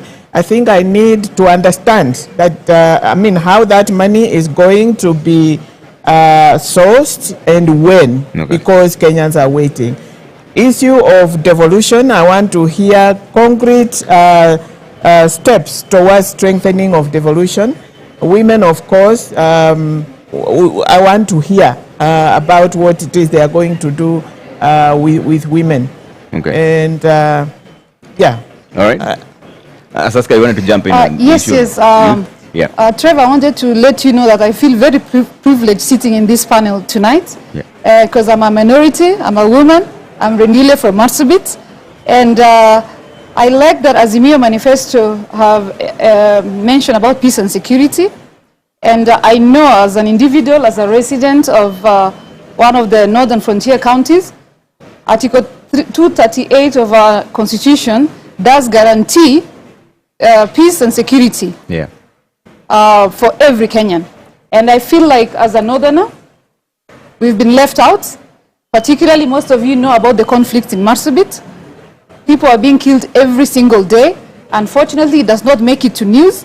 And what I'm expecting today is to see what Ms. Karua and Mr. Gachagua have for the northern frontier counties. Okay. And one, on peace and security.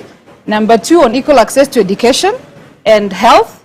And more so security, because we know peace and security are the main drivers of our economic development. And that's why we are so behind. Yeah. I'm really keen, quite biased, if you may say so, but I want to see what they have for the northern frontier counties. Okay. Wanjiru, one other thing that we have to touch on before we cross over to the debate is the affirmative action. Yeah, the Kenya Kwanza manifesto talks about giving 50% of the positions to women. Same as Azimio also talks about empowering the women in their manifesto as well. But is this all about positions? And how come we've consistently failed on the 2/3 gender rule? Right. I think the failure of the 2/3 gender is similar to, also has fallen to the, the lack of implementation of the promise. But there's also the issue of patriarchy, which means it is more difficult for women to access capital for their businesses. It is more difficult for women in politics. And so that is why the affirmative action comes in, to level the engagement ground. Yeah. And we'd like to see, of course, we've already seen today that 3 of the parties have already begun to implement the affirmative action principle by ensuring that the candidate for DP is a woman. Yeah. And so we need to look at their proposals, but also the actions of the party as they go on, because we don't want any more false, empty promises, so to speak. And of course, when women get in there, they need to ensure they push for that gender principle.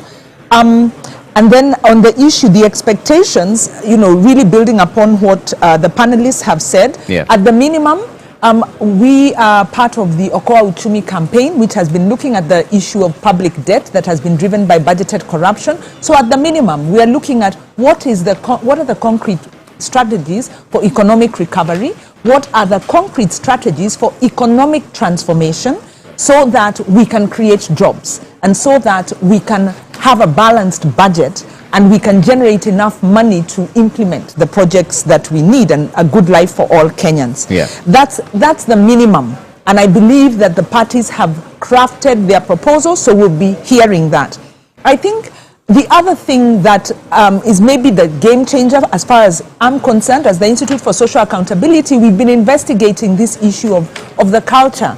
What has happened to our social accountability culture? Yeah. And it, at the center of this is we need to be very intentional about changing the way citizens engage with their public leaders, to move away from the dependency approach, to move away from the patrimonial approach, to one of empowered citizens exercising their agency, being patriotic, responsible citizens, but having voice and having the space to engage. So I'm very keen to hear what's the role of the citizens. What's the empowering role of the citizens? Linked to that, what are the strategies to transform the public sector?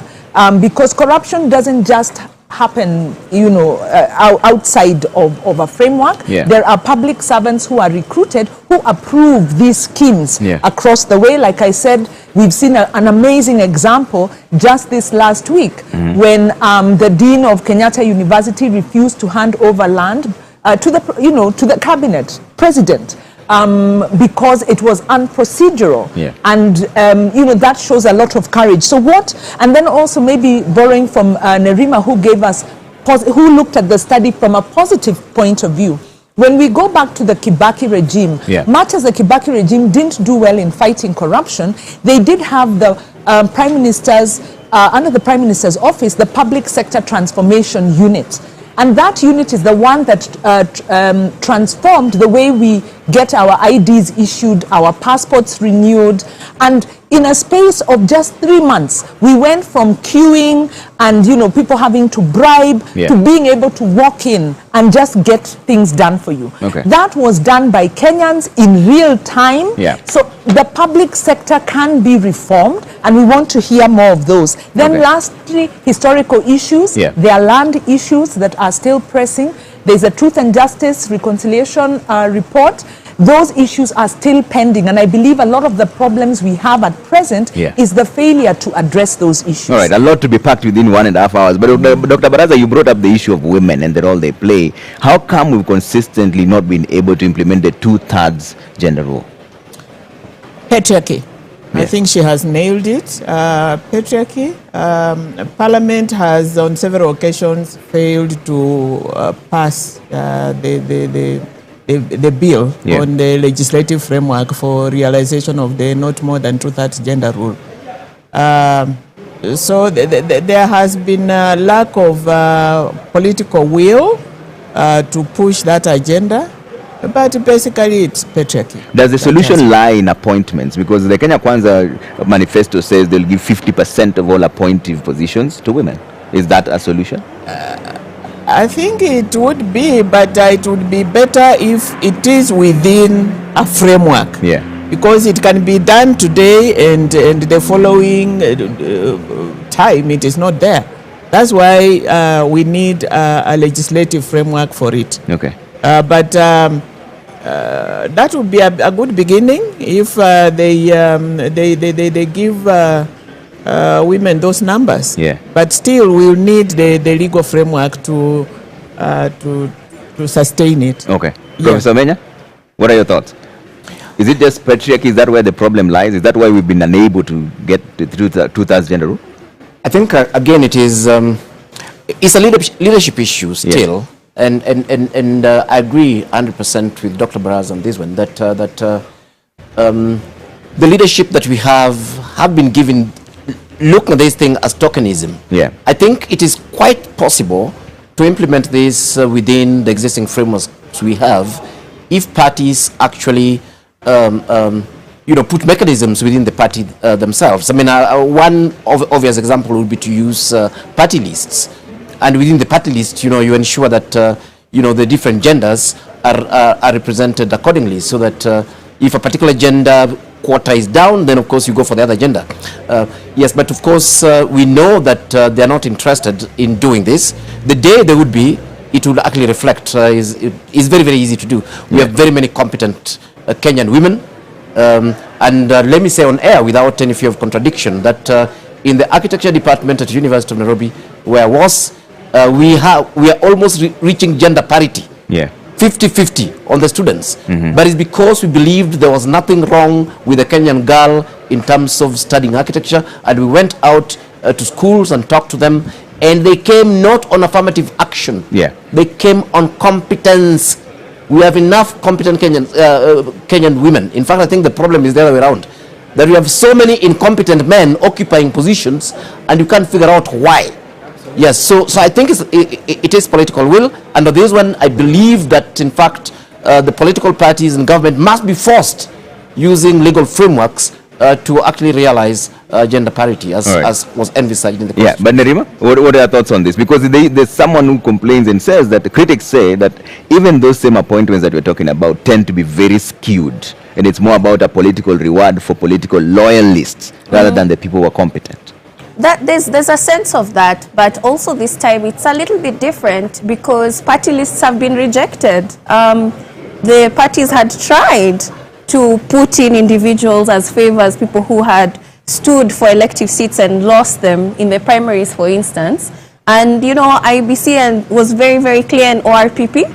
And so when they submitted them, they were rejected, and they've been given a timeline within a week, which is ending this week, to submit a new list. So we have seen the challenges in the space, and the right institutions are working toward fixing those challenges.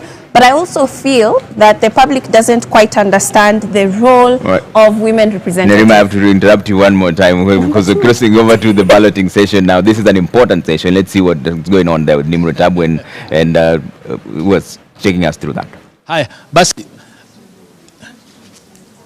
Naam, asante sana Trevor. Bila shaka kama tulivyofahamu katika awamu ya kwanza, Mheshimiwa Rigathi Gachagua yuko hapa, Mheshimiwa Bi Martha Karua vile vile, wote wamefika hapa, ugombea mwenza kutoka Kenya Kwanza na vile vile Azimio. Tutafanya kama tulivyofanya desturi ya kwanza, nitawaruhusu mmoja achukue kijikaratasi na mwingine. Asante sana. Halafu tuwaonyeshe watazamaji, yule atakayekuwa kwanza basi atakuwa ni wa kwanza kuingia katika jukwaa na kuweza kujitambulisha na kupata fursa ya kujibu swali la kwanza. Asanteni sana na natakia kila laheri katika mdahalo wa leo. Asante mtazamaji na kurudisha kwake Trevor. Thank you so much. Point, because the balloting then means whoever picked the first number is the one who will make first opening remarks and will be the first to make closing remarks as well. So that will be Honorable Rigathi Gachagua of the Kenya Kwanza team who will make the first opening remarks and also the closing remarks. Yes, Nerima, we're coming to you before we cross over to the debate which is about to begin in the next 3 minutes.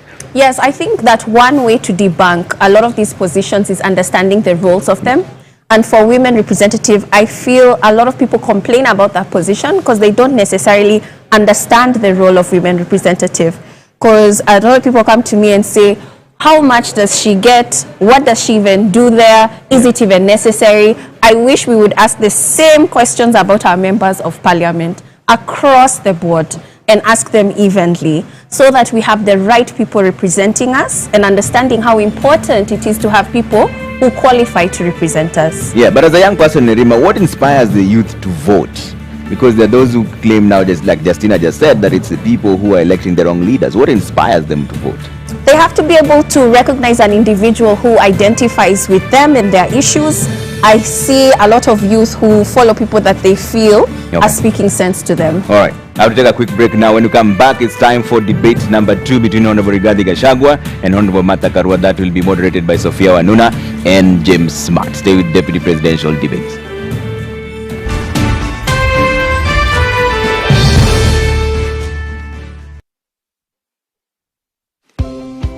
Karibu Kam. By offering market linkages, networking opportunities, and technical assistance, Kenya Association of Manufacturers assists its members to grow and scale up their businesses. Join us and let us work together to grow the manufacturing sector. Becoming a CAM member is as easy as 1, 2, 3.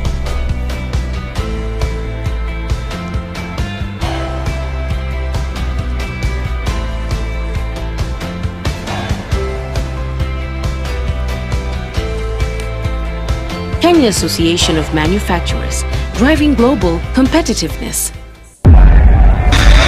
When we hate, demonize, and divide,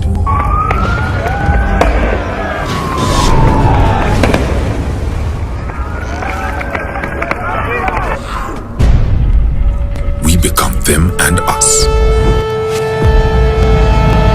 But when we unite in solidarity, na mauaji ya kiolela yanayofanyika katika mitaa yetu duni, compassion and respect, our actions become more powerful.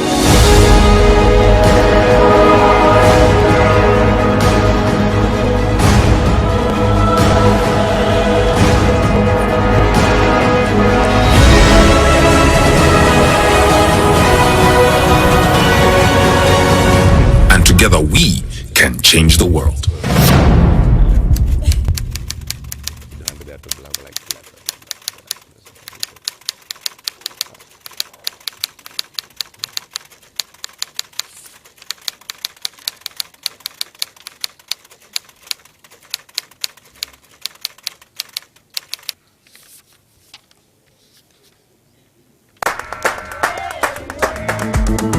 I think the most important quality of a leader is wisdom, so that the decisions that are being made now, he knows how, it's like a chess player who sees 10 moves ahead. Unajua wakati ambapo mlipa ushuru analipa ushuru wake, anataka aone angalau kazi ya pesa yake ambayo anailipia. Hii pesa tunaamini kwa zinaishia kwa mifuko za watu binafsi. I think it's important that wealth is declared frequently, and if people have found ways to accumulate wealth very quickly, absolutely good for them, as long as, of course, that is done honestly and ethically. We need leaders who are well educated to understand the challenges that we face in the modern world. Kwa mfano, mtu mwenye amesomea ukandarasi wa barabara, mkiwa na kiongozi ambaye amesomea hiyo taaluma, una uhakika kwamba barabara za eneo lako zitakuwa zina usimamizi mzuri.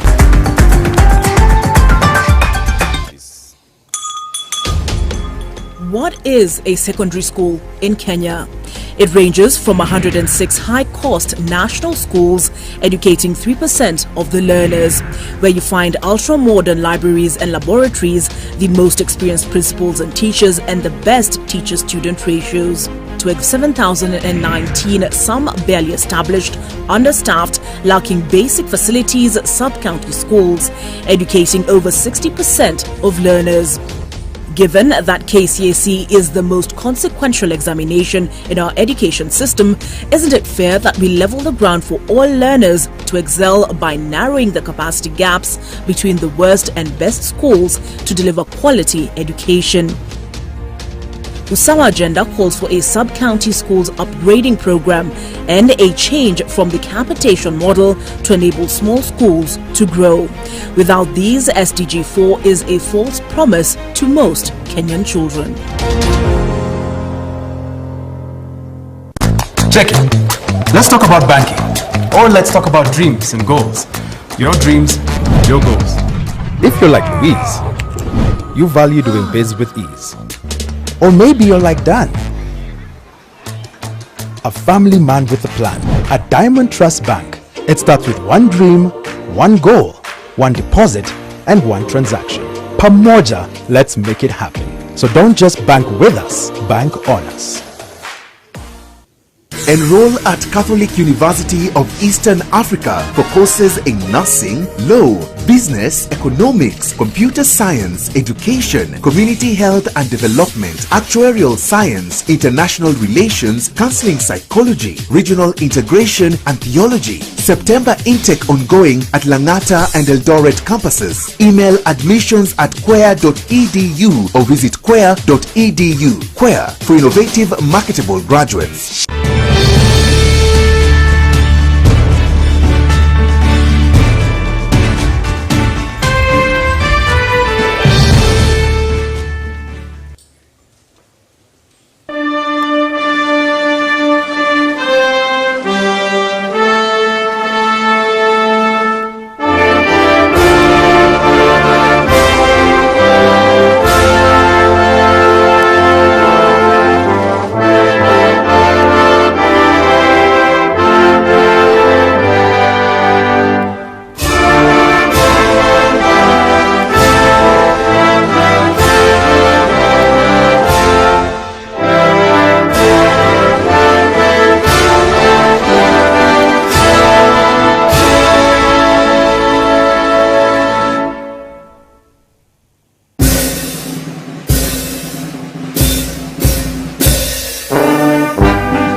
Good evening and welcome to the Pope Paul VI Learning Resource Center at the Catholic University of Eastern Africa.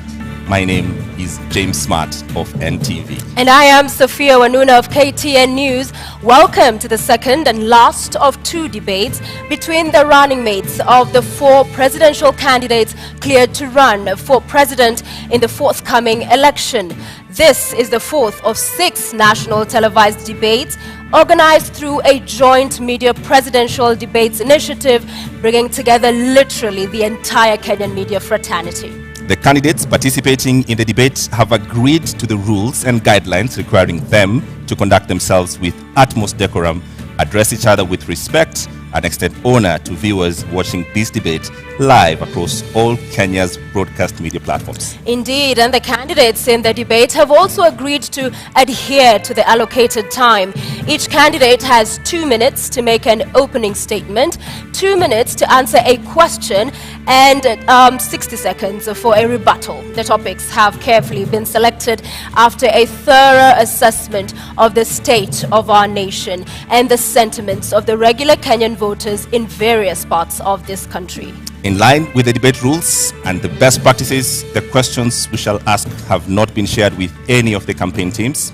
Neither were they discussed or formulated in conjunction with anyone. The questions are entirely our own. And an invited audience here seated in the auditorium has also agreed to the debate rules. They have been fully briefed that cheers, jeers, or any other form of noise is not permitted during the debate. We have to make the exception now as we request the audience to help us warmly welcome Honorable Martha Karua and Honorable Rigathi Gachagua to the stage.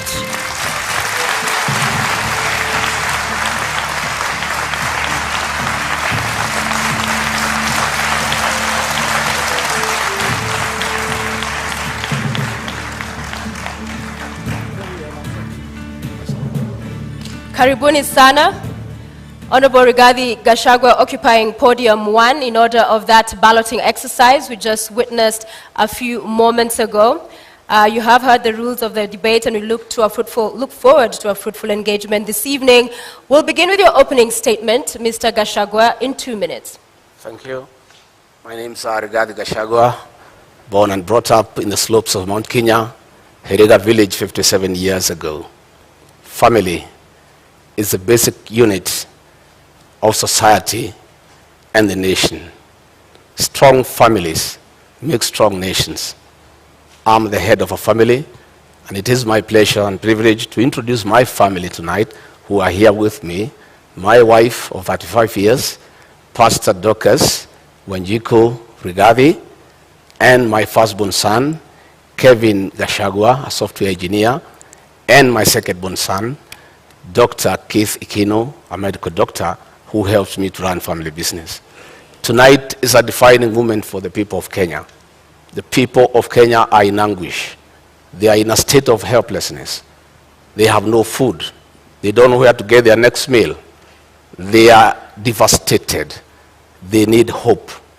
Tonight, I'll present the Kenya Kwanza plan on how we intend to turn around the economy of this country, put people where they belong, restore their dignity, put money in their pocket, and allow them to enjoy their dignity.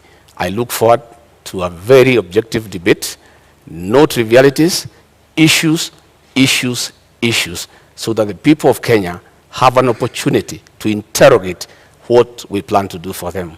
Thank you very much. Thank you, Mr. Gachagua. Madam Martha Karua, karibu, now your 2 minutes for your opening statement. Thank you, Sophia.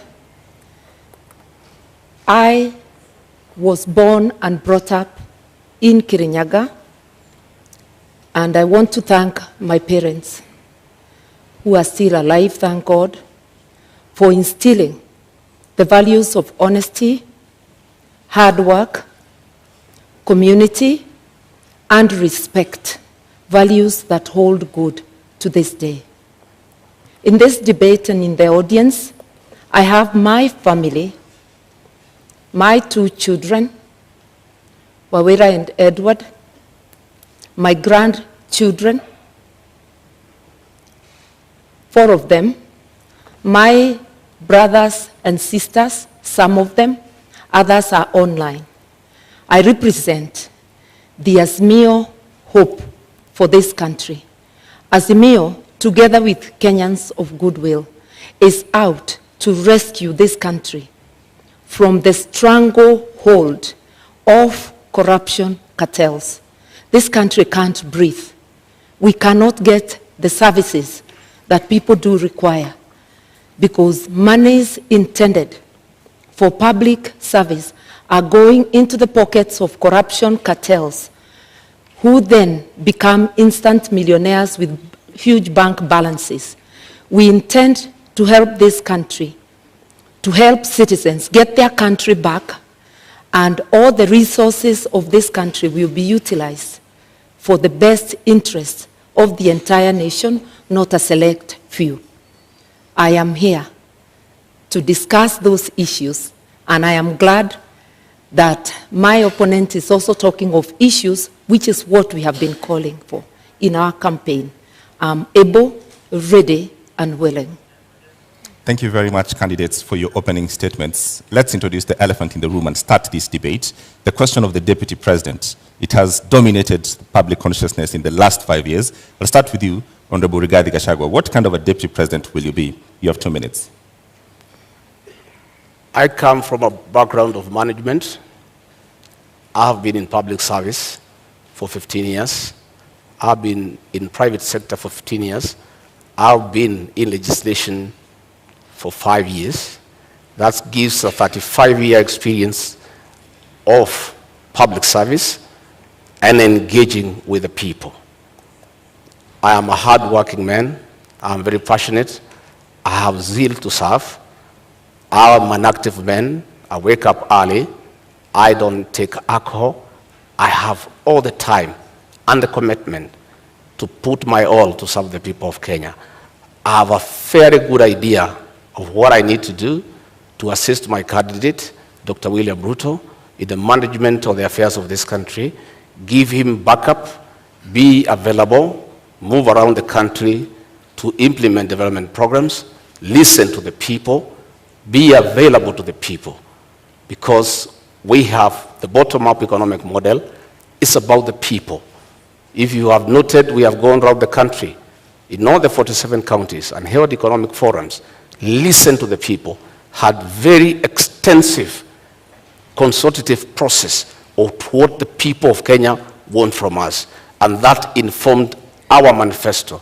And we were not surprised that critics were saying our manifesto is too detailed and meticulous. It had to be, because it had to capture the issues, the aspirations of the Kenyan people, what they want us to do for them. And our manifesto is a clear plan that is informed by what the people of Kenya want us to do for them, to dignify them, to improve their quality of life, and to give them a chance to prevail and be men and women of substance.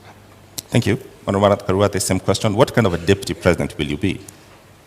I'll be a deputy president who is respectful of the Constitution, of the people of Kenya, of my principle, and a person who will obey the rule of law and do the best to support my captain to deliver for this country.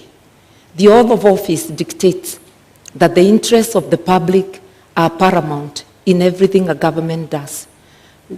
I will help my captain to stick to the rule of law, to ensure that what is in the Constitution is fulfilled. Our Constitution dictates that we adopt a social market economy where social justice is in the forefront. That is why Article 46, not 47, talks of socio-economic rights. You will notice that in our manifesto, we are talking about giving social support to those who cannot have any income, who do not at the moment have any income. And that's one way of fulfilling the promise of the Constitution and ensuring that Kenyans live in dignity, especially those who cannot afford the basics of life. I will therefore serve with honesty, and my track record speaks of that I have been a consistent public servant who does her work in the manner prescribed by the law, with honesty, with dedication. I will devote 100% to the people of Kenya. All right. The question on the deputy president, it's public domain, that the current president and his deputy are reading from two different scripts. In the last 5 years, we've seen that effect in public domain. Honorable Rigathi Gachagua, if that happens, what is your view? How should that be solved? How should that be sorted? In my case and Dr. William Ruto, that will not happen. Both of us are strong-willed leaders who respect each other. None of us suffers from inferiority complex. At no time will William Ruto ever punish me or mistreat me because he has no reason to. I'll support him to be president, and he'll reciprocate that support. Between me and him, we are in agreement that we have no time to quarrel or disagree. We are inheriting a dilapidated country, a country that is on knees economically, a country that is facing an economic shutdown. We have no time for sideshows. We have no time for personal differences. We have no time for inferiority complex and competition that is unnecessary. We have a job to do. We are inheriting a 9 trillion debt. We are inheriting 6 million young people who have no jobs. 14 million Kenyans are in CRB. We have such a huge task ahead of us that it is unimaginable that Dr. William Ruto or Rigathi Gachagua would digress on personal issues and petty matters to disagree at all. Each of us has a job well cut out. I have already been assigned to work on the economy. I have gone around the country listening to the people of Kenya. I have been to each and every county, and I brought those views that informed our manifesto. Going forward on election, our job is well cut out from day one. We have to implement our plan that is ready And we have no time to disagree, to quarrel, to have different opinions. We are too busy to even imagine that we can disagree on any issue. We are brought together by a convergence that we need to serve the people of Kenya. And both of us love the people of Kenya and the ordinary people. And Honorable Karua, as I come to you, I mean, at the beginning of the presidency now, as we have it in 2013, it would have been unimaginable that would be today witnessing the kind of fallout we are between the president and his deputy. So for you, how do you execute differently and ensure we do not see this kind of bad blood drawn out? I think even when people have differences, because it is not possible for human beings to always think alike. That's why even our Constitution acknowledges diversity of opinion. It is imperative that all debates or disagreements or arguments on issues happen in-house, and what is brought to the public must be the result, the agreement on the positions. And I think I'm very well prepared, and I'll continue to pray and address my mind that, one, the overall leader is the president. I am the principal assistant. With that in mind, that I'm a delegate of the president and can be required to do any work to support the presidency and the administration, I'll be ready, and I am ready. I have served as a cabinet minister for 6.5 years. A cabinet minister is a delegate of the president. A deputy president is a first among equals within cabinet in being a delegate of the president. It's not a different position. We will be able to moderate any differences of opinion on any issues and to focus on serving Kenyans and to be respectful to Kenyans. Arguing in public, calling each other names in public is not only a disgrace, it's also not respecting Kenyans who elected and put us in office. Yeah. So I will be very conscious, and I've been commenting on the current situation, which does not commend itself to anyone. Would you then, perhaps going by the experience this country has gone through, in terms of the architecture of the Constitution, should we have a rethink, perhaps from an elective deputy president to an appointive one, so that if things do not work out for the sake of country, then the president has that latitude? 2 minutes. Nothing wrong with the architecture of the Constitution, something wrong with our behavior. It is not that we need to amend to prescribe the relationship between the president and a deputy president. It is that we need to change our behavior, differ with respect, maintain deference for people who are above us, that even when you differ, the way you address them is in a way that tomorrow you can be able to once again sit and work together. And when it comes to my opponent saying that their manifesto or their plan was discussed by Kenyans, I want to remind Kenyans, Azimio was a product of a robust discussion, way ahead of anything our opponents have done. And my captain went around the country and he got Kenyans to express themselves, and that's how Azimio was born. That's how the agenda, the manifesto, was born. Consultative process as prescribed by the Constitution. We intend to continue with consultations, even in governance, because public participation is deeply embedded in the Constitution, which my principal and I fought so hard to put in place. All right, Honorable Guy, the same question. Supposing this were to happen, we've seen before, and it's been part of our history, people call themselves brothers and friends, and then they have a fallout. Supposing this were to happen, would you think it would be possible and great for us to have the deputy president be an appointive position so that the president has the leeway, essentially, to fire you? That is a hypothesis. I like to look at life from a positive perspective. I always look at a glass as half full, not half empty. I have no doubt in my mind that we are a formidable pair.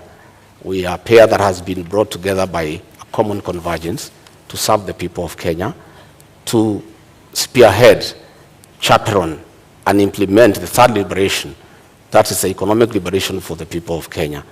And what has brought us together is so important that no sideshows can come in between.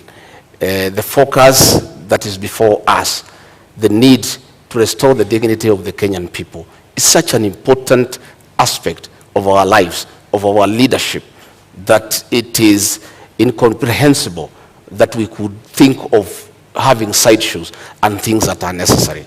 And by the way, the situation between President Uhuru Kenyatta and William Ruto has not been brought because of ideological differences. It has been brought because of inferiority complex. Right. People must allow strong leaders to prevail. And you shouldn't have a problem when your deputy is strong and sharp and focused. You should just be able to accommodate him and use that as a strength to serve the people of Kenya. Had President Uhuru Kenyatta, in a second term, allowed William Ruto to help him manage the affairs of this country, we will not be where we are today, where Kenyans have no food, where unga is at 250 shillings, that they have to run around to look for a package to try to deal with it to save this election on their part. If he had allowed Dr. William Ruto to help him like in the first term, all the stored projects will be going on.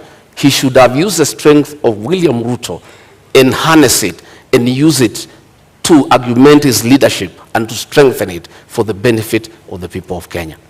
However, Honorable Rigathi, just quickly to follow up on that, we have seen Martha Karua in 2009, it was, resign after they disagreed with the president as a minister. You saw the former deputy governor Nairobi, when they could not work with the governor, again resign. So isn't it on principle that those who push for, if it doesn't work out? I don't think it is honorable to be a quitter. I think you must fight from within and pursue what you intended to do. When the Nairobi deputy governor quit, he left a vacuum in Nairobi, and that allowed President Uhuru Kenyatta to bring the military into the city. You know, because if he was there, the mess in Nairobi will not be. You cannot be a quitter. You must fight on.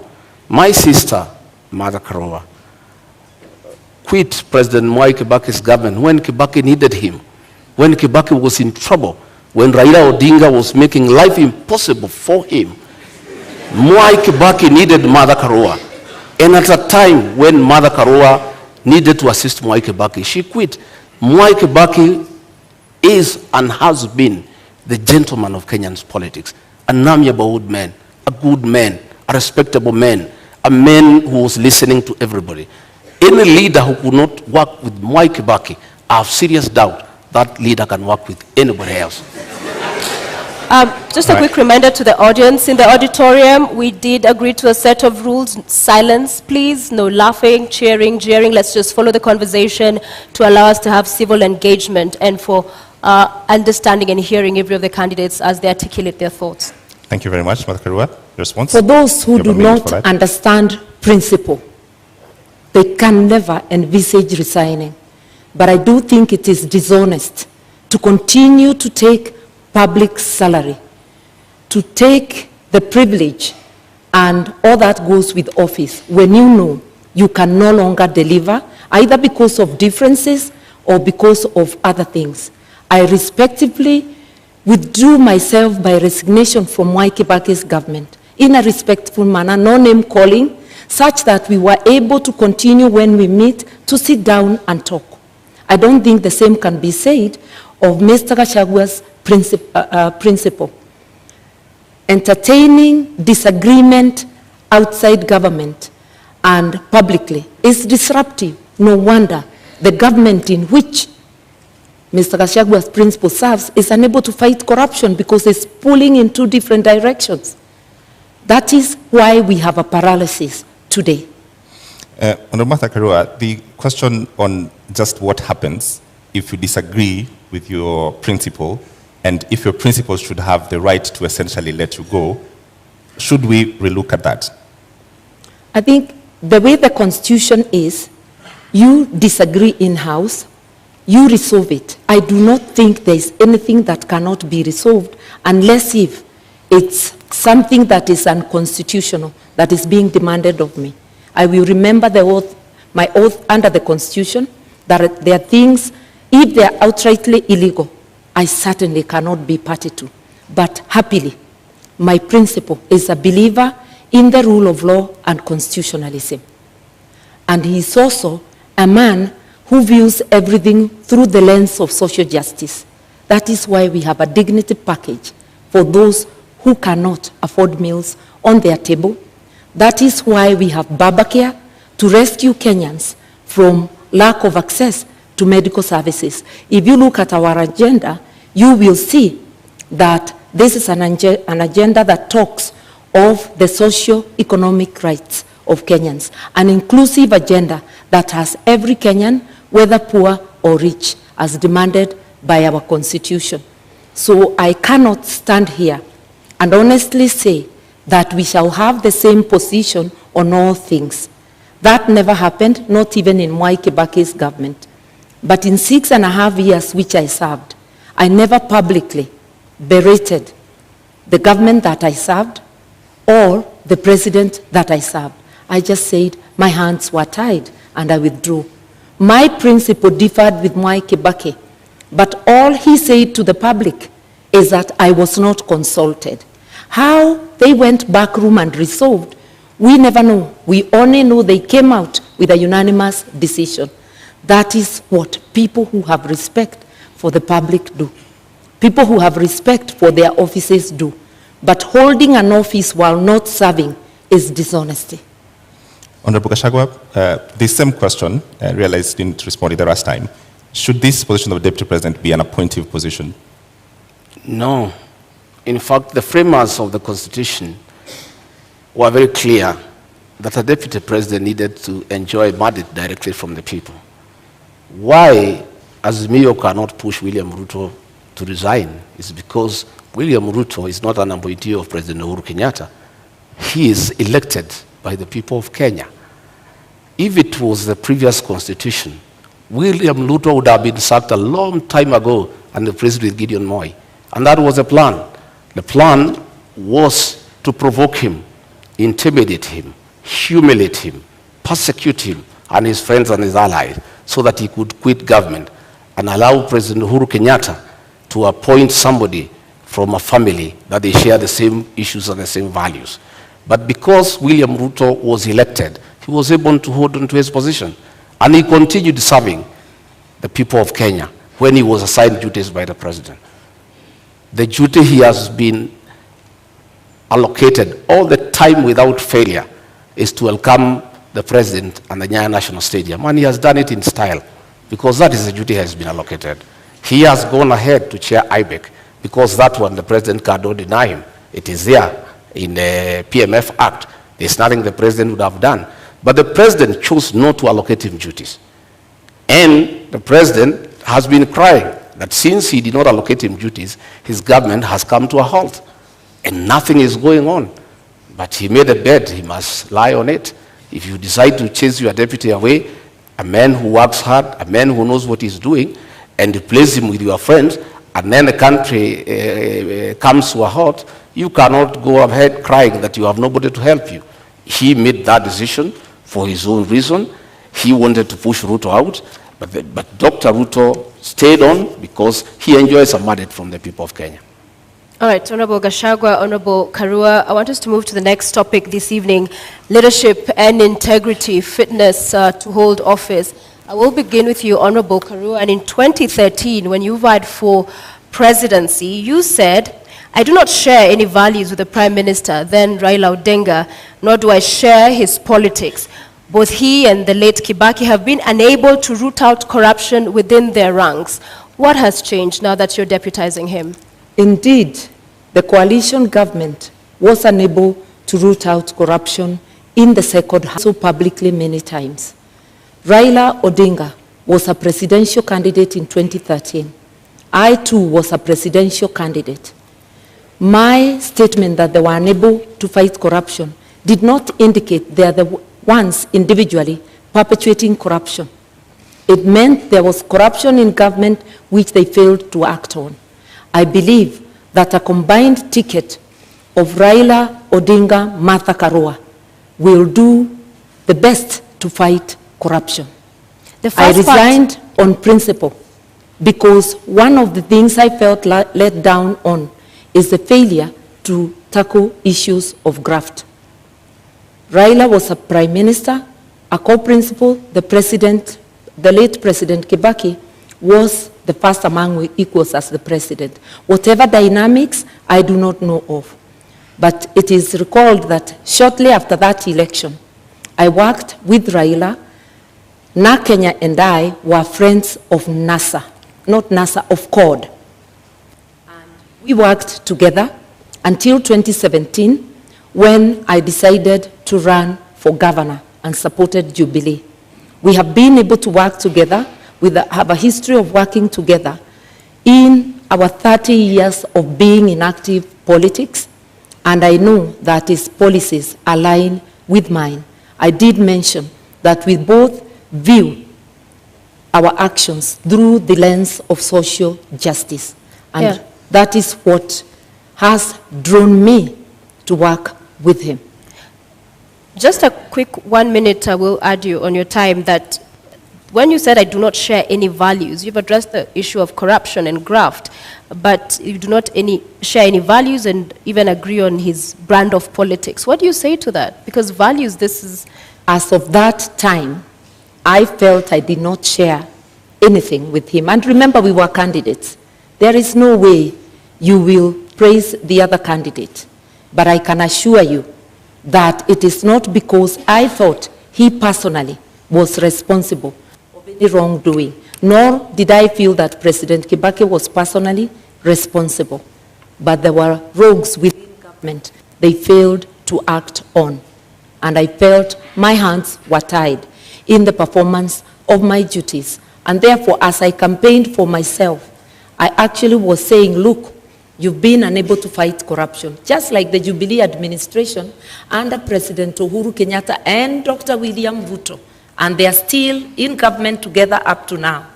And we saw Dr. Ruto attending cabinet a week ago. They've been unable to fight corruption. You can't hold one side of government and say the good one is mine and the bad one belongs to the other person. That's double speak. Honorable Gachagua, just a Sophia, moment. I think Honorable Mother needs to come through to the people of Kenya on being consistent. Honorable Mother is on record saying that Raila Odinga and President Uhuru Kenyatta should retire together. Not a long time ago. She seems to have changed her mind that they shouldn't retire together.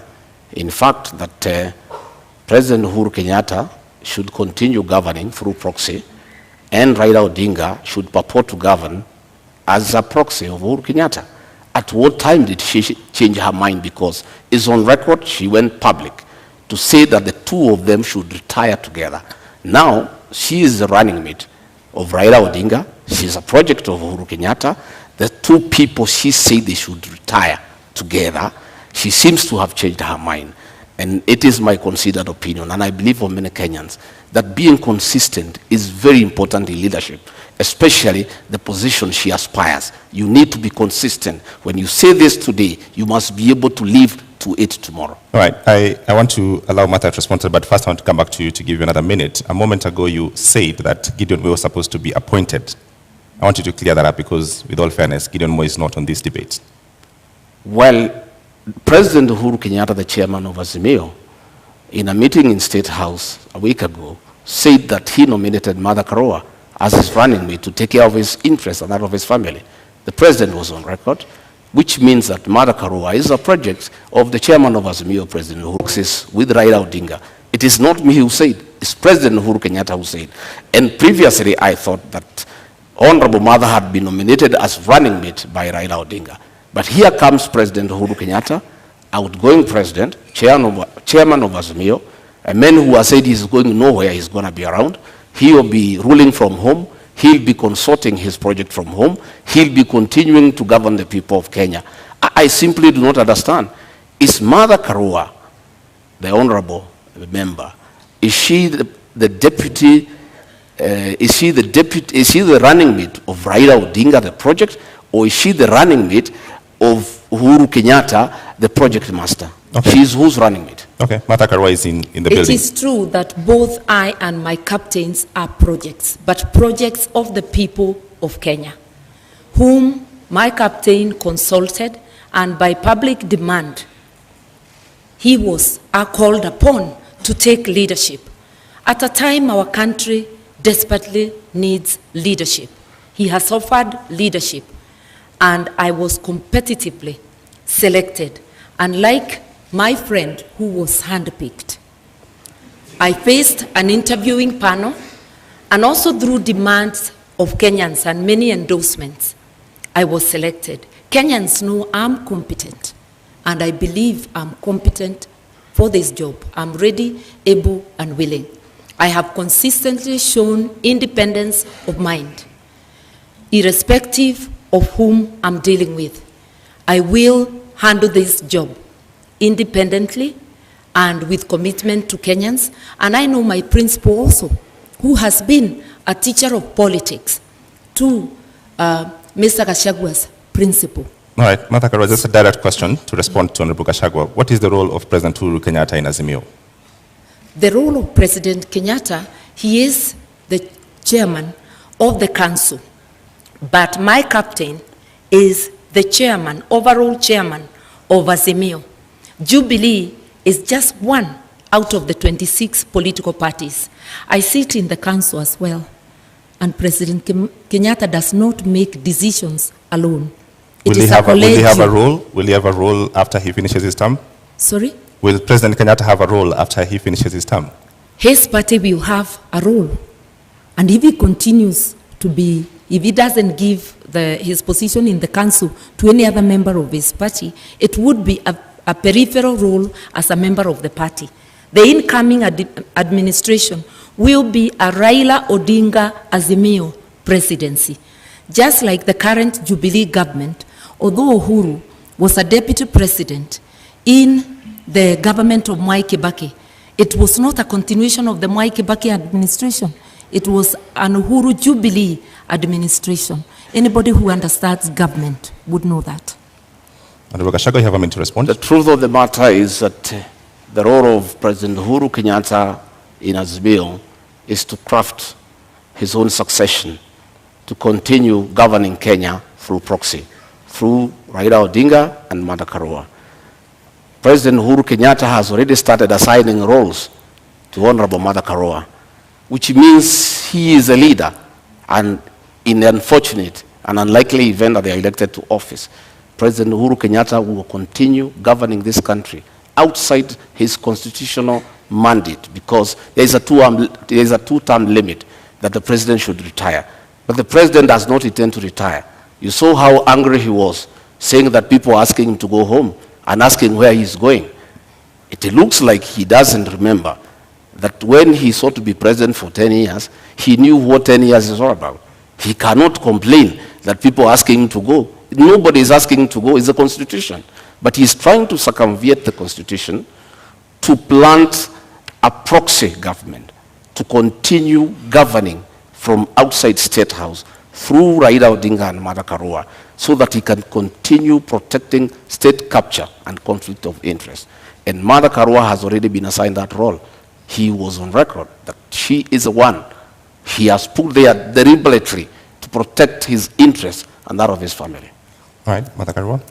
It is important to be truthful in this debate. President Kenyatta has not publicly or privately assigned me any role.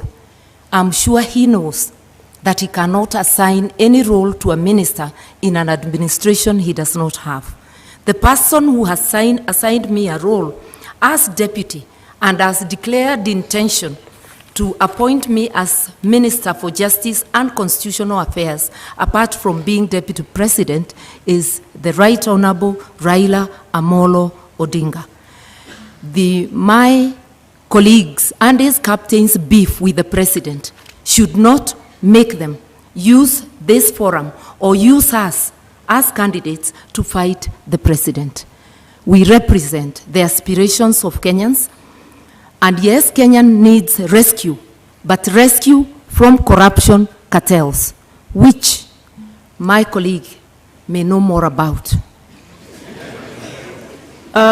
On the 6th of June, Honorable Gachagua, during a Meet the People tour in your constituency, that's Madeira constituency, the people you represent there, you said that because you perceive the matter you're currently in court over to be a political witch hunt, if elected, you'd see to it that your accounts are unfrozen, build a mansion, and perhaps go ahead and throw a party in essence. Mr. Gachagua, isn't this tantamount to subversion of the cause of justice, an admission that you made in this sentiment? To start with, I'd like to tell Honorable Mother we are not here to fight President Uhuru Kenyatta. We are holding him to account on his utterances. He has said he's going nowhere. He's on record. That's not fighting him. He has said he assigned Mother Karua the role to jail people. I don't know how she'll do it. She's not a judge. She's not a court of law. That is the work of courts of law, to jail people. It's President Uhuru Kenyatta who has said so. He has said that she has put her there to take care of interests. It's his own record. I don't want to respond to dignify ridiculous accusations by social media. Social media people assigned by the state have been following me wherever I go in the Republic, including my homes, to listen to what I say and twist it. I told the people of Madeira, they asked me a question. Mr. Gachagua, you bought a farm here and you have started building a house. What happened? Now that you are going to be deputy president, are you still going to live here? I told them I stopped building the house because the state froze my accounts to intimidate me and to blackmail me to support the handshake. And that money is frozen.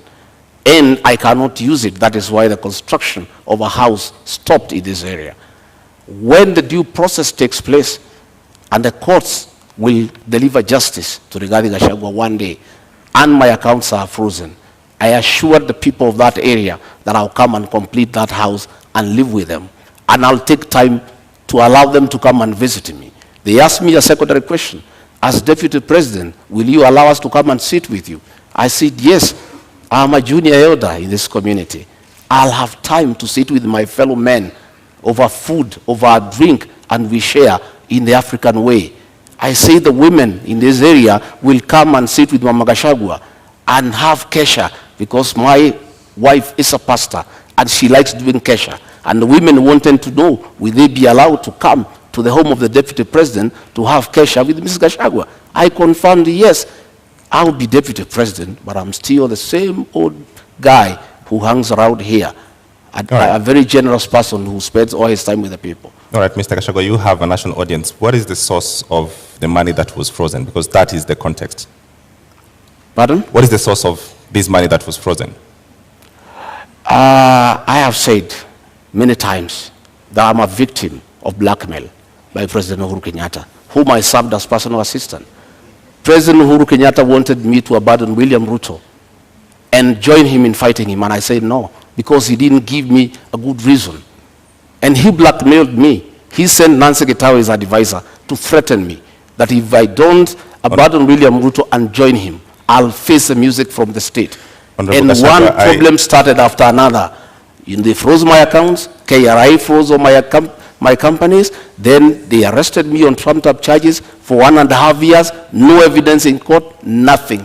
I'm a victim of blackmail and persecution by Uhuru Kenyatta, using the state criminal justice system to manage politics and deal with those who don't agree with him. Honorable Gachagua, with all due respect, you have not answered my question. What is the source of the money that was... The money that I have is well documented. I am an astute businessman. This is money that I made during the reign of Mwai Kibaki when the economy was thriving. I made over 200 million and invested in an account. And that account has been running for the last 8 years, and nobody has ever asked me a question. In 2013, when I supported Uhuru Kenyatta, I still had the money. In 2017, when I supported him, I still had the money in my personal account. This is money I have accounted for. It's clean money. I am a good businessman. And in the fullness of time, I'll be vindicated. All right, Mata Karua. I was really hoping that my colleague would explain to us how an individual finds 5 billion shillings in their accounts. But I hope one day Kenyans will be able to know money that was transferred to his accounts in the last 10 years of the Jubilee administration.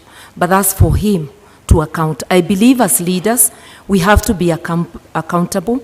That is why there is declaration of wealth, so that as you enter office, people can know how much you are worth, and as you exit, or in the middle, they can monitor and see how you are progressing, whether it is from your salary, and if it's from business, it has to be a business that can be ascertained.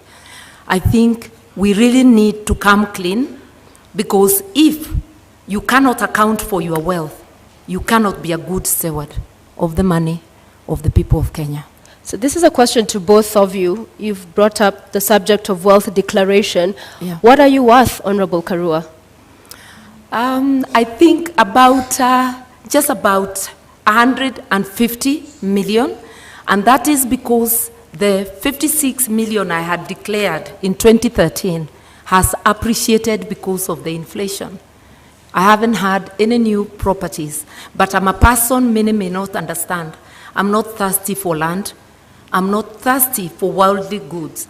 I'm happy to have a house I call home. I'm happy to have a house in my father's land. I do not look for property. Not everybody is hungry to amass.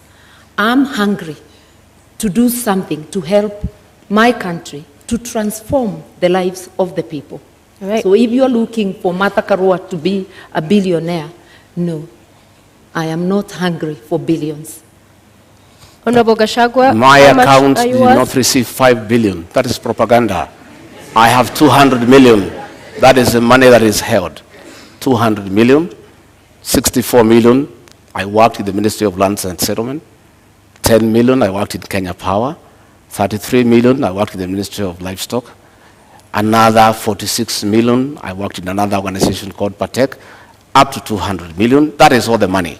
But when you set policemen to investigate, they don't understand accounts. When you save money in a fixed deposit, it leaves your personal account into a suspense account. A normal policeman looking at it, movement in and out 4 times a year of 200 million, he thinks you have 800 million within that year. So when he multiplies by 7 years, he says you have 12.4 billion. That is the folly of the kind of investigations we are having in this country. I don't have billions. I have 203 million into that account. And that is part of my wealth. I'm worth 800 million minus the 200 they are holding, another 600. So just a quick follow-up on that, Honorable Rigathi, because the charges you are facing are as a result of trading with county governments. What's your position on public officers doing business with government, whether at the national level or at the county level? By the time I've done all my businesses, I was not a public servant. I was a private individual. I have no conflict of interest. I was a businessman. I applied for tenders and competed, open tenders and won, and did construction business and did supplies, and nobody is complaining. Today, those charges against me, no evidence in court, nobody is willing to record a statement. Clean business. And I never traded with institutions because I was not part of any government. But this That is when your business brother... I did in 2011. I did in 2012. You know? When they say that my brother was governor, my brother became governor in 2013. I did business in 2008, in 2009, in 2011. And that money is there. And it's all documented where it has come from. But nobody is bothered because they just wanted to punish me. But they wanted to blackmail me into supporting the handshake. And I'm a man of principle. And Uhuru Kenyatta knows that. I respect my conscience. I will never be intimidated. And I can tell you, many governors today supporting Azimio is because they were blackmailed like me and they gave in. Honorable Gachagua, just clarity. In 2009, 2010, there was no county governments. Which government did you do? Sorry? There was no county governments in 2009. I'm saying I made money in 2010, in 2009. There was no county government. I didn't make money with the county government. I never did business with the county government. I said I worked with the Ministry of Lands. I worked with the Ministry of Livestock Development. So you cannot say that there was conflict in Nyeri because I did this business long before county governments came into place. But Honorable Gachagua, the matter in court is about doing business with county governments. I'm saying the matter in court is a matter that is on fabricated charges. And that matter will be coming in the fullness of time. What I'm talking about is the money that is held and where it came from. As to the allegations, as a matter before court, there is nothing. It's absolute lies. There is nothing. And in the fullness of time. And that is why, even after sending 200 policemen to arrest me in Nyeri and drag me naked in front of my wife, in front of my workers, drive me to Nairobi, lock me for 4 days, 1.5 years later, not a shred of evidence, nothing. That is why the case has not taken off. They have slated it for September later this year. But still, nothing has been presented to us. Our lawyers have been asking, give us evidence against Rigathi Gachagua. It's not forthcoming. It does not exist. It's a fabrication. It's blackmail. It was a way of trying to force me to abandon William Ruto. Okay. But I was not intimidated. I remain on board. Okay, Honorable Karo, you have 2 minutes. An Azimio government will have a policy position that graft cases and all serious crime should be investigated and prosecuted within a given time, within 6 months to be specific, so that people like my colleague here, Mr. Gachagua, anybody charged with crime against the people, within 6 months, we ought to know whether they are guilty or not, so that people don't seek public office when having baggage of cases. And if I may remind Mr. Gachagua, the cases, because I've been following the newspaper reports, relate to Kwale County, Bungoma County, and Nyeri County. And the period when the offenses are said to have been committed is between 2013 and 2020.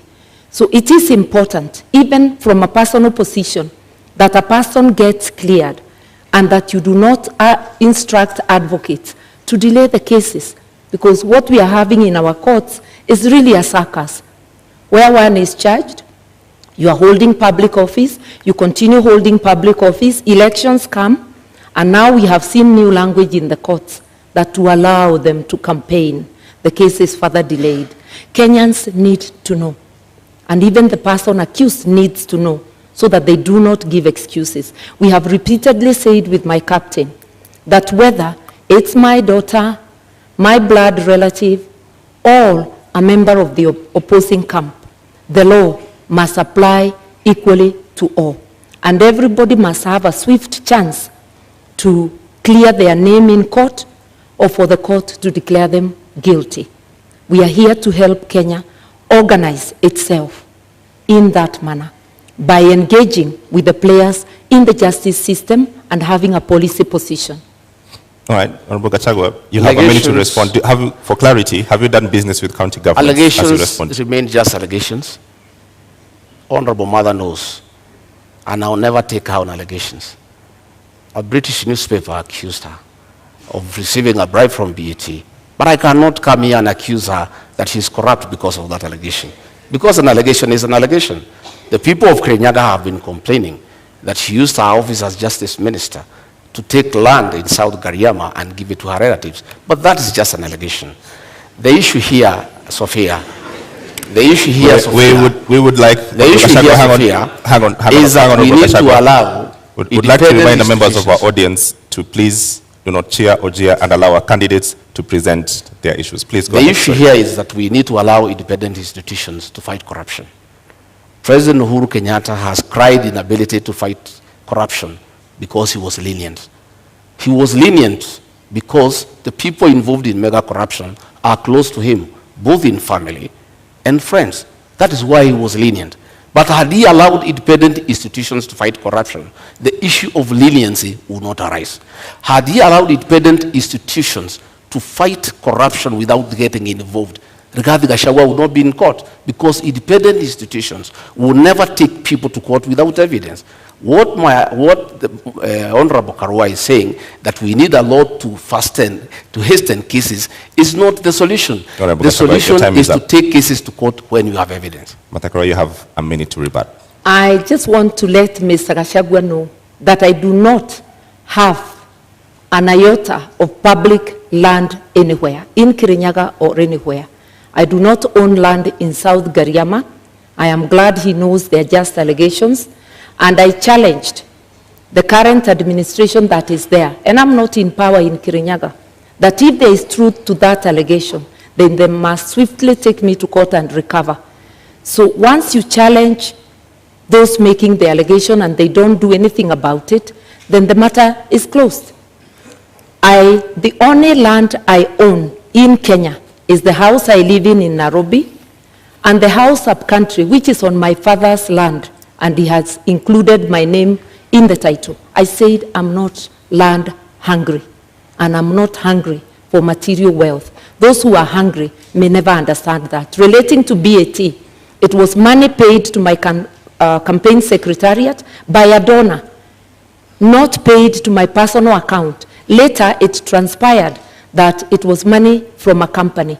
The matter has been investigated in UK, and the file has been closed. I also challenged the DPP of the government, Gashagua's principal serve, in 2016 to investigate and prosecute me. All right, so those matters is are up. allegations. Thank you very much. Time is up. But now that we're talking about funds, you all are traversing the country with choppers and legions of teams. How do you finance your campaign, Honorable Gachagua? How much does it cost? Pardon? How much does it cost to finance your campaign? Pardon? How much does it cost to finance your campaign? Oh, the sound is not working here. Sorry. I can't hear you properly. Apologies for that. Yeah. How much does it cost to finance your campaign?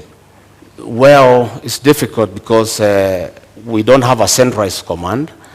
Our campaign, we are raising funds from people, and mostly is in materials, is in donations in terms of choppers, in terms of vehicles, in terms of fuel, in terms of personnel.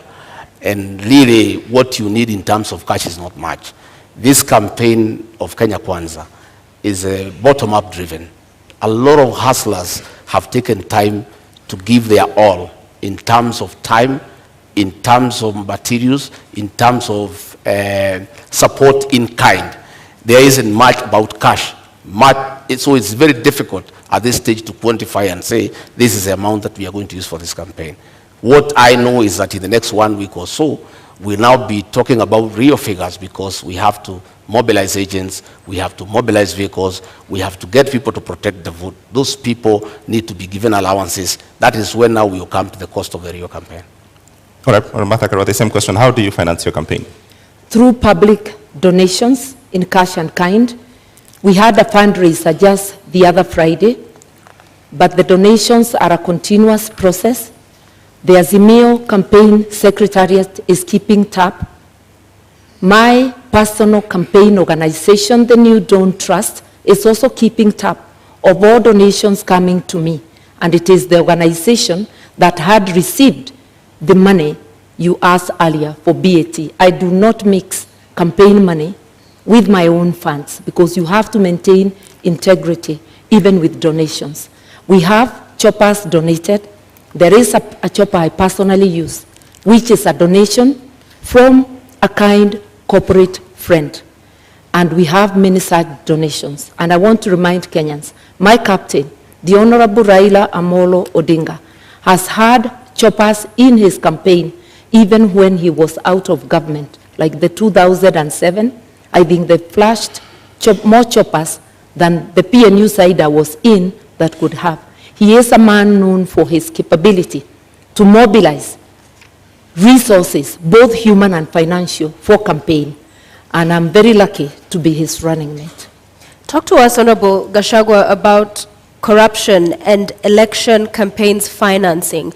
A lot of opaqueness there, clearly, even from this engagement, and laws around politicians being accountable and there being an eye inside what's going on have not seen day of light. So what are your thoughts? Is there any nexus there? Well, you know, campaigns, and you really cannot control donations, because people support a certain candidate for a certain reason. And it behoves upon the candidate to receive donations that are well-meaning, and donations that are not tied to your win and what you need to do for people after. And that is the basis of our campaign. I personally have many friends who are supporting me. They have not demanded anything for me in return when we form government. They think we have got a good plan. They think that we need to be given an opportunity to run this country and turn it around. They think that the real thing is the economy. They think that they need to help us to move around the country. And they are well-meaning. I wouldn't say the same of my colleague here, because their campaign is being run with the public resources. You are aware that the PS Interior has been meeting chiefs and assistant chiefs who are public servants and give them instructions to work for Azimio. You have seen their meetings being attended by chiefs in uniform. That is the misuse of public resources. We have seen funds from Harambee House, from the confidential expenditure, being put into this campaign. Many of the town hall meetings they are holding in the Mount Kenya region, all the delegates are given 1,000 shillings to go home, and that is money from public coffers. Do you have evidence of this? Oh yes, we have photographs, we have recordings, we have audios, they are there. We are always are well appraised, because many of those people who go to receive that money are actually our supporters. And they say they don't want to allow the elephant to die with the tusks. They need to remove the tusks before it is dead. That is what is happening. And public servants, the Cabinet Secretary for Interior is on record campaigning for Azimio. The Cabinet Secretary for ICT is on record campaigning for Azimio. These are public officials. They are public, they are paid with public money, but they are campaigning. That is misuse of public resources. And my colleague here, who says he's a stickler of the rule of law, has not condemned that, because I would want her to condemn that, because she says she's a stickler of the rule of law. And if she finds public resources are being used to prepare her to office, she should be bold enough to say that is wrong. She should speak out against the misuse of chiefs and assistant chiefs by the PS Interior to campaign for her and her boss. Okay, Honorable Karua, just to build on that, all corruption scandals, Eurobond, Kimarer, Afia House, Kemsa, do find a dotted line into politics. As you respond to this question, how does Azimio and yourself going to deal with these questions that we have to deal with now? May I begin there by saying that Azimio government is very clear on what it will do. Both my captain and I have repeatedly said there will be no sacred cows. Anybody involved in corruption will face the law, irrespective of who they are. As for campaigning with public resources, that's a publication. What I know is that every presidential candidate is entitled to security. So there will be security apparatus, whether it is the Deputy President's campaign or the Right Honorable Raila Amolo Odinga. We mobilize our own meetings, using our candidates, using everybody. Anybody who attends, they attend on their own volition.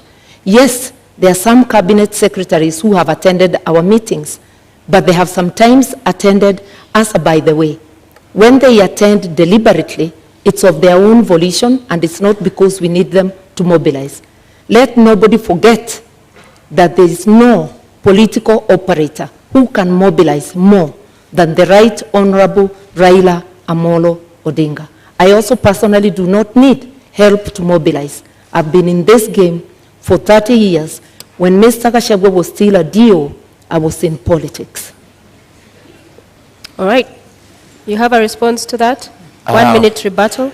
Well, I have no rejoinder for that. My request is that it's about time we move to the real issues that the people of this country need to know. What is our plan? We have talked many issues, and that is a good thing. But the people of Kenya need to know, what does Rigathi Gachagua and William Ruto have for them? I'm hoping that debate will come around tonight, because it's important. Because many Kenyans are glued to the screens. They are waiting to hear. They want to know about health. They want to know about education. The public service wants to know about their issues. The police service wants to know about their issues. There are many people waiting. And I think, I am guessing, they must be getting information. Honorable Gachagua, we are getting to that. And corruption is a big issue in this country, where public resources... Corruption must be fought. And the real corruption is state capture and conflict of interest. What is state capture? State capture is where the people in power compete with citizens for scarce resources. where the people in power use their position to advantage themselves to get business unfairly, where people in power allocate resources to projects where they have an interest. I have an example. In the year 20, I want to tell you what is state capture and conflict of interest. This is Gazette Notice Legal number 1112, dated 26th June 2019. In the exercise of powers conferred by Section 106 of the Stamp Duty Act, the Cabinet Secretary of the National Treasury and Planning, on the recommendation of the Cabinet Secretary for Lands and Physical Planning, directs that the instruments executed in respect of the transactions relating to the merger of NIC, PLC, and Commercial Bank of Africa shall be exempt from the provisions of the Act. By a single signature, these two companies owned by the first family were exempted from paying 350 million. These are rich banks who have made money from domestic borrowing. They have lent money to government. They are in Fuliza. The owners are the richest people in Kenya. They were exempted from paying 350 million, money that can put up 35 level 3 hospitals in Kenya. That is conflict of interest and state capture. That is chronic corruption. It's worse than the corruption associated with public procurement. And that is what we must deal with. Okay. We must deal with state capture. We must deal with conflict of interest. There is a railway line between Nairobi and Nyanyuki that was put up at a cost of 3.8 billion. That railway line serves one company that supplies fuel to Nyanyuki. All right, Honorable Gachagua, thank you very much for this. Unfortunately, I cannot authenticate this document. You asked me what the state capture. I'm giving you time, but I cannot authenticate the document that you just read right now. So I've seen in your manifesto that you would put a commission to investigate these bribes. Would you go after the first family? We will not go after anybody. We'll go after all those who are in state capture and conflict of interest. Who are they? But what are you saying? That will come out in the commission.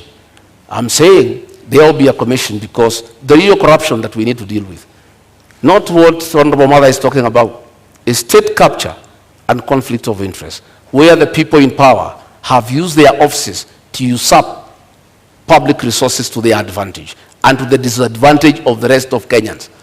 You are aware that the milk industry has been monopolized by state capture and conflict of interest, where the owners of that monopoly decide how much to buy from the farmers and how much to sell to the consumers. So, Honorable. And extort the people of Kenya. Clarity for the Kenyans who are watching. Yeah. At the center of government is President Uhuru Kenyatta. Yes. Are you going to go after President Uhuru Kenyatta finishes his term? I have said we are not talking about individuals. We'll deal with state capture and conflict of interest. Anybody who is involved in state capture and conflict of interest will be held to account. The first family, sir. So grab the bull by its horns. Don't perhaps cut around the issue. You are talking about the first family.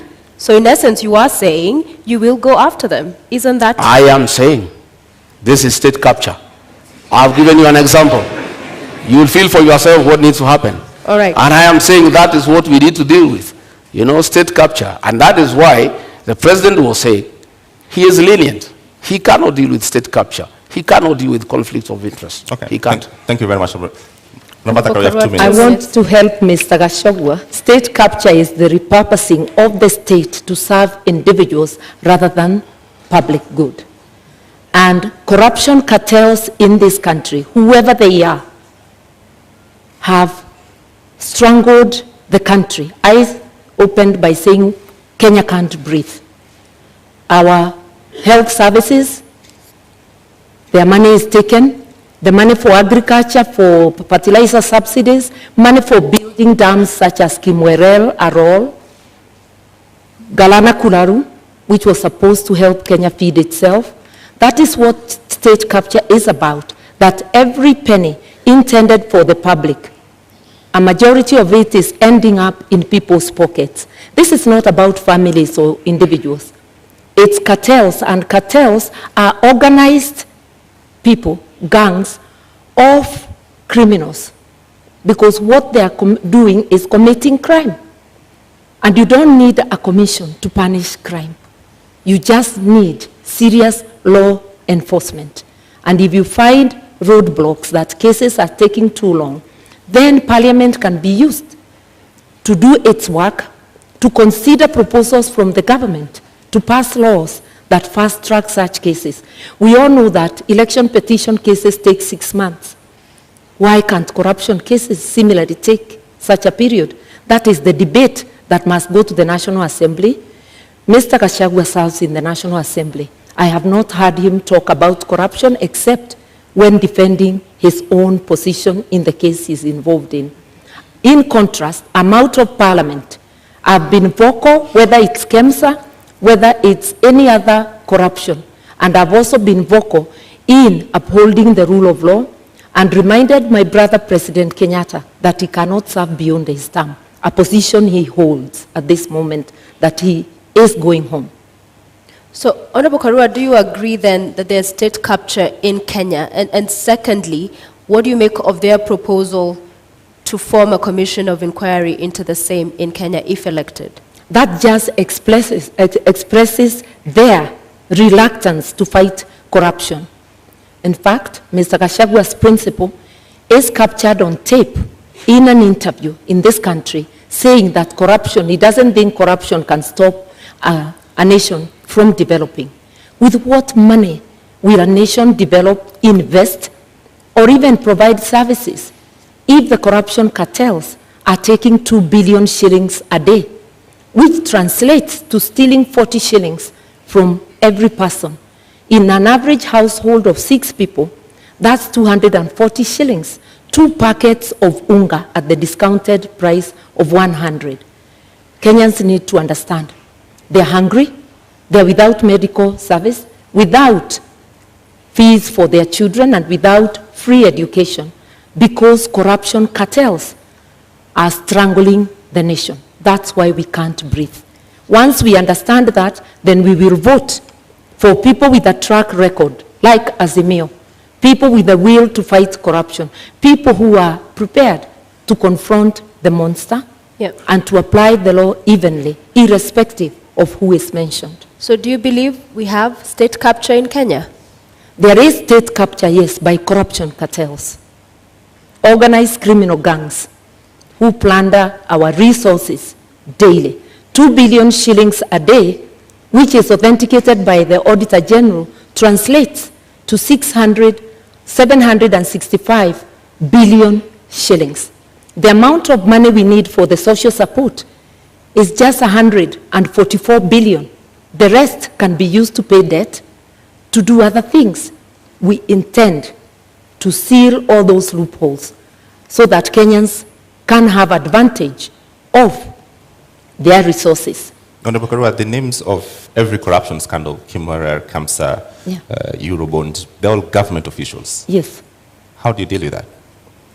That is where the state capture is coming. If you look at them, it's not about families, it's about individuals who choose. Because I keep saying no mother has baptized their children the name corruption. It's a behavior an individual deliberately chooses.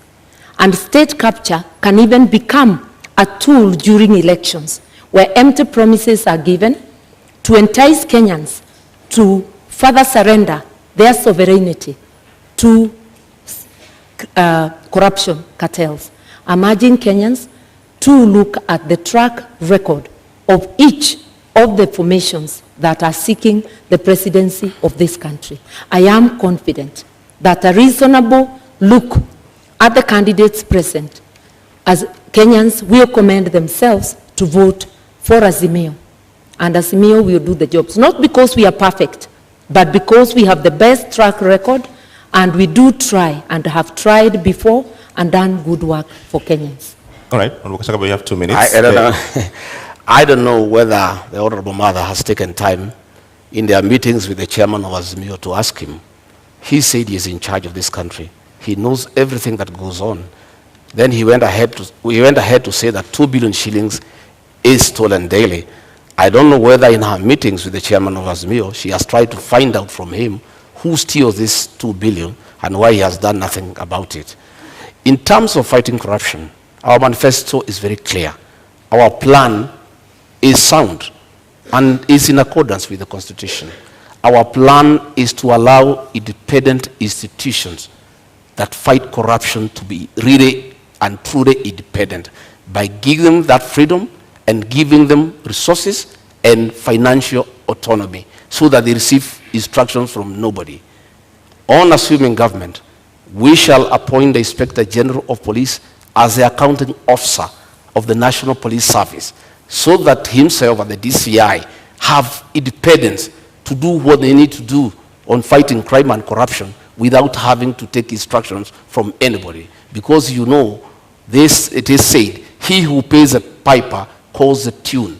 Why the Inspector General of Police and the DCI cannot fight corruption and crime, why they cannot operate the way the Constitution spells out, is because they are controlled from Harambee House, because that is where their money is. We shall give them financial autonomy. We shall operationalize the judiciary fund to allow our judges and magistrates to operate with financial autonomy so that they are free to do what they want to do, so that they can fast-track cases without having to look back. And of course, you know, President William Ruto, the new president of Kenya, God willing, we appoint the judges that were nominated by the Judicial Service Commission so that they can serve the people of Kenya. All right, Honorable Karua, do you agree that lack of independence in these institutions is the problem Kenyans are facing in the criminal justice system? The Constitution gives all these institutions independence. And independence and autonomy should not be confused with accountability. Parliament, which is independent, has to be accountable to the people of Kenya. The executive has to be accountable to the people of Kenya. The judiciary has to be accountable to the people of Kenya. Institutions have decisional independence, that a judge will be independent in making that decision of guilty or not guilty, that the director of public prosecutions will be independent in deciding to charge, to prosecute or not to prosecute. It doesn't mean that they fail to account to the people of Kenya. And that is most of our leaders are failing to do, be accountable to the people of Kenya. You go to office to do your own business, where you will find that quite a number of people who are parliamentarians are trading with the counties, are trading with the government. So who is the watchdog of the people? The law forbids it. Conflict of interest. Going to get county work from a county government when you are a member of parliament. Who is going to be the watchdog? A quick follow-up on that. Yeah. Because the proposal on the table in Azimio is that if you are elected into office, then you'd also double up as Minister for Justice. Yeah. Wouldn't that go then to entrench that kind of feeling of interference from the executive? Because these are independent institutions, yes, but even if it's facilitating and good workflow, there's the NCAJ that handles all of the issues around that chain of criminal justice. So wouldn't that role, in essence, be seen as interference as well? Not at all. The Minister of Justice doesn't prosecute. This is a coordinating ministry, coordinating the entire justice sector. And we had such a program even during the Kibaki time known as Justice Law and Order Sector, to give policy direction. Then each institution goes and works on its own. It's not about how that institution will do its work.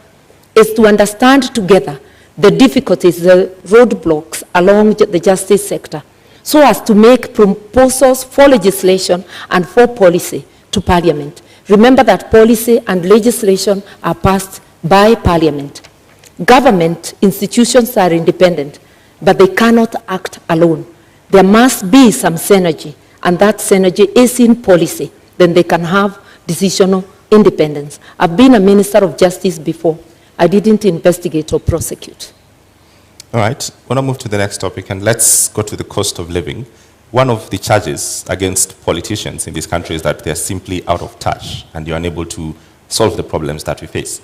I'll give you an opportunity tonight, Honorable Gachagua, to start to make your presentation on cost of living by first telling us what is the cost of milk today? The cost of milk The farmer sells at 42.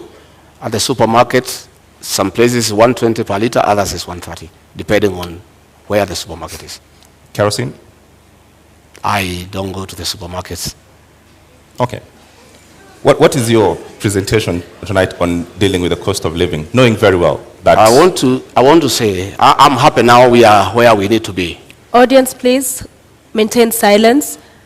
And for the record, issues with what we've been talking about throughout, these issues impact on how we fund the projects and all of these other subsidies we'll be talking about.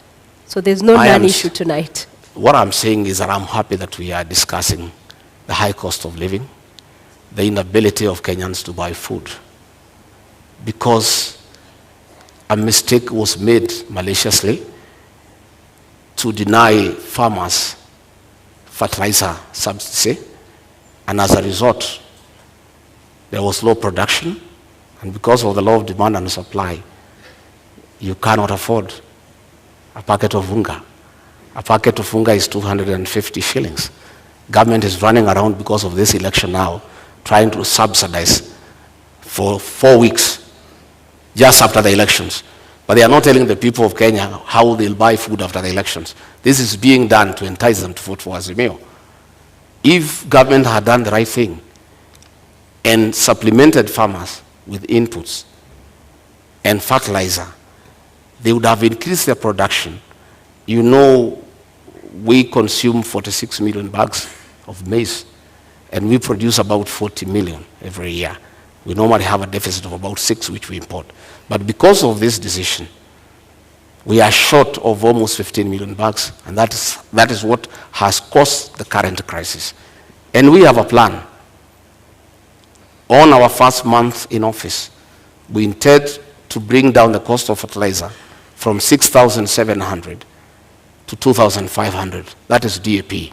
That is the main fertilizer for planting. Okay.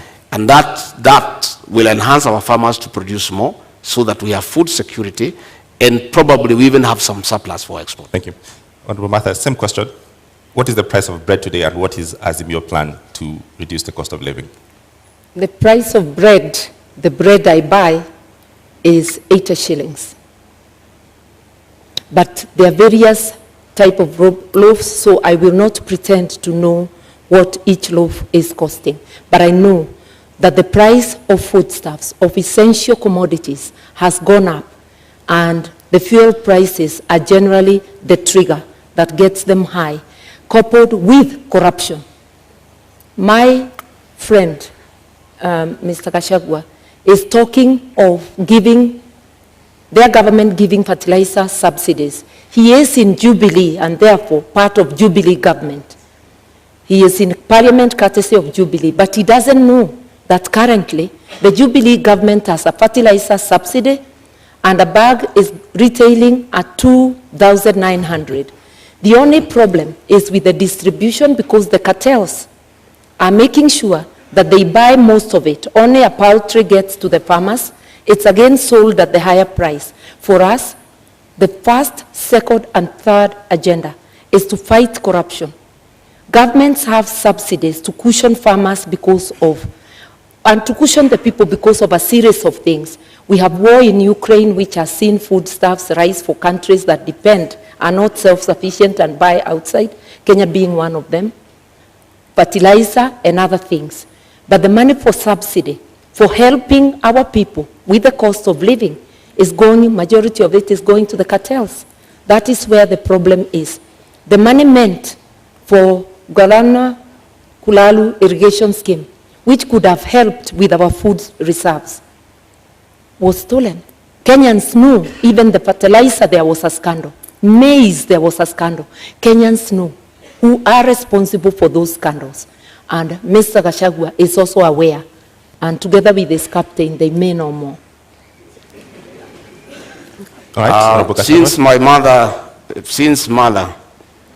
who is actually my mother, my late mother is Mother Kerigo. Since she joined government, she has been consumed by the lies of the same government. If the honorable mother moved around the country, the lie she's giving here, that fertilizer is 2,500, she will feel very sorry. If she went around to Kemunye, her hometown in Gishogo. The cost of DAP is 6,700. The cost of CAN is 5,900. The cost of 17 is 5,800. The cost of 20 is 5,900. And the cost of urea is 7,200. That was just a lie by the Minister for Agriculture. There is no fertilizer that is available for 2,500. You can walk around to any shopping center, including our hometown. These are the costs of fertilizer.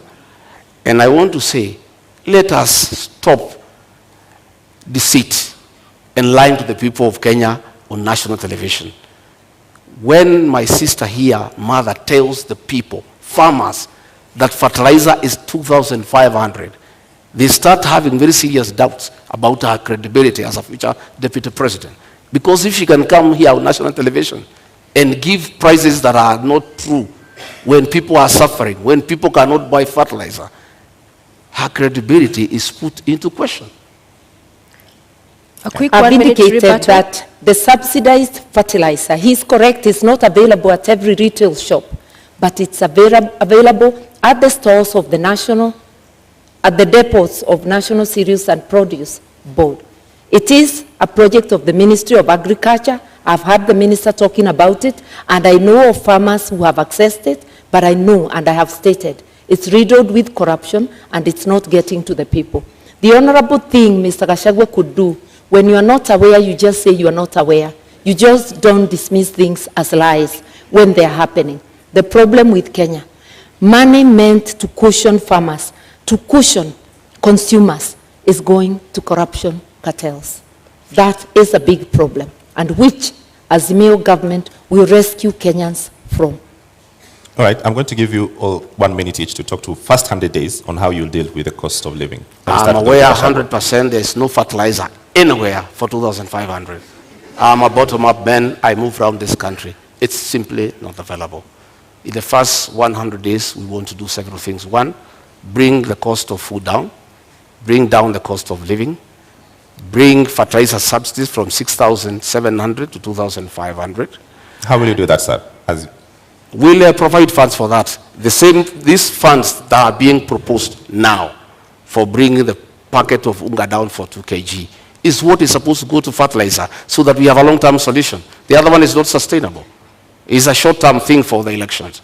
We have a plan to focus on primary health care, where community health volunteers are given an allowance to boost their morale and increase their efficiency to deal with preventive medicine as opposed to curative medicine. We have a plan to employ 116,000 teachers within the first 2 years so that we can deal with the shortage of teachers. For that? I will explain to you. I have explained to you that we are stopping wastage in public spending. We have had a lot of projects that are not planned. Okay. We have legacy projects that are of sentimental values to leaders, but have no meaning to the people of Kenya. Thank you, Honorable Gachagua. Yeah. So, your minute. I want to first say that we in Kenya do not have a revenue problem. This year alone, we collected over 2 trillion shillings, the taxman that is. We have a problem of expenditure, non-priority expenditure. That is what we are going to curb. In relation to fertilizer, the subsidies are already in place. It's a question of ensuring they work for the people. It's ensuring that the subsidy for unga continues to the time there will be harvest. The expenditure for operation and maintenance, O&M, is over 600 billion, while salaries are at about 550. You can see operation and maintenance overshooting salaries. We will prioritize what needs to be prioritized to help Kenyans move forward. And for all the things we have said we'll do in 100 days, I have acquainted myself with the budget. The budget lines are sufficient with optimal use. Mr. Gachagua serves in the parliament that passed the budget. He doesn't seem aware that the money is in the budget, including for Baba Care. All right, as we bring this to a close, fuel, the subsidy there expires next month, the same as the one we've seen on unga. We'll give you a minute each because Kenya Kwanza, you are proposing to set up a legal framework to ring-fence the fuel stabilization fund. IMF, World Bank says stabilization funds are inefficient and regressive. Azimio, on the other hand, you're talking about reviewing the taxes and levies on petroleum products. So different positions here. So 100 days you come into office and there's all of this mess going on and the cost of living continues to be up. In 1 minute, what is unique about this legal framework that you will do with the stabilization fund that hasn't happened so far? We have money available in the budget. We have money that has been put for projects that are not a priority, and that is the money that you need to inject quickly before you can even look at the legal frameworks on assuming government. And that is possible. Because you look at the Ministry of Agriculture, we have some 50 billion there. That 50 billion will be available to deal with the issues of fertilizer. It will be available to deal with the issue of animal feeds that are beyond the reach of many farmers, so that we can have a quick win. Fuel Stabilization Fund, in your manifesto, how will you fund it? The kitty is currently depleted, so you're not coming to find money. How will you fund it? We have said that we are going to expand our tax base. Once we put the Hustlers Fund of 50 billion and we give to the people down there at the down of the pyramid, we enlarge the people who are paying tax and will have more revenue. And this is the money that will be available to the people of Kenya. Number two, we are talking about the issue of domestic borrowing. We are paying 600 million every year as interest from domestic borrowing. Once we stop that domestic borrowing, this money that is going for interest every month will be available for this one. I'm glad he adopts my position that there is money in the budget, but that's as far as we go together. We part on how to do it. We will ensure that there is fiscal discipline so that non-priority spending is dropped and we go to priority spending. And I've given example of operation and maintenance, which is at 600 billion, while salaries are less than that. That is totally unacceptable. We will also fight corruption because money for fuel subsidies, there are a lot of cartels in the energy sector. We understand this. We will target those places and press the areas we need to press to immediately stop the leakage. Within 100 days, we will be able to do this and much more. We have actually been looking on what we need to do on day one, because Kenyans are not going to be patient. They are already suffering. They cannot wait for commissions to be formed. They need actions. All right. Azimio is ready to go.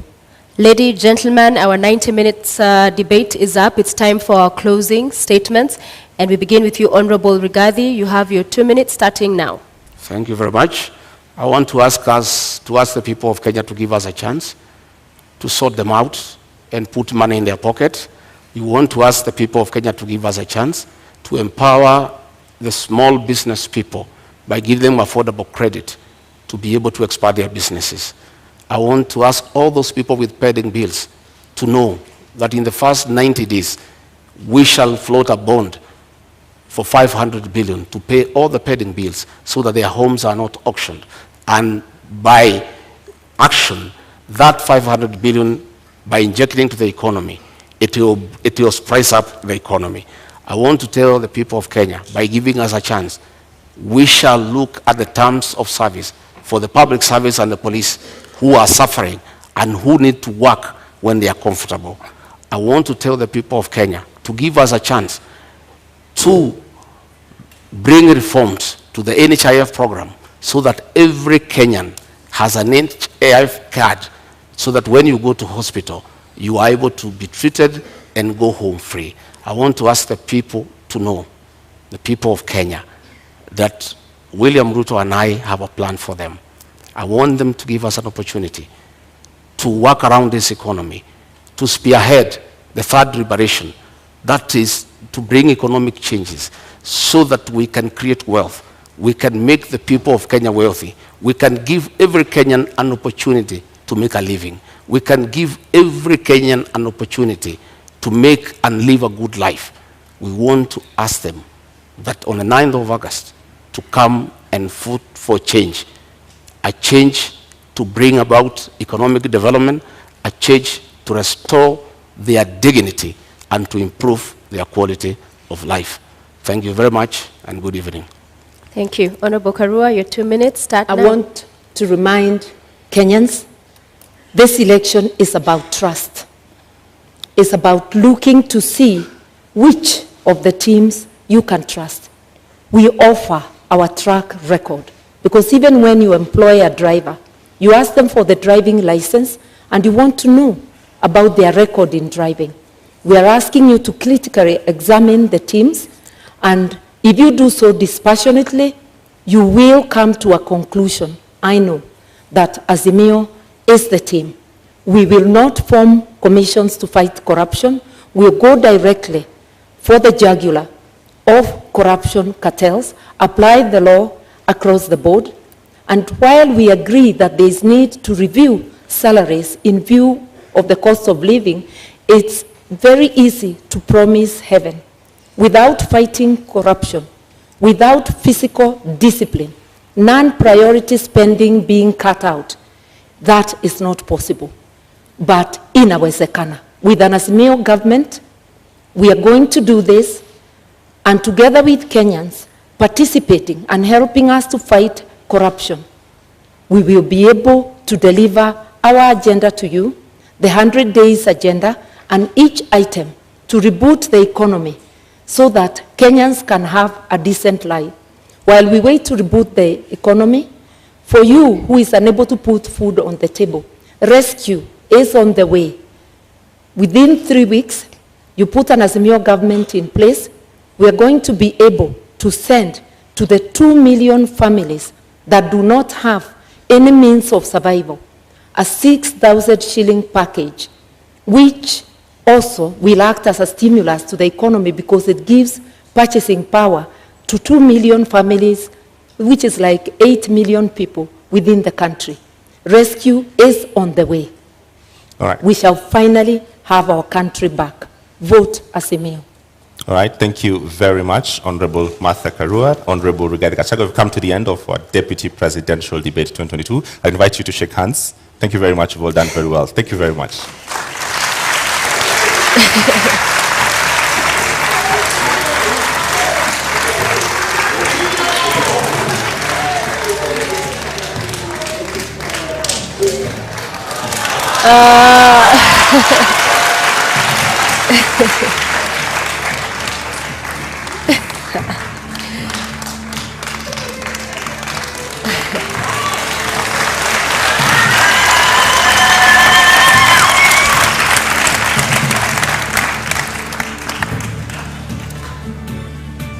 Ladies and gentlemen in the audience and our viewers following this at home, we have come to the end of our debate this evening, and our appreciation to Honorable Martha Karua of the Azimio la Umoja One Kenya Party Coalition, as well as Rigathi Gachagua of the United Democratic Alliance, UDA, for honoring voters with the duty of agreeing to attend this public televised debate. We thank you. And we thank you for watching. The final of our joint national debates will come to you on Tuesday next week, when Wahiga Maure, Raila Odinga, William Ruto, and George Wajackoyah take this very stage in the presidential candidates debate. My name is James Maro of NTV. And I'm Sophia Wanuna of KTN News. Good night.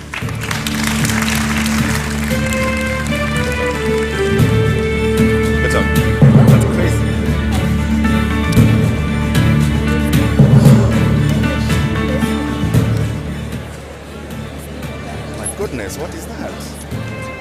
And thank you all for tuning in to the Deputy Presidential Debates just moments after the second debate has ended. Prof, direct to you. Are you impressed? Were your issues addressed? Good to see you, good to see you, good to see you. Yeah, thank you, Trevor. I think... you guys did excellent. Thank you very much. Appreciate it. Yeah, it was wonderful. The debate actually did not address the sort of central issues we're looking at. Yeah. But on the very positive side, I think the debate spent time on what's ailing this country.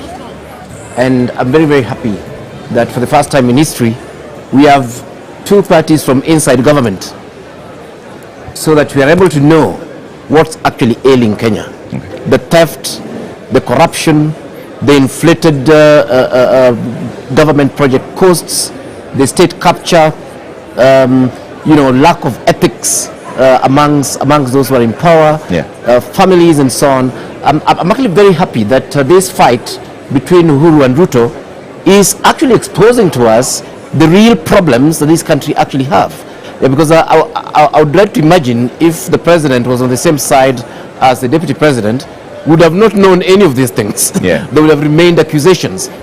But this went into all sorts of interesting details all the way to the cases in court, to those who have captured the country, to those who are stealing money, that is being used, that should be used to subsidize Kenyan lives, to those who are doing business with the state, to those who are determining prices of what we buy, and so on. So I think there was very good texture. Ideally, we would have wanted to hear more about the manifestos.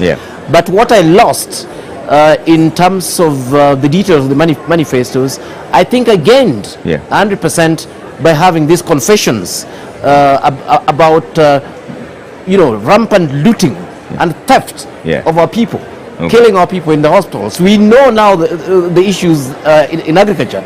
We know the reason why we cannot buy bread at the correct price. We know the cartels in the energy sector. We know all this thanks to this wonderful debate. So I really congratulate the two teams for exposing to Kenyans the rot that has become our country and the incompetence of those who are in power, who are ruling us now. Thank you. Nerima, you wanted to hear the how of the manifestos. Did you get your answers? Not very directly. Unfortunately, a lot of the questions that I wanted answered, the meat of the conversation was coming toward the last 20 minutes of the debate. So I did hear in terms of, Honorable Karua talking about the 2 million people who will be supported with the 6,000 shillings with the social welfare. She touched on Babacare. And I did hear Honorable Rigathi talking about the Hustler Fund. I mean, it's 50 billion shillings. But then just because you give people resources, he talked about the pyramid and it going down. And we know a lot of youth is where they're at the bottom of that pyramid. It doesn't mean as soon as you get money, let me tell you, you're paying back your loans. Because a lot of people right now are living on debt. So they're going to be repaying that. So it's not going to be that easy. Nerima, hold on 1 second. Let's cross over to Martha Karua, who's just finished the debate. Mtazamaji popote pale ulipo, kilicho na mwanzo kosi mwisho na hatimaye mdahalo umetamatika. Na hapa nipo na Bi Martha. Bi Martha, shukrani za dhati kwa kutenga muda wako na kujiunga nasi. Ningependa kujua hisia zako ni zipi? Mdahalo umekwenda vipi? Je, umeafikia matarajio yako? Nafikiria nimeafikia. Umeenda vyema. Tumedebate bila balaa yoyote, tumeendelea vyema. Naam, shukrani sana na nakutakia kila laheri na kwa heri. Na mwenzangu Nimrod Tabu bila shaka atakuwa anajiunga nasi baada ya muda usiokuwa mrefu akizungumza na mgombea mwenza wa UDA Rigathi Gachagua, na atakuwa anatueleza je, hisia zake ni zipi, na je amefikia matarajio yake, je ameweza kuwashawishi wa Kenya kumpigia kura ifikapo Agosti 9. Nimrod, kama unanipata, naam, labda tu tujiongee upande huu. Pole. Naam, asante sana. Bila shaka ni mdahalo ambao umekamilika. Tumezungumza na mgombea mwenza wa kwanza. Wacha tuzungumze na Mheshimiwa Rigathi Gachagua. Mheshimiwa Rigathi Gachagua, dakika zilikuwa ni saa lizima na dakika 30. Unajihisi namna gani baada ya mdahalo huu? Nimefurahi. Ilikuwa mazungumzo tumepata kuongelesha wa Kenya, lakini sijari kwa sababu tulitaka tupewe nafasi kuongea juu ya maneno na masuala ambayo yanahusu wa Kenya, ya uchumi. Tungetaka tuongee mambo ya afya, hatukupata nafasi. Mambo ya housing, hatukupata nafasi. Tulitaka tuongee mambo ya public debt, hatukupata nafasi.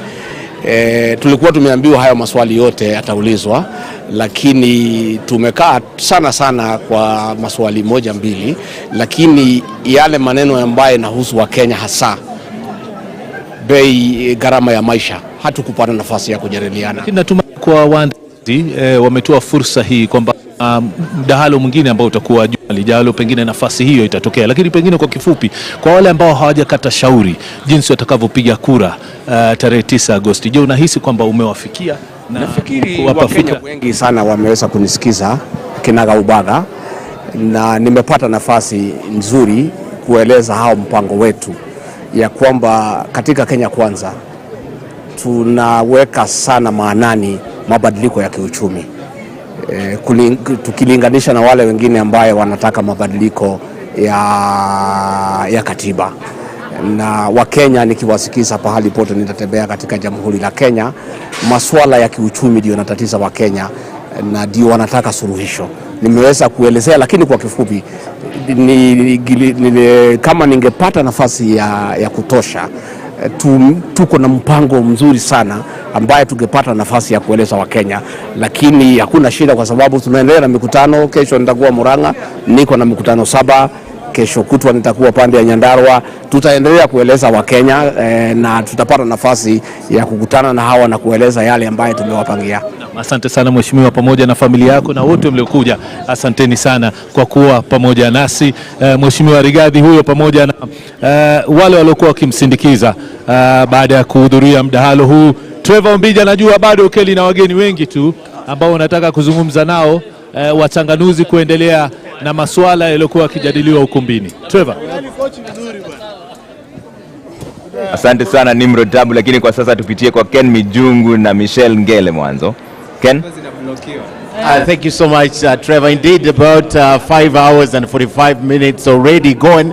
I mean, 4 candidates here tonight. A very exciting debate. To help Kenyans just understand, Michelle, what exactly are they choosing from? What ideologies? What is the agenda of these candidates to them? Absolutely, and this debate happening as Kenya enters the home stretch of the 22 electoral season. All of them getting a chance to tell Kenyans, well, they are fit for the country's second most powerful job. And the stakes are high, Ken. 22.1 million registered voters to vote in August, which is the highest in Kenya's electoral history ever. And this, of course, is a consequential election. It's a transition election from President Uhuru Kenyatta to the possibility, and that possibility, Michelle, will be made on the ballot on the 9th of August. But this is not the last. Next week on Tuesday, same place, same time, we'll have another debate with now the presidential candidates. Also 2 debates. Today also there were 2 debates. My name is Ken Mijungu from KTN. My name is Michelle Ngele Odhiambo from K24 TV. Let's take you back to Trevor Ombija.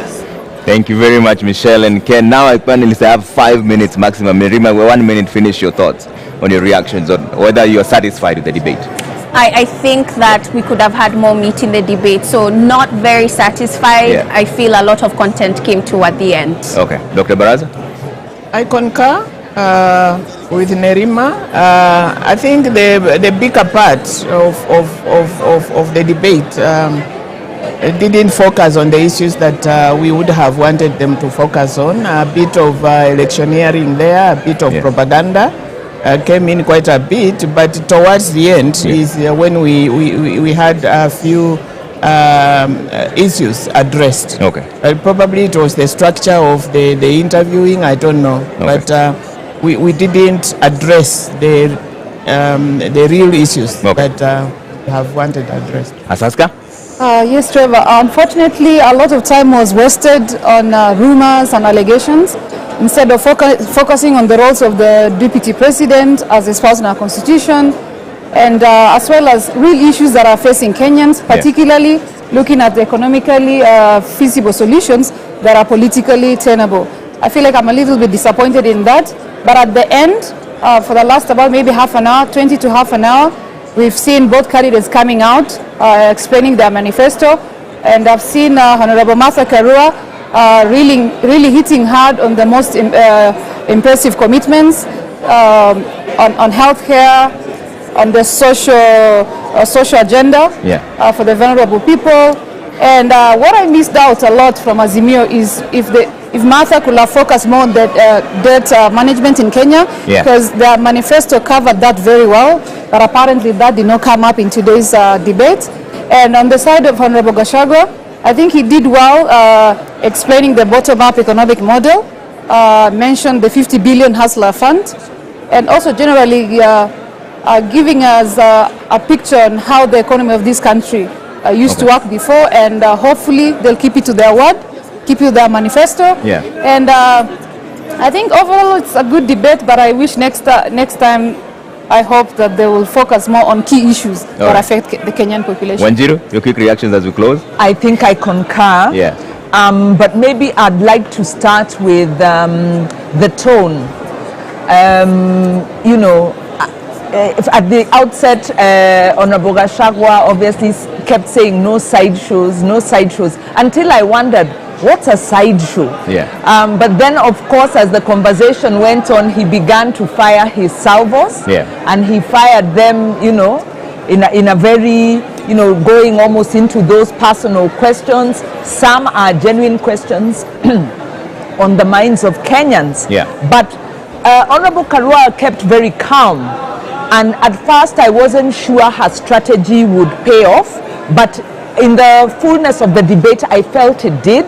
Yeah. She didn't rise to the bait and really stuck to the issues around corruption. Okay. And I think she was able to bring out very well that this state capture and corruption are one and the same thing. Yeah. This dichotomy that's being created, because at some point Gachagua was almost saying they are going to fight state capture, yeah, but not corruption. You know, it didn't come out directly, but almost going that way. She just said it's the same thing. Okay. I liked her definition about cartels. Yeah. They have made a promise that if they come into power, they will fight all the cartels. Okay. She, of course, struggled a bit because of the role of the president in the party. Okay. She made an explanation. Yeah. But at the end of the day, I think the decision falls on Kenyans, and Karua was very keen to stress the issue of track record. Okay. So I think it was a good debate, but Yeah. we should have had more time All right. spent on the economy. All right, ladies and gentlemen, thank you so much for making time this evening. Professor Alfred Omenya, urban planning expert, and earlier on Professor Gituro was with us. Nerima Wako, Executive Director, Siasa Place. Dr. Nancy Baraza, former Deputy Chief Justice, asante sana. Asas Kalabarakwe, Public Policy Expert. Wanjiru Gikonyo, Executive Director, TISA, which is the Institute of Social Accountability. Ladies and gentlemen, thank you so much for staying with the Deputy Presidential Debates. Next week, we go into the Presidential Debates. You can hear the joys of live TV. This is happening in real time. The 600 capacity auditorium was filled to the brim, and those are just the audience coming out. On behalf of the entire media team that made this possible, we thank you for watching, and now we go back to normal programming. My name is Trevor Ombija from Citizen TV and Ramogi TV. Bye for now.